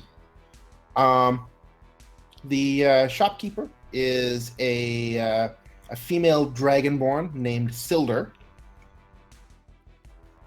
and she has a few things on the wall, but it's a fairly small shop. Hello there. My name is Metanar. How are you doing today? I'm doing fine. What do you need? I'm sorry, I'm laughing at what was just said. I'm looking for a set of tools, some specialized tools, and I'm hoping you can help me. Oh, what kind of tools? The kind of tools one would use, say you were out in a cave of goblins and they had a locked chest and you didn't want to smash it open, you want to be a little bit more delicate. Those kind of tools. I see what you mean. Go ahead and make a persuasion roll. Yeah! Can I use my thieves' cant to give him advantage? Sure. If you're following him around, you can use Thieves' Cant. Yeah, I feel like after hearing that, I would follow him around. I mean, wouldn't that require the merchant to be a thief proficient in Thieves' Cant? That would be the problem. So the merchant doesn't seem to understand any Thieves' Cant. You kind of make a gesture as part of moving around the shop and then raise an eyebrow, and the merchant just ignores it completely. The merchant says, well, I don't carry anything like that here. I don't know of anywhere you would find it in town. I mean, I'm pretty much the only metal worker here, and while I do work with tools, I don't work with those kinds of tools. Do you think that you could craft them if you had, I don't know, another tool set to look at, for example?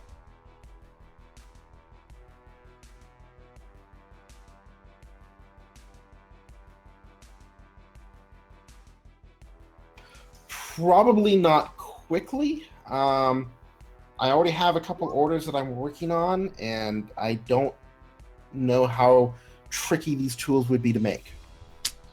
Okay. Well, I do thank you for your time, and I'll just kind of smile, then I'll pause, and I'll go, recently, a very unfriendly creature who was disposed of covered me in a lot of acid, and I like to keep my armor looking good. Do you have anything that can help with acid corrosion on armor? That is a tricky thing. Well, I do have a bit of this polish that might help. And I can throw it a bit of an old rag. For what I have left in this container here, that's probably about a gold's worth. Okay. I care about how I look quite a bit. I'll take that. Okay. And I assume later at night you spend the time polishing your armor, and you find you use up about half of what he sold you. Okay. I'd Okay. like to. I was gonna ask the merchant how much some arrows would be. Arrows.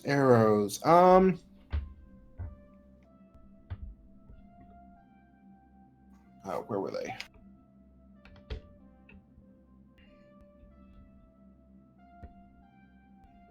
Let me look that up real quick because I forgot to look at it earlier.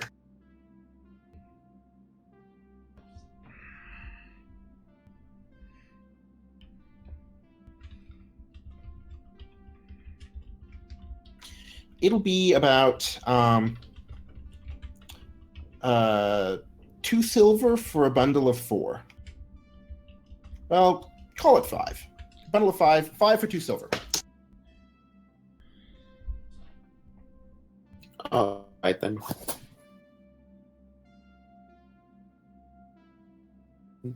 give her 2 silver.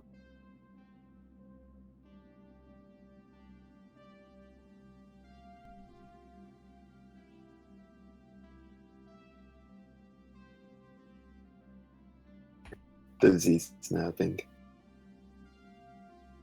Is there anything else I can help you with? No, that's pretty much it. Okay. I thank you for your patronage. So let's call it the afternoon for Medinar and Lander. What do Urmi and Dogany want to do for their afternoon? Dogany, do you have a plan? Dogany, Urmi. She's now referring to herself in the third person.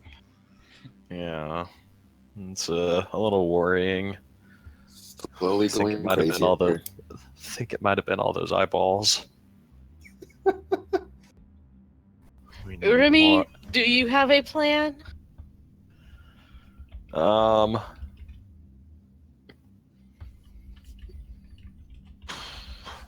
there any other businesses of note in the town that might be useful to our group? I think there's probably a general merchant you can find. There's not as the shops here are going to be smaller and not have as much stuff as in Hadnam Harbor, but you can probably find something somewhere. Alternately, you can just spend the time seeing if there's any rumors in the local tavern where you have the local inn where you have a room. God.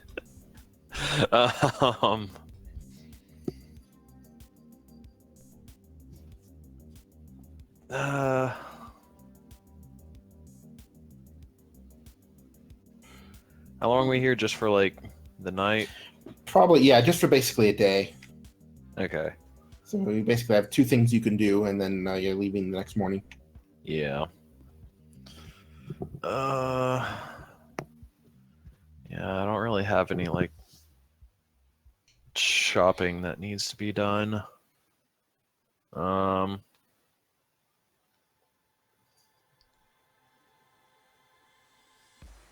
Yeah, I don't know. I guess I'll hang out at the tavern.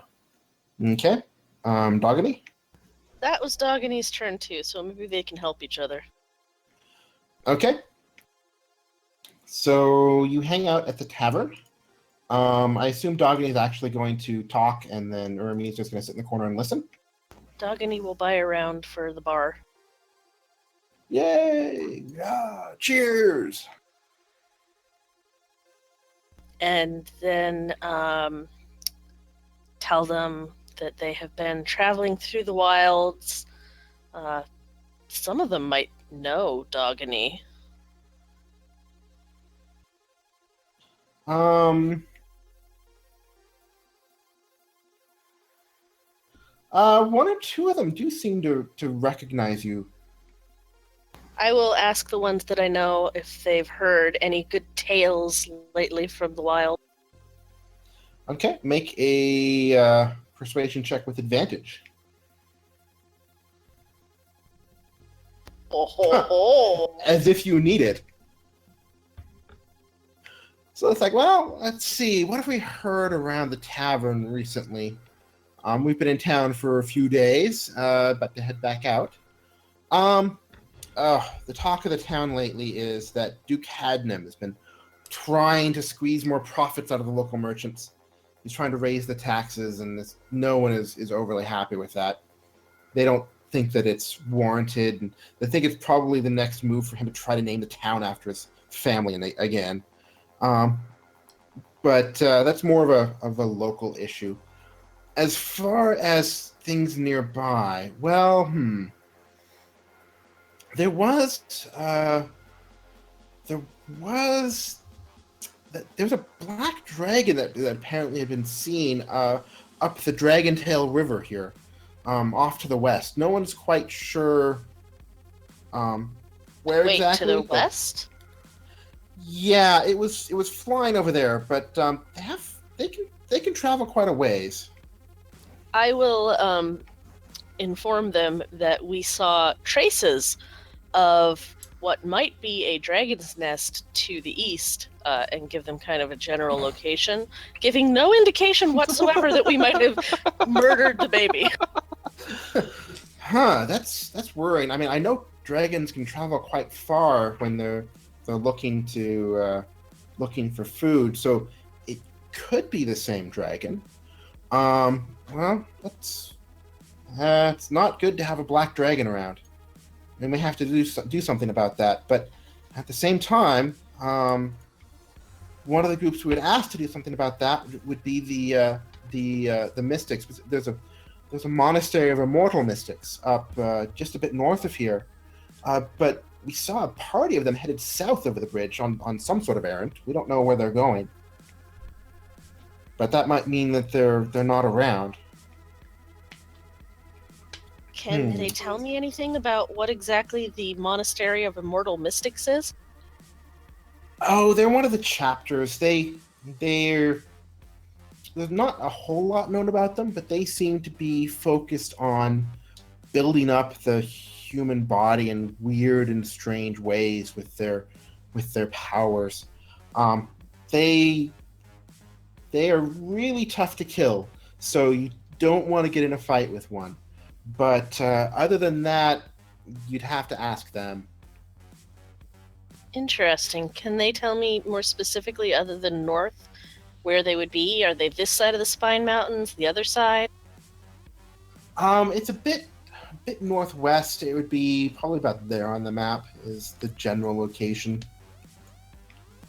I will thank them for that. Anything else? Let's see. Well, there's rumors coming down from Lake Town that there's a river running into the lake that every winter starts running red with blood. They're not entirely sure how much they believe that, because I mean those Lake Town folks, they're so gullible.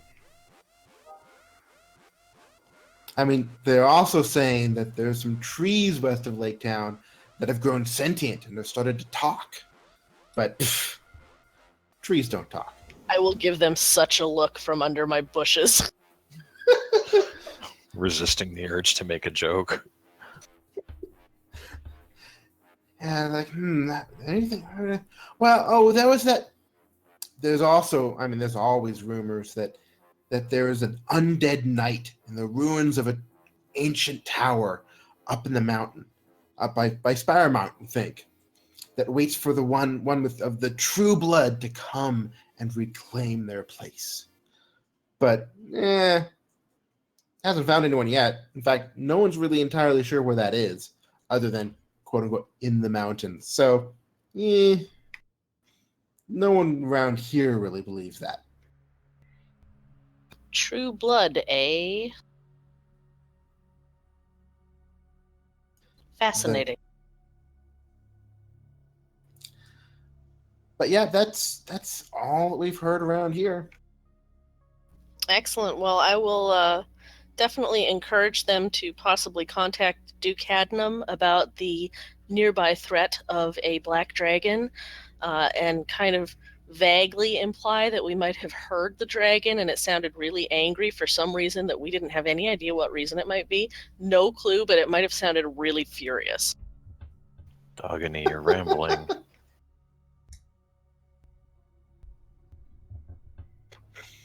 Okay. And Urmi is going to hear the same things while listening.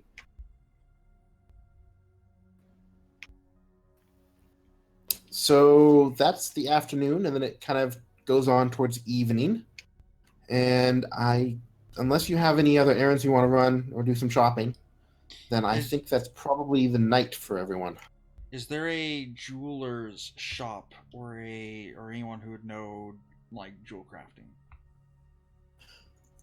You find a small craftsman that will occasionally handle some gems that people find around and cut them and polish them and try to turn them into actual jewelry. I'd like to go visit him. Okay. And I ask him if by chance he has any books on the trade or anything like that. As someone who might want to like learn how to do that kind of work. And I'll use thieves' cant again. Just because. Let me see.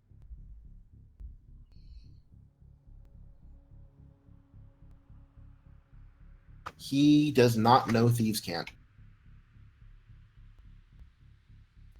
Someone eventually will.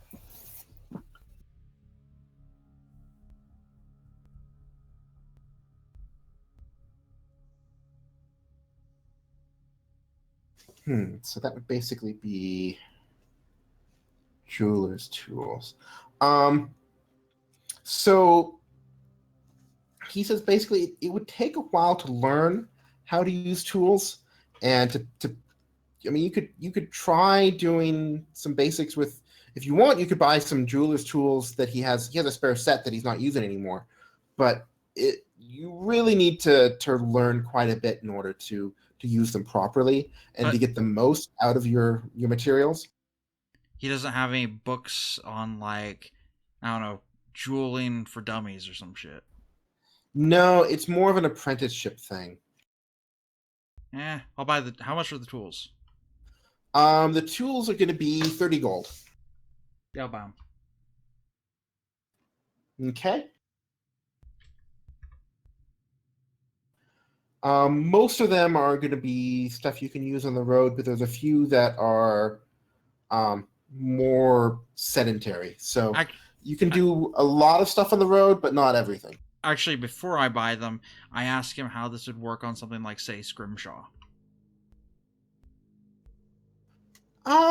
These would probably be pretty good for Scrimshaw. You might need a slightly different set for that. If you're So if you're going like a Scrimshaw set or a Mobile's jeweler's set, he's like, well, I can swap this out for that and this out for that. I could put together a set of tools that would work well for traveling. That would probably be 35 gold. Yeah, okay.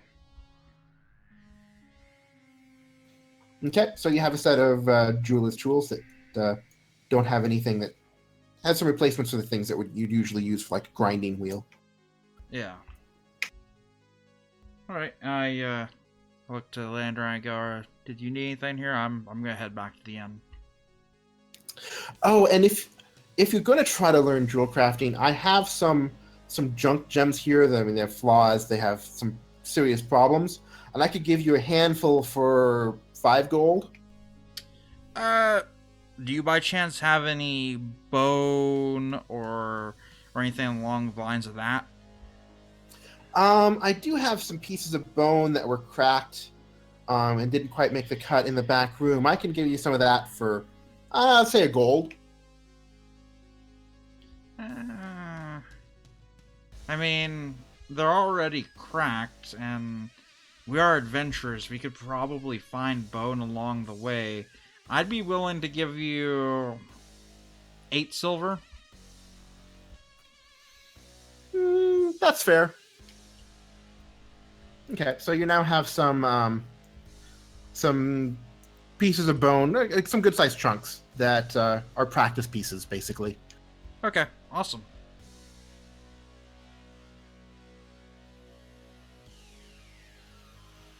Okay. Lander, is there anything else you would want to do there? We're at a jeweler's, right? Yep. Oh no. Oh God. Oh shit. Yeah, that's really the only other thing I can do. But since I'm with Metanar, no. You don't want him to bail you out again? I just give you a look of, you do what you do, man. You gotta do your own thing, but I don't know if I can bail you out a second time. I've learned to control myself a little. Like I eye some of the stuff, like some of the fakes, but nah. Hey, he's gotta go to sleep sometime.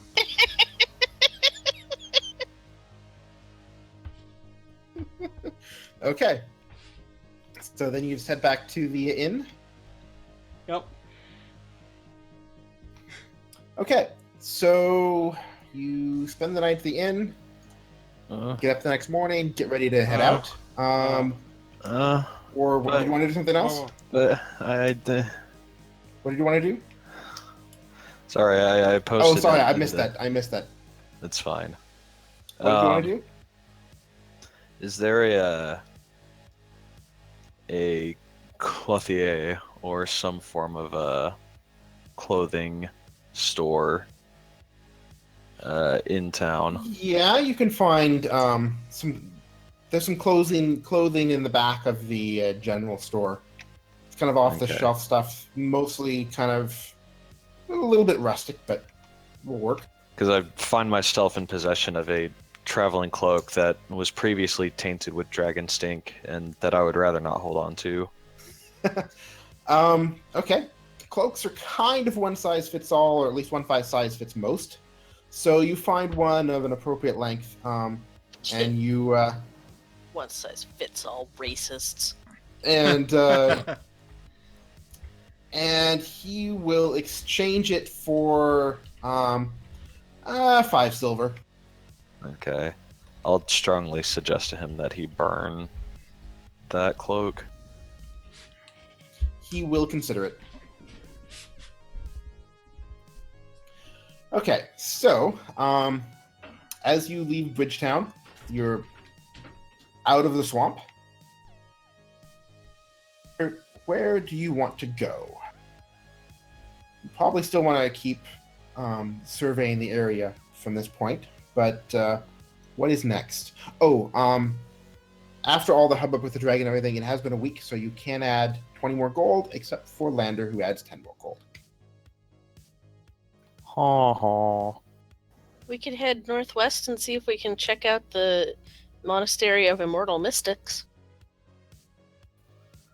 The 2 regions along the coast that we did finish surveying, did any of the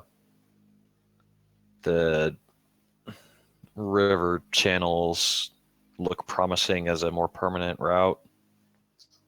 There was one that looked more promising, but you'd have to really finish surveying the interior in order to really Well, confirm sure. that they didn't dead end. Where was the one that looked more promising? It was basically this one here. Okay. The one that kind of like ends right between the 2 tiles. This one that kind of here. Basically, this one looked kind of promising. Yeah. Okay.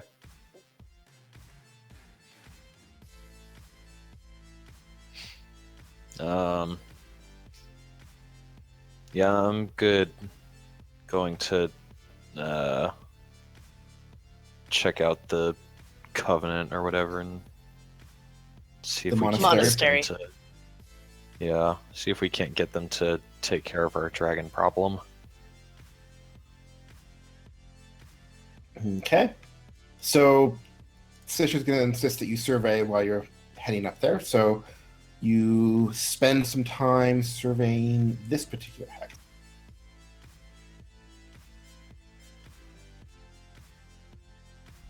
Shall we take a quick bio break here? Sure.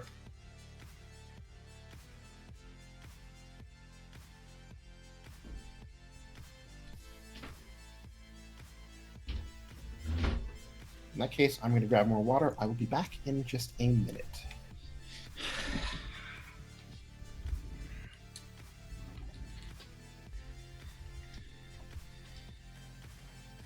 I'm back. Did I miss anything? Yeah, we just started a bio break. Okay. And you just started surveying that hex there. Yeah, we're Right. looking for the Monastery of Immortal Mystics. Wait, where are we surveying? The one with the tent on it. The tile that Oh. we're on. Okay. Before we had turned in for the night, when I get back to the inn, I I dropped the. I'm going to jeweler- pause you for just a second because the DM is not here if you need Oh. him. Oh, okay. Well, no, I don't really need him. Oh, okay, then proceed. I dropped the jeweler's kit and the bones in front of Dogany, and go, here you go. Because I saw her tinkering with her little claw along the way, turning it into a necklace. They're for her? Yep, they're for her. Though Matanar may ask to tinker with them once in a while. That's what you had us walking around town for? Just kind I of thought look you back. Oh, sorry. I know that was it. Oh, I kind of just looked at our rogue and I go, well, I want thieves' tools, but it turns out it's really hard to find thieves' tools. I don't know the right places to look. I mean, if you had not been in jail earlier, maybe we could have gotten some in Haddam Harbor, but whatever, no big deal. So that's why we went to the blacksmith. Jeweler we went to just because I saw her tinkering with her little dragon claw, and I didn't want her to break it trying to carve it. I see your point. Hey, I may be a sly person myself, but it doesn't mean I'm not prone to acts of kindness randomly. I just have one question though. Hmm. Why didn't you try to sell the dragon's claw even when we went to different stores? Why didn't I try to what? Sell the dragon's claw. Because I feel that in a backwater town like this, especially a town that already knows about the Black Dragon, if I were to present them the claw and be like, hey, you want to buy this?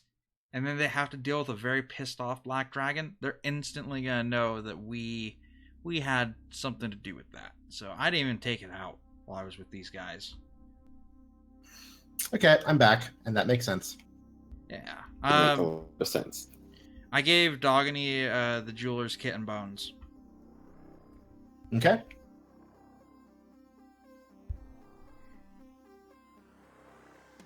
So, you head out of town, where you think the immortal mystics might be, and you start surveying this particular area, which is mostly plains, but starting to get a little up into the hills. Okay. And let's see.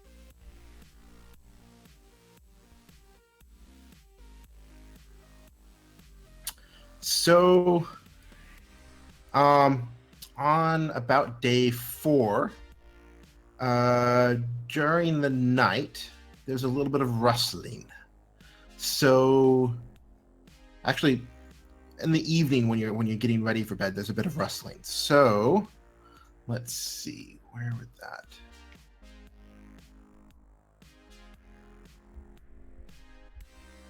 I like how the loading screen for me said hatching dragons.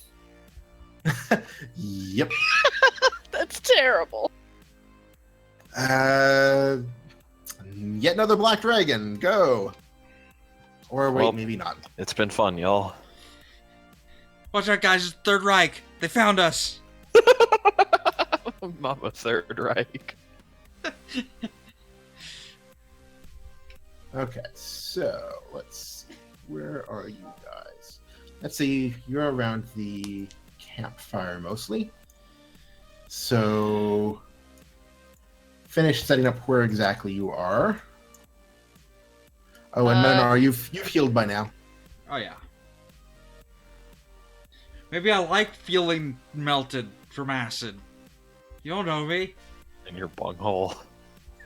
Oh, Can Dogany take first watch and climb up on this rock?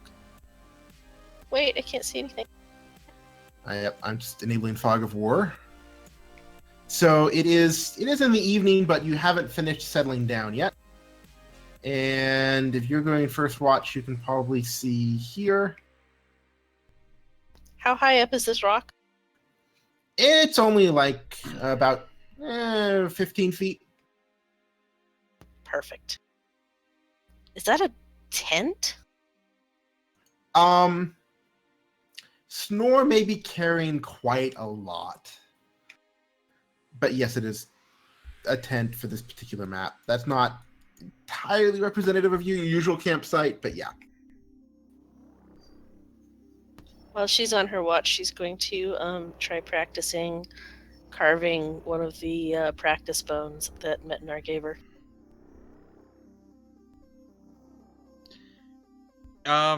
Before we turn in for the night, can I ask Dogny to predict the weather? She will. It's going to be cloudy tomorrow, overcast, but don't think there's going to be rain. Metinar's gonna sleep under the stars tonight.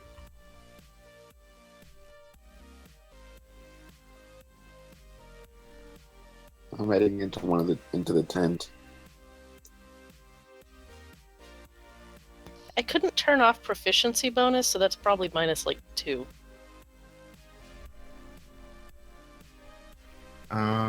Yeah, that's going to be -2. So while you're carving there, you hear a little bit of rustling. Make a perception check.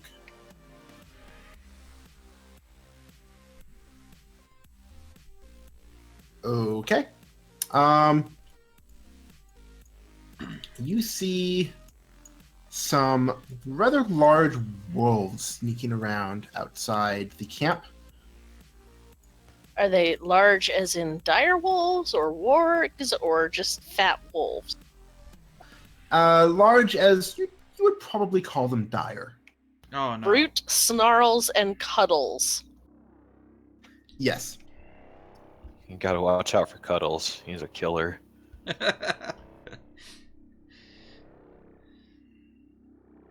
Hang on, let me think here.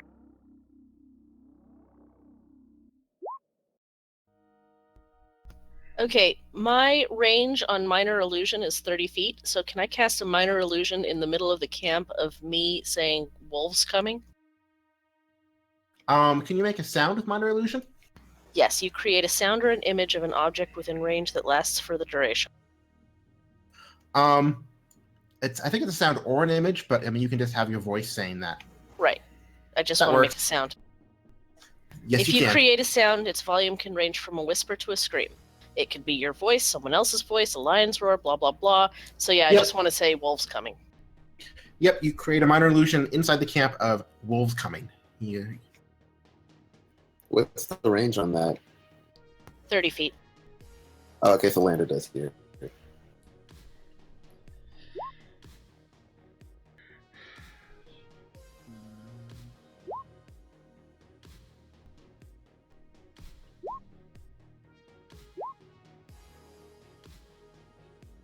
Oh, wait. And go oops. ahead and roll initiative. Too slow, baby. So, what kind of roll would it be to like want to wake up? Constitution? Well, it's in the evening. You're just settling in for the night, so you aren't actually asleep yet. Oh, okay. Look, Medinar needs his 8 or 9 hours. You know, he's got to feel his best. Have that A game with the charming. Are they approaching us like they see us? Like they're coming after us? Let's see. Are you trying to be stealthy while you're on the rock? I'm sitting on a rock and I'm looking like a bush. I'm automatically stealthy. They're trying to be a little bit sneaky, but you saw through it.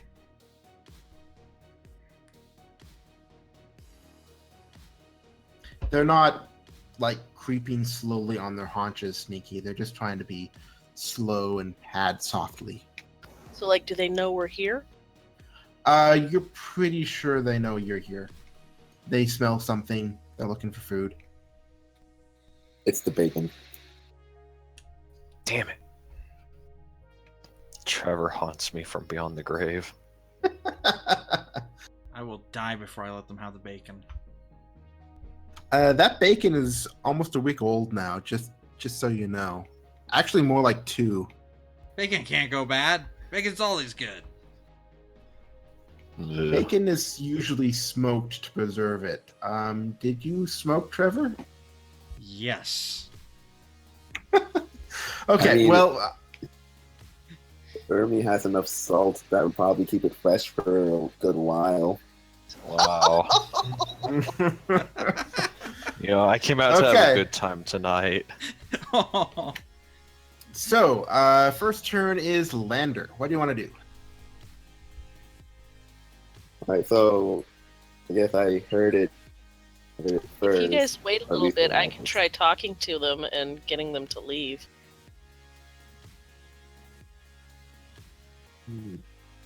Could I move and hold an action?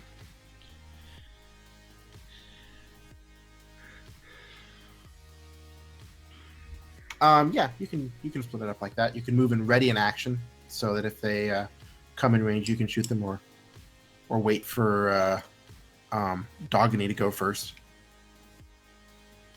Yeah, I'm going to move up to the rock with Dogany, and if the whole talking to them thing doesn't work out, then I'm just going to shoot.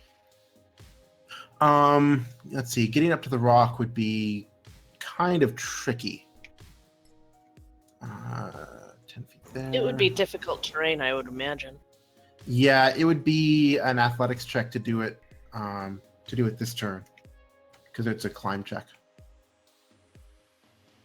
Yeah, I'm guessing dashing wouldn't help either.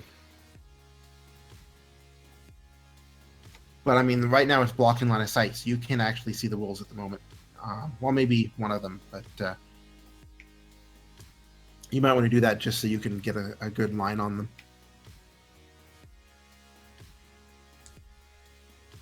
I don't trust my strength check.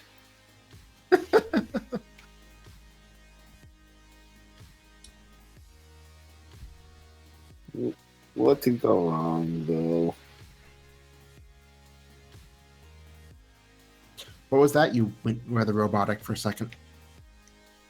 I was saying, what could go wrong with the Yeah, -1 I mean, you're strength fine. check? You're Athletics. fine. Won't climbing rocks be athletics? Yeah, it would be Yeah. athletics. I mean, it's up to you. What do you want to do?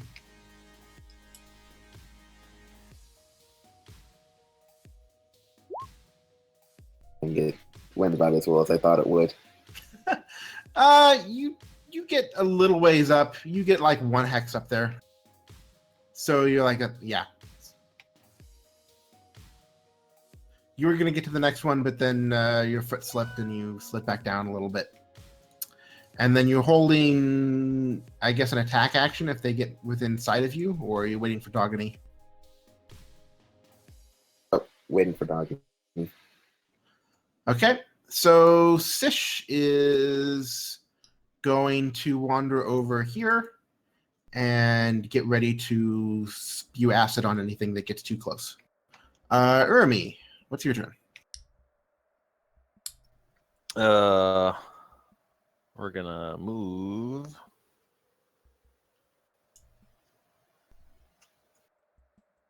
over here. Urmi gets too close. Sish spews acid on Urmi. I mean, at this point, I wouldn't even be upset. Men Right. are from behind again? Okay. Again, what? Okay. And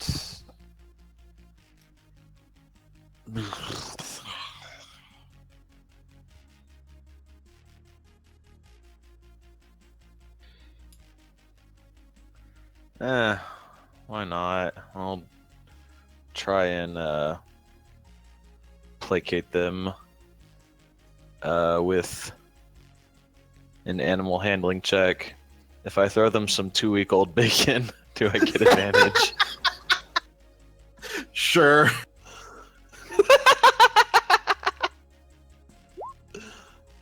Oh, Ew. wow.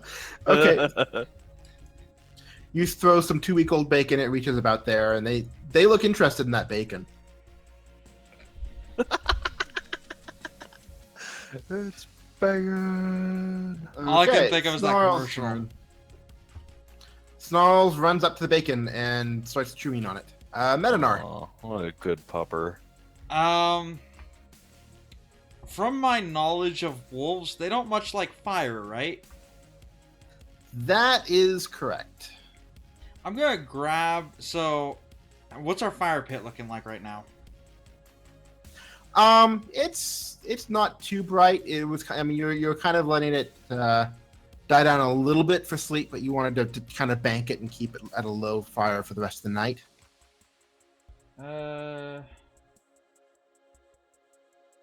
Yeah. On second thought, I don't want to play with fire. I'll just move. Let's see.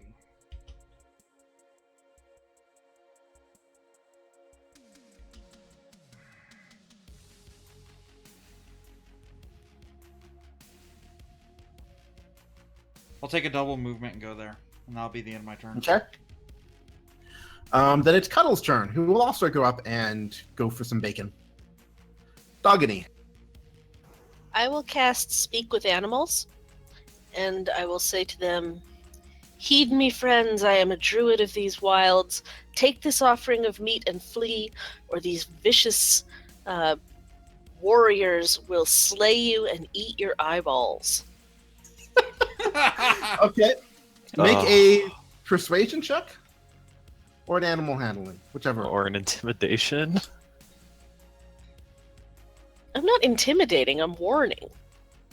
Oh, I'd for be pretty pity's sake. intimidated. Yeah, but they already like the bacon from Urmi.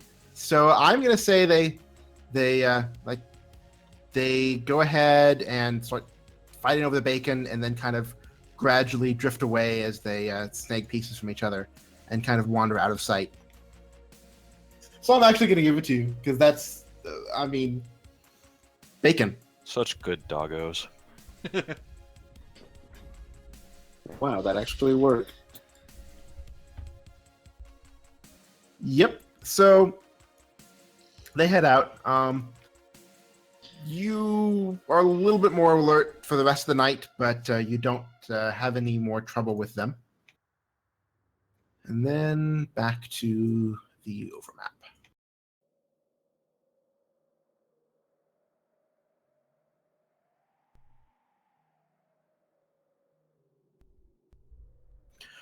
So other than that, nothing too unusual as you finish surveying this particular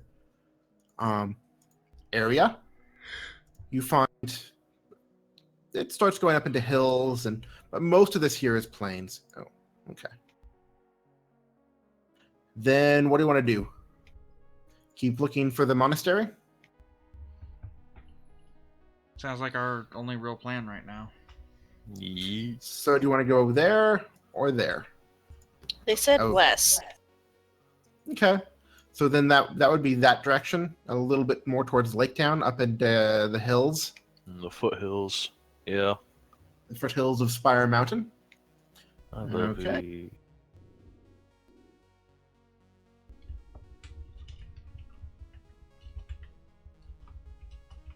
Let me see.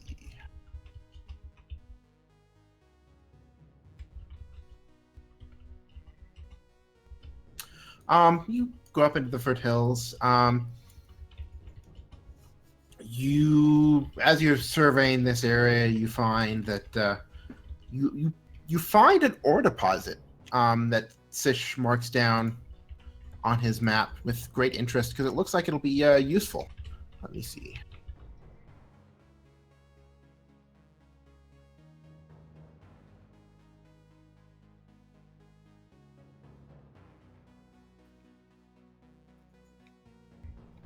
Looks like this is a small iron deposit. There's some rust on the surface. It's a nice red color. And it looks like this might be a profitable place to continue mining. So Sish marks it down on the map and gives everyone a 20 gold bonus. And it's been another 2 weeks. So that's going to be 60 gold total for everyone except Lander. Lander is going to gain 40 gold. I'm rich. Haven't I paid off that 80 gold bail yet? Nope, 2 more weeks.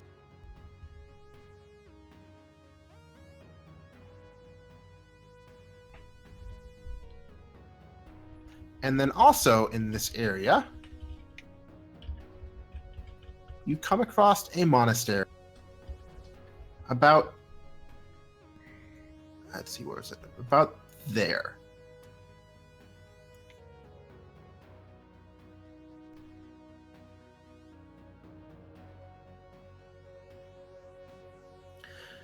And as you approach, you are greeted, and the gatekeeper says, "Hello, travelers. What brings you here?"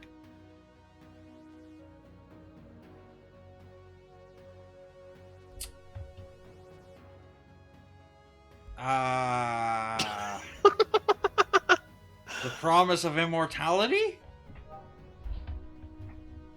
Oh, we're not immortal per se, just quite hardy.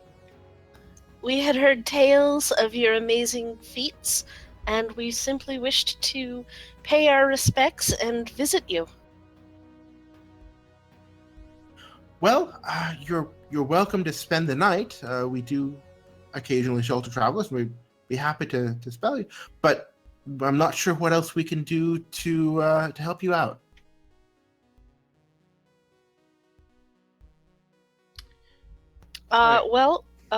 One thing that I might mention, and this is not my request, but we have recently been to Bridgetown, and they have a black dragon nearby that is threatening them. I know that they were hoping that you might send help to them. That is troubling news. We would have to talk to the Duke about that, but also we don't have the manpower at the moment. We don't have enough people. We have other business that has taken some of our brothers away. I don't think we would be able to help right now. If I may ask, what business took your brothers? You may ask, but I'm afraid I can't answer. I see. How fortified does this monastery look? It's not a castle, but it's a stone building with a small wall around it and some grounds inside. It's enough to keep animals out. So it's not really defended in case, say, Bridgetown were to be destroyed and the villagers would need, like, refuge from a dragon.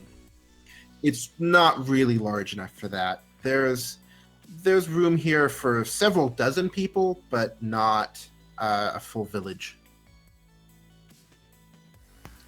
I will inform them that we have been sent by the king to map this area and ask if they know of anything in the region that we should be aware of, or that might be of interest to the king or the Duke of Haddenham Harbor.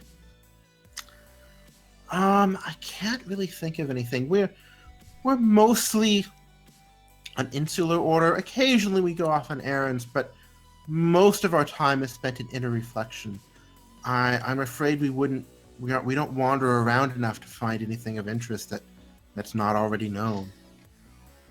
Can you tell us anything of your amazing feats of body manipulation? Perhaps a demonstration? We try not to boast about, and we try not to show too many of our secrets to outsiders. There's been problems before with people who just didn't understand.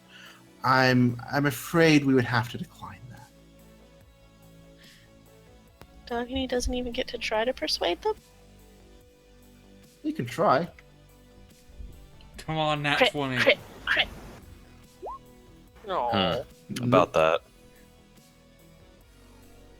Then perhaps we could just beg a place to sleep for the night. Certainly. We have some extra rooms. They're not the most fancy, but we can provide you dinner and breakfast and see you on your way in the morning. That's very kind of you. Is there anything that we can do to repay your hospitality? Nothing springs to mind. but I do appreciate the offer. I have some amazing scrimshaw you could have. God. Thank you, but no.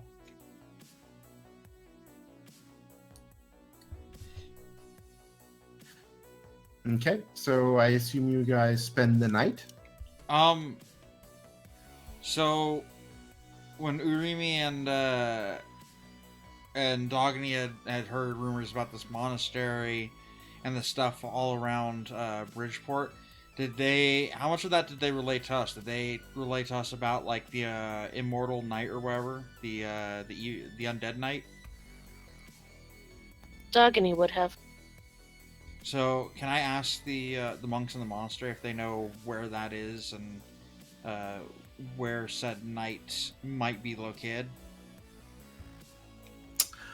Oh, we've heard that rumor too, but we have no idea where it might actually be, or even if it actually does exist. We have no first-hand knowledge of it. Fair enough.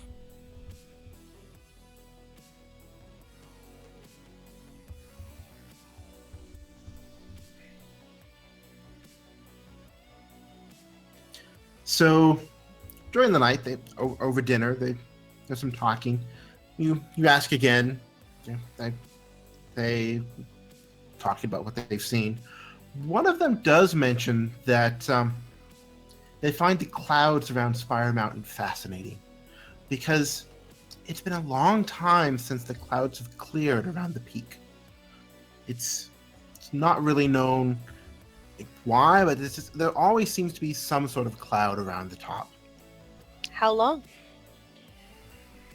Quite some time. No one can really recall when the last time the peak of the mountain has been visible. As we're dining with them, can we see any evidence of this body manipulation? Are they like super buff or anything? They look athletic, but nothing especially shows on their bodies themselves. It's more of you get the impression that it's more of a mental discipline. So if Dogany were to like accidentally drop her glass, would one of them like whip out a hand at breakneck speed and catch it before it hits the ground?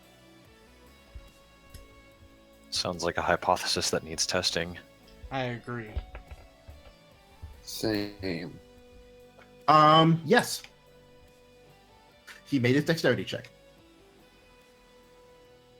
Dogany will apologize for dropping things and compliment him on his reflexes. Thank you. That's not impressive, but I could do that too.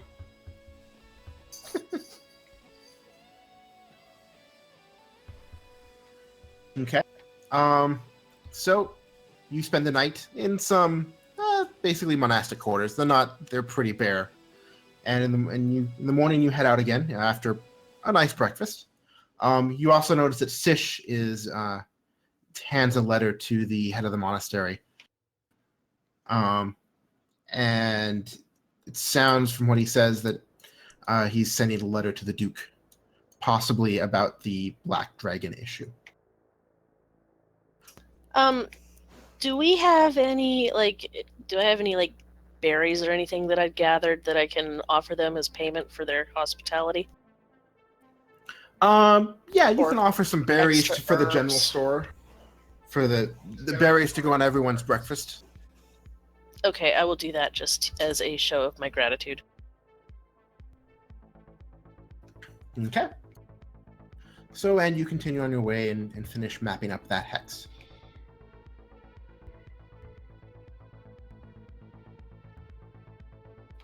So, where to now? Heading towards Lake Town? Or back to the river? I'd say Lake Town. Okay. I'd be curious to get their opinion on the clouds as well.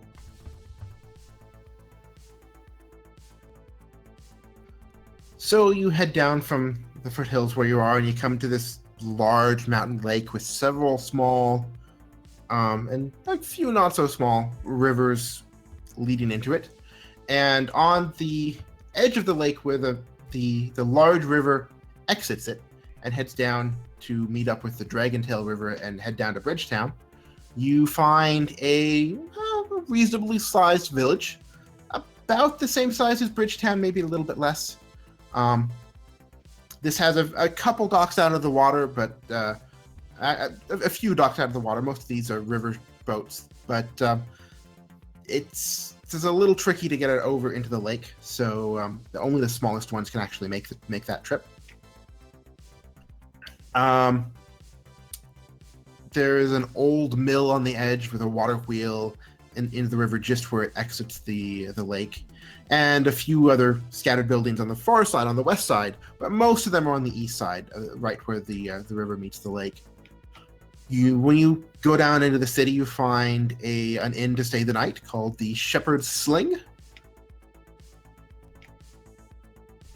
And the innkeeper here is a human named Hellman. The male human named Hellman.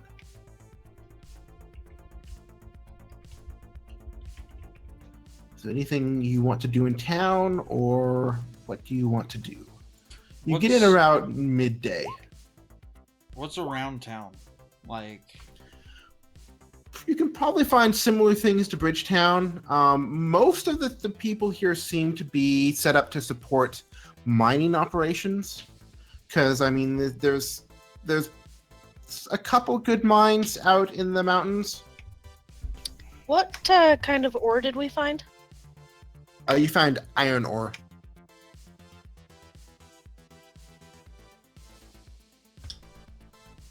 I want to spend. When did we roll into town?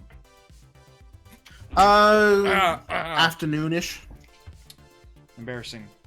I want to spend my afternoon asking about like the clouds and as well as about the knight that's rumored to be around. Dagany is going to go to the store and see if she can find some thieves' tools. Okay. Urmi and Lender? Lander is not invited. Any place in town that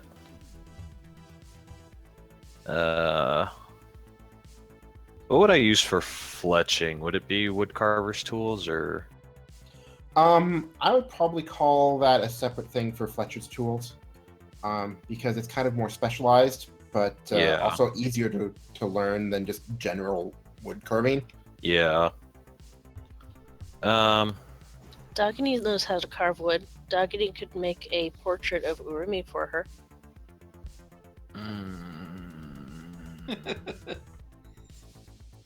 Urmi is fine with this as long as said portrait is fully clothed. I don't know, I guess I'll go to the general store and inquire if they might have anything of the sort, or where I might be able to find something like that. Okay. Let's see. So, and Lander, what's Lander doing?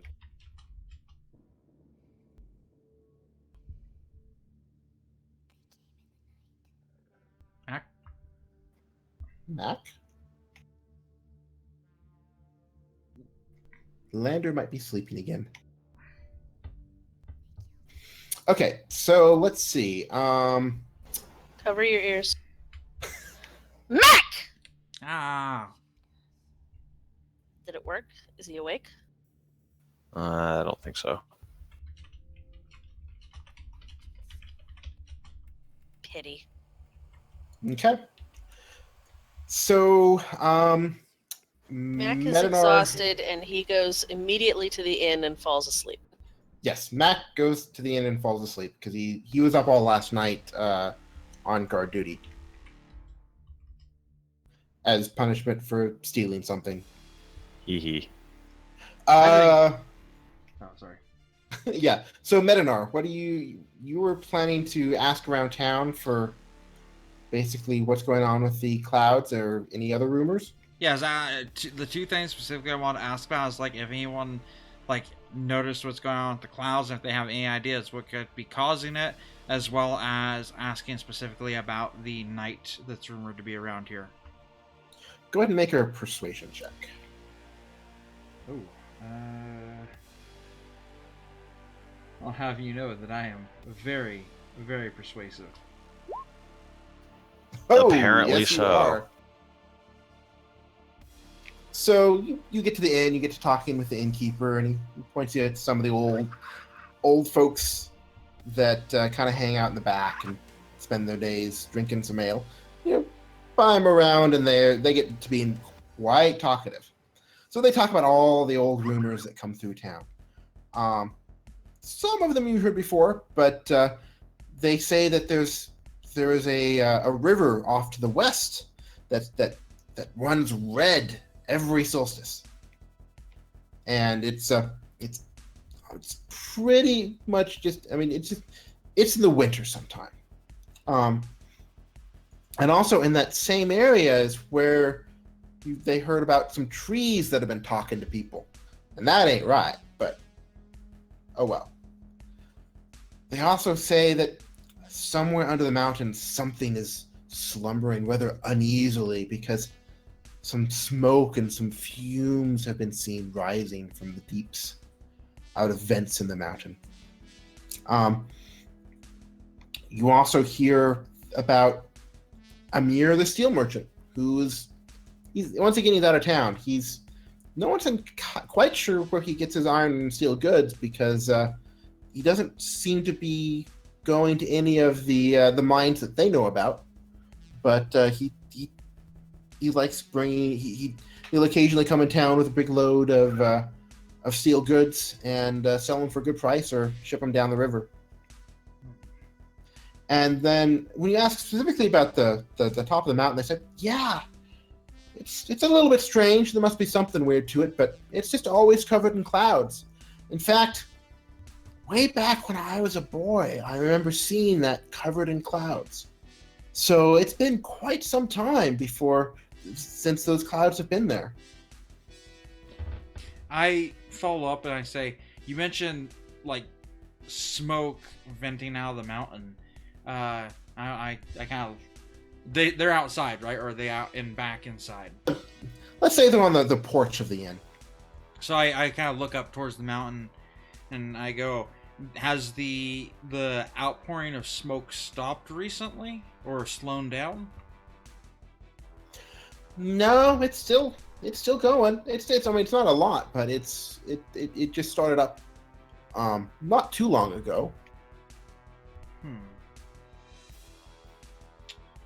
All right, that's good to know. And oh, sorry. And then you were going to ask about the night and the ruins, and they say, everyone keeps telling that rumor, but we don't really know where it would be. I mean, these people have been going all over Spire Mountain, and they don't seem to. No one seems to know exactly where it would be. I kind of think it might not be here. All right, that's good to know. And I smile and I go, oh, and one more thing. Keep your eyes open tonight. You may actually see a walking, talking tree. And I just give a smile, and then I will head back into the inn. Oh. Yeah. Oh, and that's right. We also heard one merchant yesterday come in talking about how there was a black dragon that killed some people down along the river, down around the Dragontail River. It's not good. Yeah, no, we have heard about that. Luckily we have not seen any black dragons of any kind. Terrible business that we told the monks up in the monastery, and we talked to Bridgetown about it. But Bridgetown told us all about that. Terrible business. Anyway, I'm gonna go take a nap. You guys have a good day.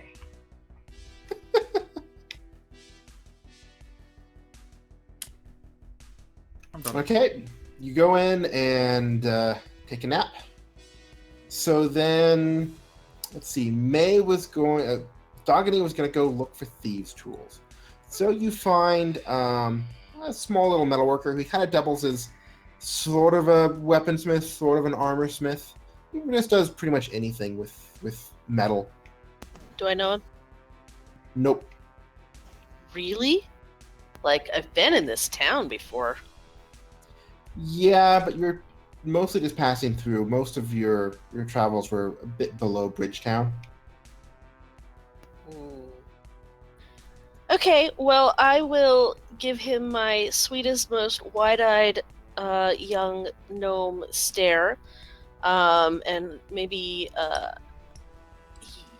utilize a little bit of my rustic hospitality, and tell him that I find myself in need of some lockpicking tools.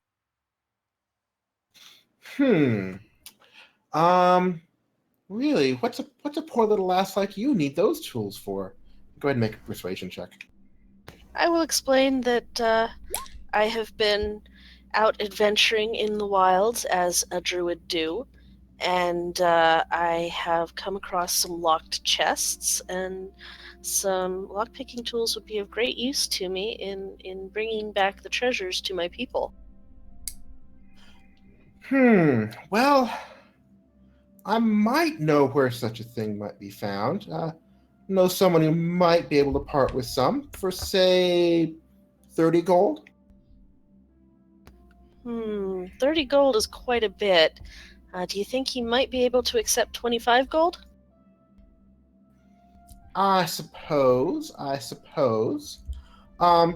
There's, of course, payment up front for these types of things. Might she see evidence of the actual end product? No. Then how about half payment up front and the rest of the payment once the product is delivered? He goes,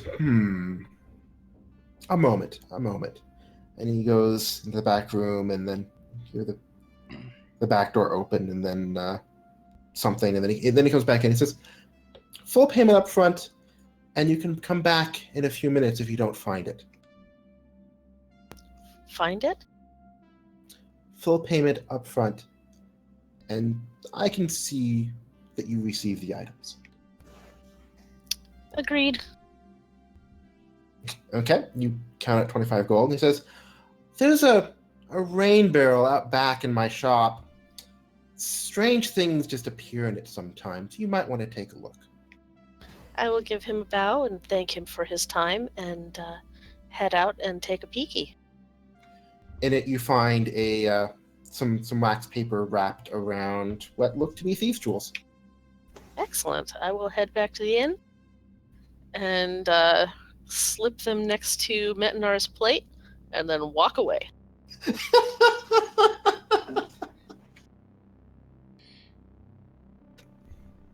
Okay. Does Metinar have any response to that? I mean, am I napping right now? Oh, if he's napping, then she would leave it next to his bedside. Okay.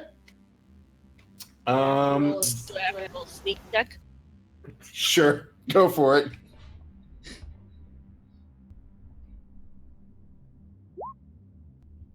How's your perception?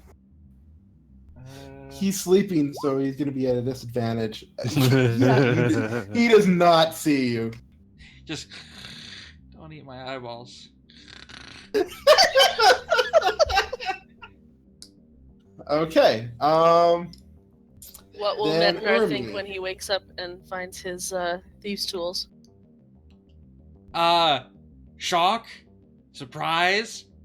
He's wondering if Santa visited him for the first time ever. This is just kind of like a late gift. He'd be happy. Okay. So then Urami. Let's see. What were you doing again? The general store. Okay. Fletching So you tools. Okay, that's right. You're doing fletching tools. The general store guy says, yeah, we have some tools that could be suitable for that. I can put together a kit for you for, let's say 2 gold, and we got some specialized stuff here that should do quite well. I know my cousin's uncle, also my cousin, does some fletching, and this is kind of the setup that he uses. So he shows you where some tools are. Oh, I see. Yes, that would be very helpful. Yes, I would like to purchase that then. Okay, 2 gold.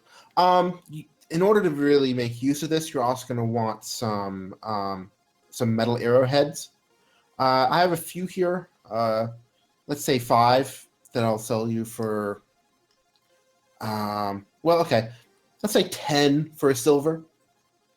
And then the rest of the materials you can probably find out in the wild, or you can buy them here as well.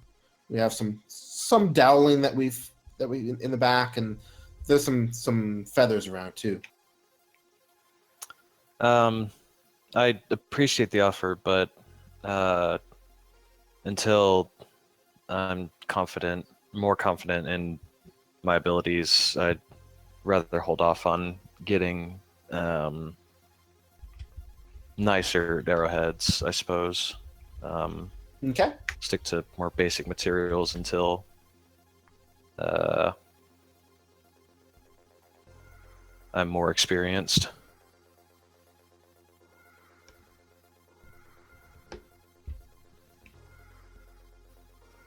But thank Okay. you again very much for the tools.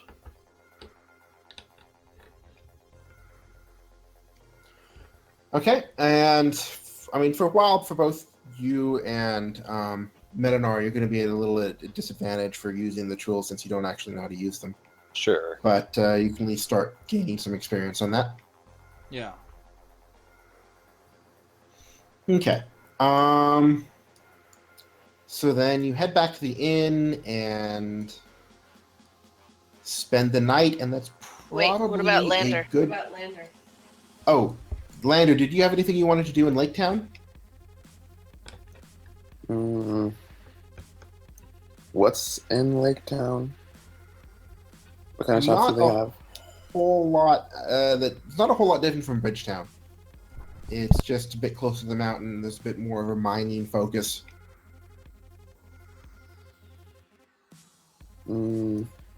Did Vetnov finally find Dave's tools? They appeared by his bed, and Dogany found them, but Metanar doesn't know that. Santa Thief left them for me. Well, I guess I'll just take the time to teach him how to use them a little. Okay, so you can start trying to train him in how to use thieves' tools.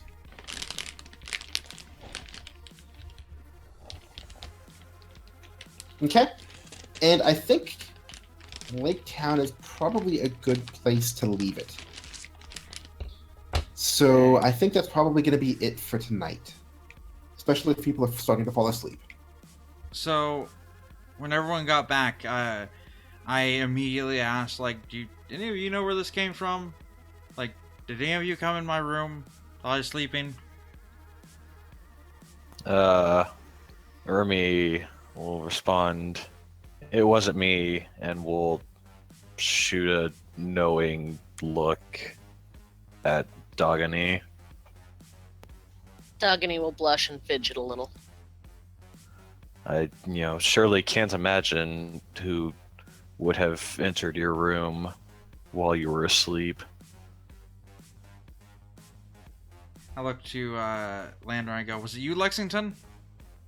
Just oblivious. Nope. I only got one set, and they're right in my bag still.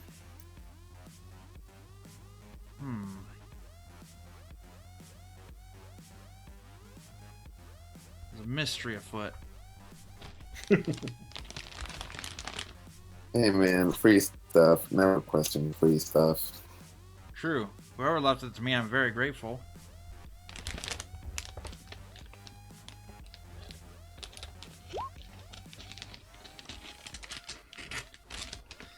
Also, I just had a thought. This is kind of out of character thing to say, but given that Dogany has a scrimshaw set and has been working with bone, and you have a fletching set, would it not be possible to make arrowheads, like practice making arrowheads out of bone from whatever we may kill to eat? If Dogny wants to try that, or if she's okay lending me her tools to attempt it, I mean, It'd be good practice good. for both of you. I'm good with either of those options. Dogany feels that it might be a waste of her massive artistic talents, but she would be more than happy to let Urimi use her tools. I mean, on each arrowhead, you can carve little naked Urimi busts. Oh man! Killing people with picture of your face on it? Yeah, face I'm okay with. Dogany is sold. Literal looks that can kill. Hey.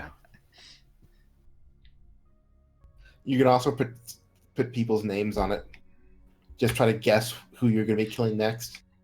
I have an arrow with your name on it. Your name It's- is now Jason. It's like the named Coca-Cola bottles, but so much worse. What happens when you fire multiple arrows in somebody? Your name's Jason. No, now it's Mike. Okay, now it's Tristana.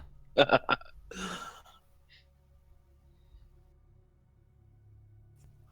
That to was make fun, some game. need to make some kind of roll 20 breaking macro that changes the target's name tag every time I hit it with a different arrow. Nice.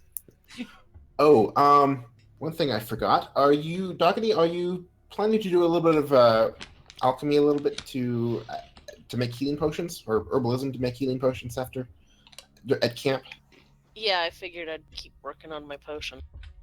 Okay, it's been 2 weeks since you found those herbs, so you should have one more potion.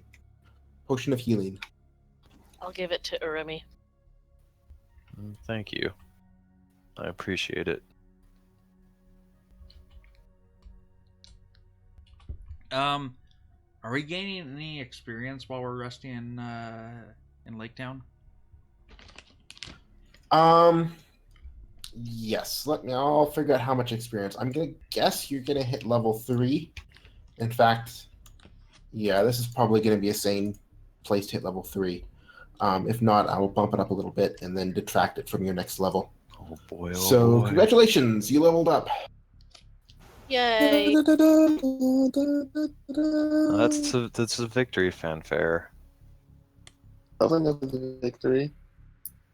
I guess. Thinking more of Pokemon, where it's like da da da da. We're not evolving. And that's I know. No, if we were evolving, it'd be that dun dun dun dun. Oh yeah. The level up is just a little da da da da. I stand corrected. Come on, don't you debate Pokemon with me. Level 3 would be 900 experience.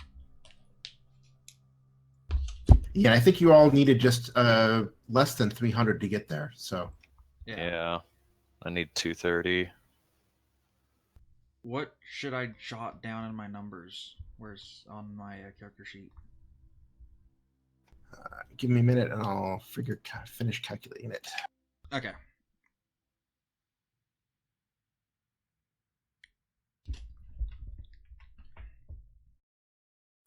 Wait, how much XP for a kobold? How much -1. tiny?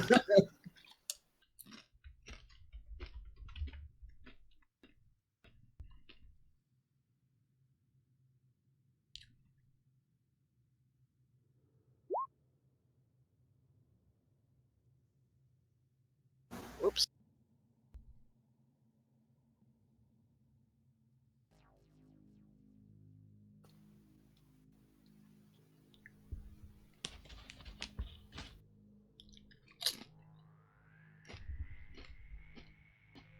Looks like 375 XP.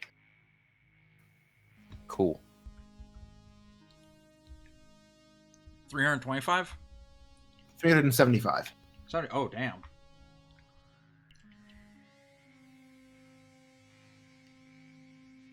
You did defeat quite a lot of things this time, and you did find some extra rumors and explored some hexes. So yeah, How much for killing a dragon? Imagine that was a good chunk of it. surprisingly enough, the same amount as for killing Trevor. I mean, both enemies did one-shot a party member, so... I mean, yeah. True. Yay! I got my my hellish rebuke or whatever. I think now. Oh wait, nope, never mind. I got my Thaumaturgy cantrip. Wait, we're level 3. Yeah, boy. Oh, Was it 325 or 375? 375. 375. Or let's run up to 400 for May for eating eyeballs. Oh. Woohoo! I feel like that's an experience loss. If I were Def- GMing this game. It definitely was for me. Trust me, I lost a lot when I experienced that. Lost some sanity. Lost my lunch. That's perfectly good bacon gone to waste. I just imagine that the Black Dragon is back there piecing together clues of who killed her child, and she's like, vomit, I'm gonna run a DNA sample. Just like tracking us down right now. You know, CSI, Black Dragon. May, when the guy on Bloodborne said we need more eyes on the inside, I don't think that's what he was talking about. Num num num num num. I think I'm an Eldritch Knight now. Yeah, I need to decide now that I actually have multiple viable archetypes. Whether I'm going to be a hunter or a beastmaster.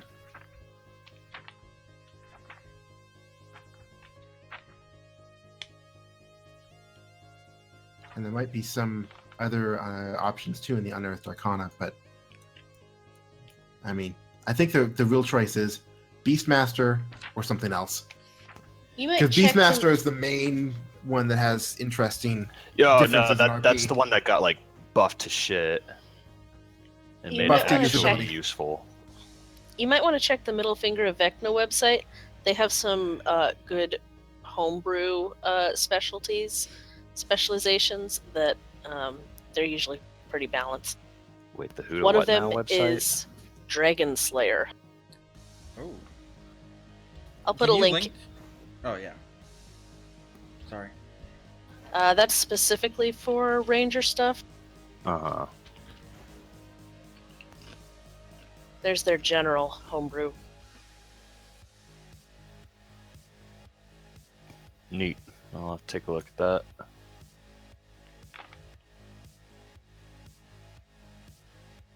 I considered taking their Green Knight Druid Circle, but I decided to go with Shapeshifter.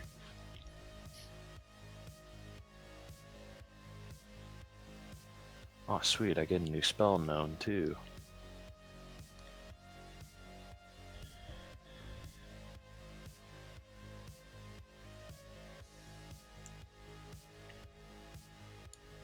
Where do I Hun- see like the bonuses for the archetypes?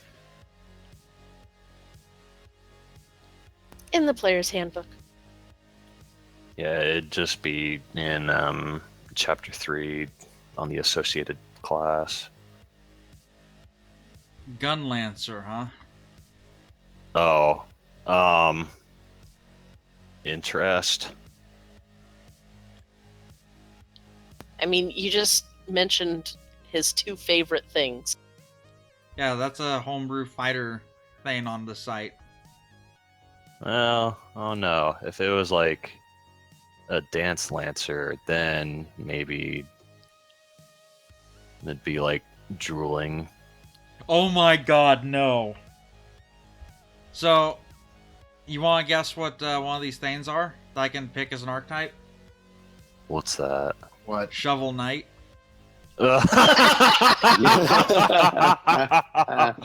Holy crap.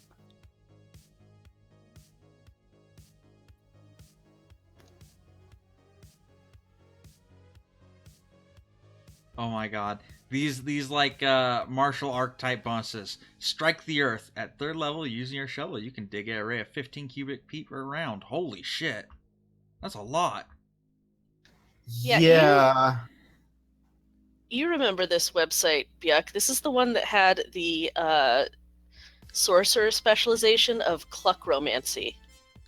Hey, I was all for that. If somebody wants to play a Cluckomancer, I'm okay with that. Whoa. Oh, Oh, hey, perfect. There's a dragoon archetype. there's a Chrono Hopper archetype for a rogue.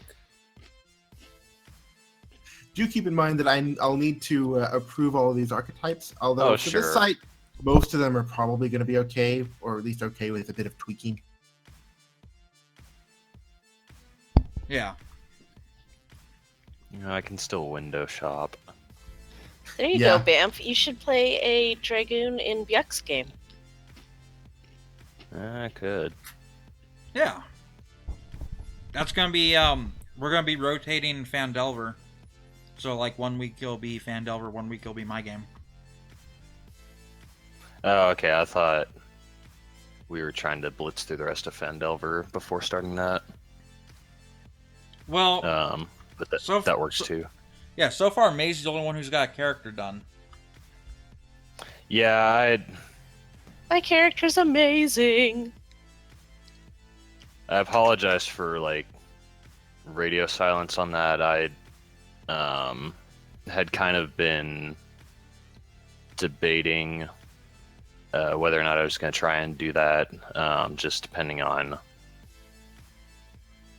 what my schedule was going to be like in like the coming weeks/months. But yeah, it all should good. be. I should be down to clown for that. Yeah, it's all good. Like I understand everyone's got their own schedules and whatnot. I definitely didn't want to put on like a separate day because like if there are 3 days a week that we were all playing games, that might get Yeah, a I little- know that. Yeah. Check her out. Ooh. She's amazing. Yeah, she is pretty badass. She is also a Ooh. complete and utter trash baby. Oh, Trash baby. She is how's like that? the emo gothest of the goth. I was about to say it's a very hot topic prom vibe. I have another picture of her. Hang on. Oh boy. What class is she? Sorceress. Because the darkness is in her soul. Oh, cool. With the ranger archetype pursuer, I literally become Boba Fett. That's the picture they have, like on the mock-up player's handbook. Is just Boba Fett. Wait, for which archetype? Under ranger, the pursuer. I gotta see this. Under rogue, Chrono Hopper is literally Tracer from Overwatch. Oh, sweet. Holy shit, there is really just a picture of Boba Fett. What the hell? Just so we're clear, I'm not allowing you to have a laser pistol. Yeah, are you seriously gonna sit there and tell me you don't want me running around pew-pewing everything? We Yes. may run into a Sarlacc pit. That's fine. I deserve it. So, the Gun Lancer is literally that Lance class from freaking Monster Hunter. Like, that's the image they use. Like, the one where their lance is a gun. Oh, really? Yeah. Yeah, I was thinking of the, oh, what's that thing? Again, going back to Bloodborne, there's a weapon, it's a lance with a gun in it, and I used that for quite a while. It was a lot of fun. Yeah. Hey, Will, I'm gonna send you something in PM on TeamSpeak. Okay. Well, I I hope you mean, Discord? Or, yeah, the Discord. Or... By the way, I think my character's close to done for your game, but I do want to talk to you about some backstory stuff. Yeah, absolutely. By the way, sorry about yesterday. I had a really bad anxiety attack, and I didn't get a chance to say like what was happening. There was no way I was going to show up to the game yesterday. That's okay. It's nice that we had some warning, and we figured out that you weren't going to make it. And I mean, these things happen. Yeah, Oh. no stress. Perfect. If I agree to become Weevil from Yu-Gi-Oh, then I get proficiency with glaives, and I can just make Urumi a clone of V. There's a ranger archetype called Insect Glaive Master.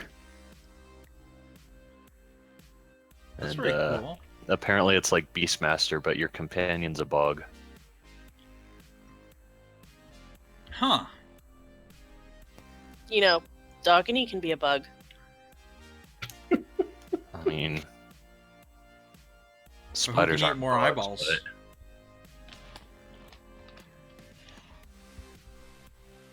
Dogony will happily share her eyeballs as long as she gets some. Oh wait, I think this is also a Monster Hunter class. Because I think I recognize this weapon. You think Monster Hunter 4 or something? Like there's a staff class that summoned bugs?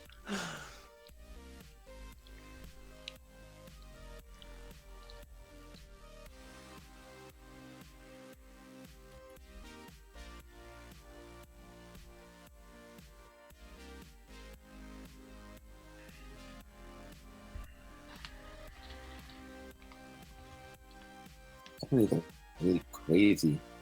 I could become a vampire, but not really a vampire. Oh.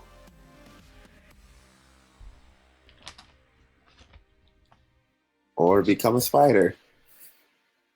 Just overnight, our group just drastically changes. Yeah, really. Dogony I- doesn't. All I do is get second level spells. See, I was thinking was we each find one of these homebrew archetypes, and that just lets us all become spiders. The arachnoid stalker one actually makes the most sense because it says that a life-changing event, perhaps being cursed by a Drider warlock or being bitten by a dangerously transmuted arachnid, has imbued you with the properties of a spider.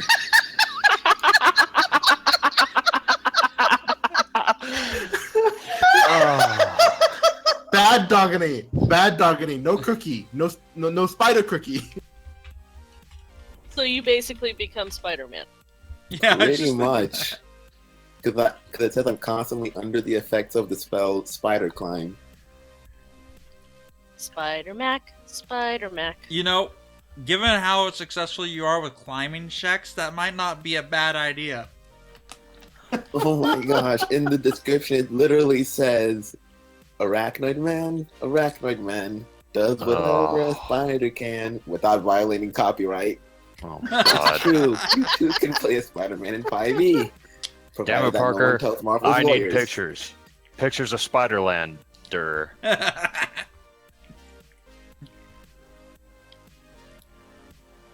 Common thief by day, masked vigilante at night.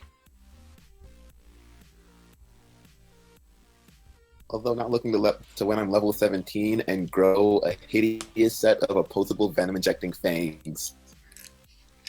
Nice.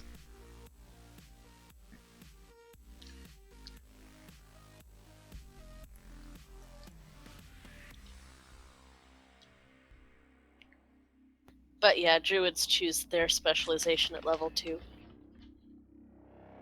Which is why I suddenly was able to turn into a bar. A bar? Can I get some The booze bars. at you? And a digger. And a spitter. Considering that her spider venom, you don't want to drink the liquor that she might provide. Yeah. Would turn into an arachnoid stalker. Oh my god. I think we've got enough spiders in the party, thank you. We've got you, possibly Mac, possibly Snorks, and no one still knows what he is. That'd be like the most like twisty thing ever is if he turns out to be a spider. I wouldn't even be phased. Unfortunately, I don't see an arachnoid fighter specialty. There isn't one. Dang.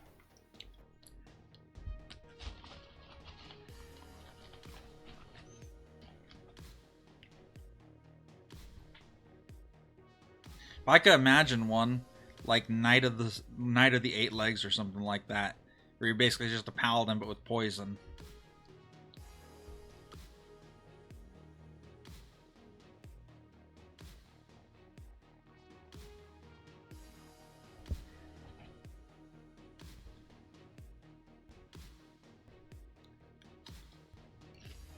Apparently, Gambler is an archetype. Huh.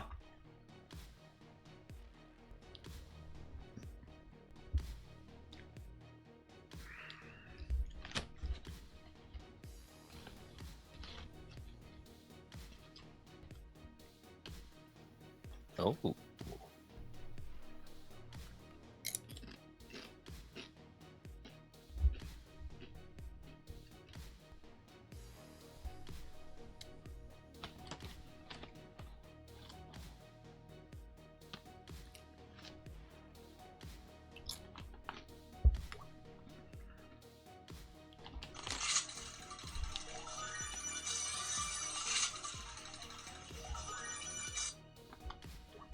Okay. Well, at this point, I'm basically just munching on chips now. So I'm gonna go ahead and end the stream. Thank you all so much for watching. This was a fun night, and I will catch you guys next time. See ya.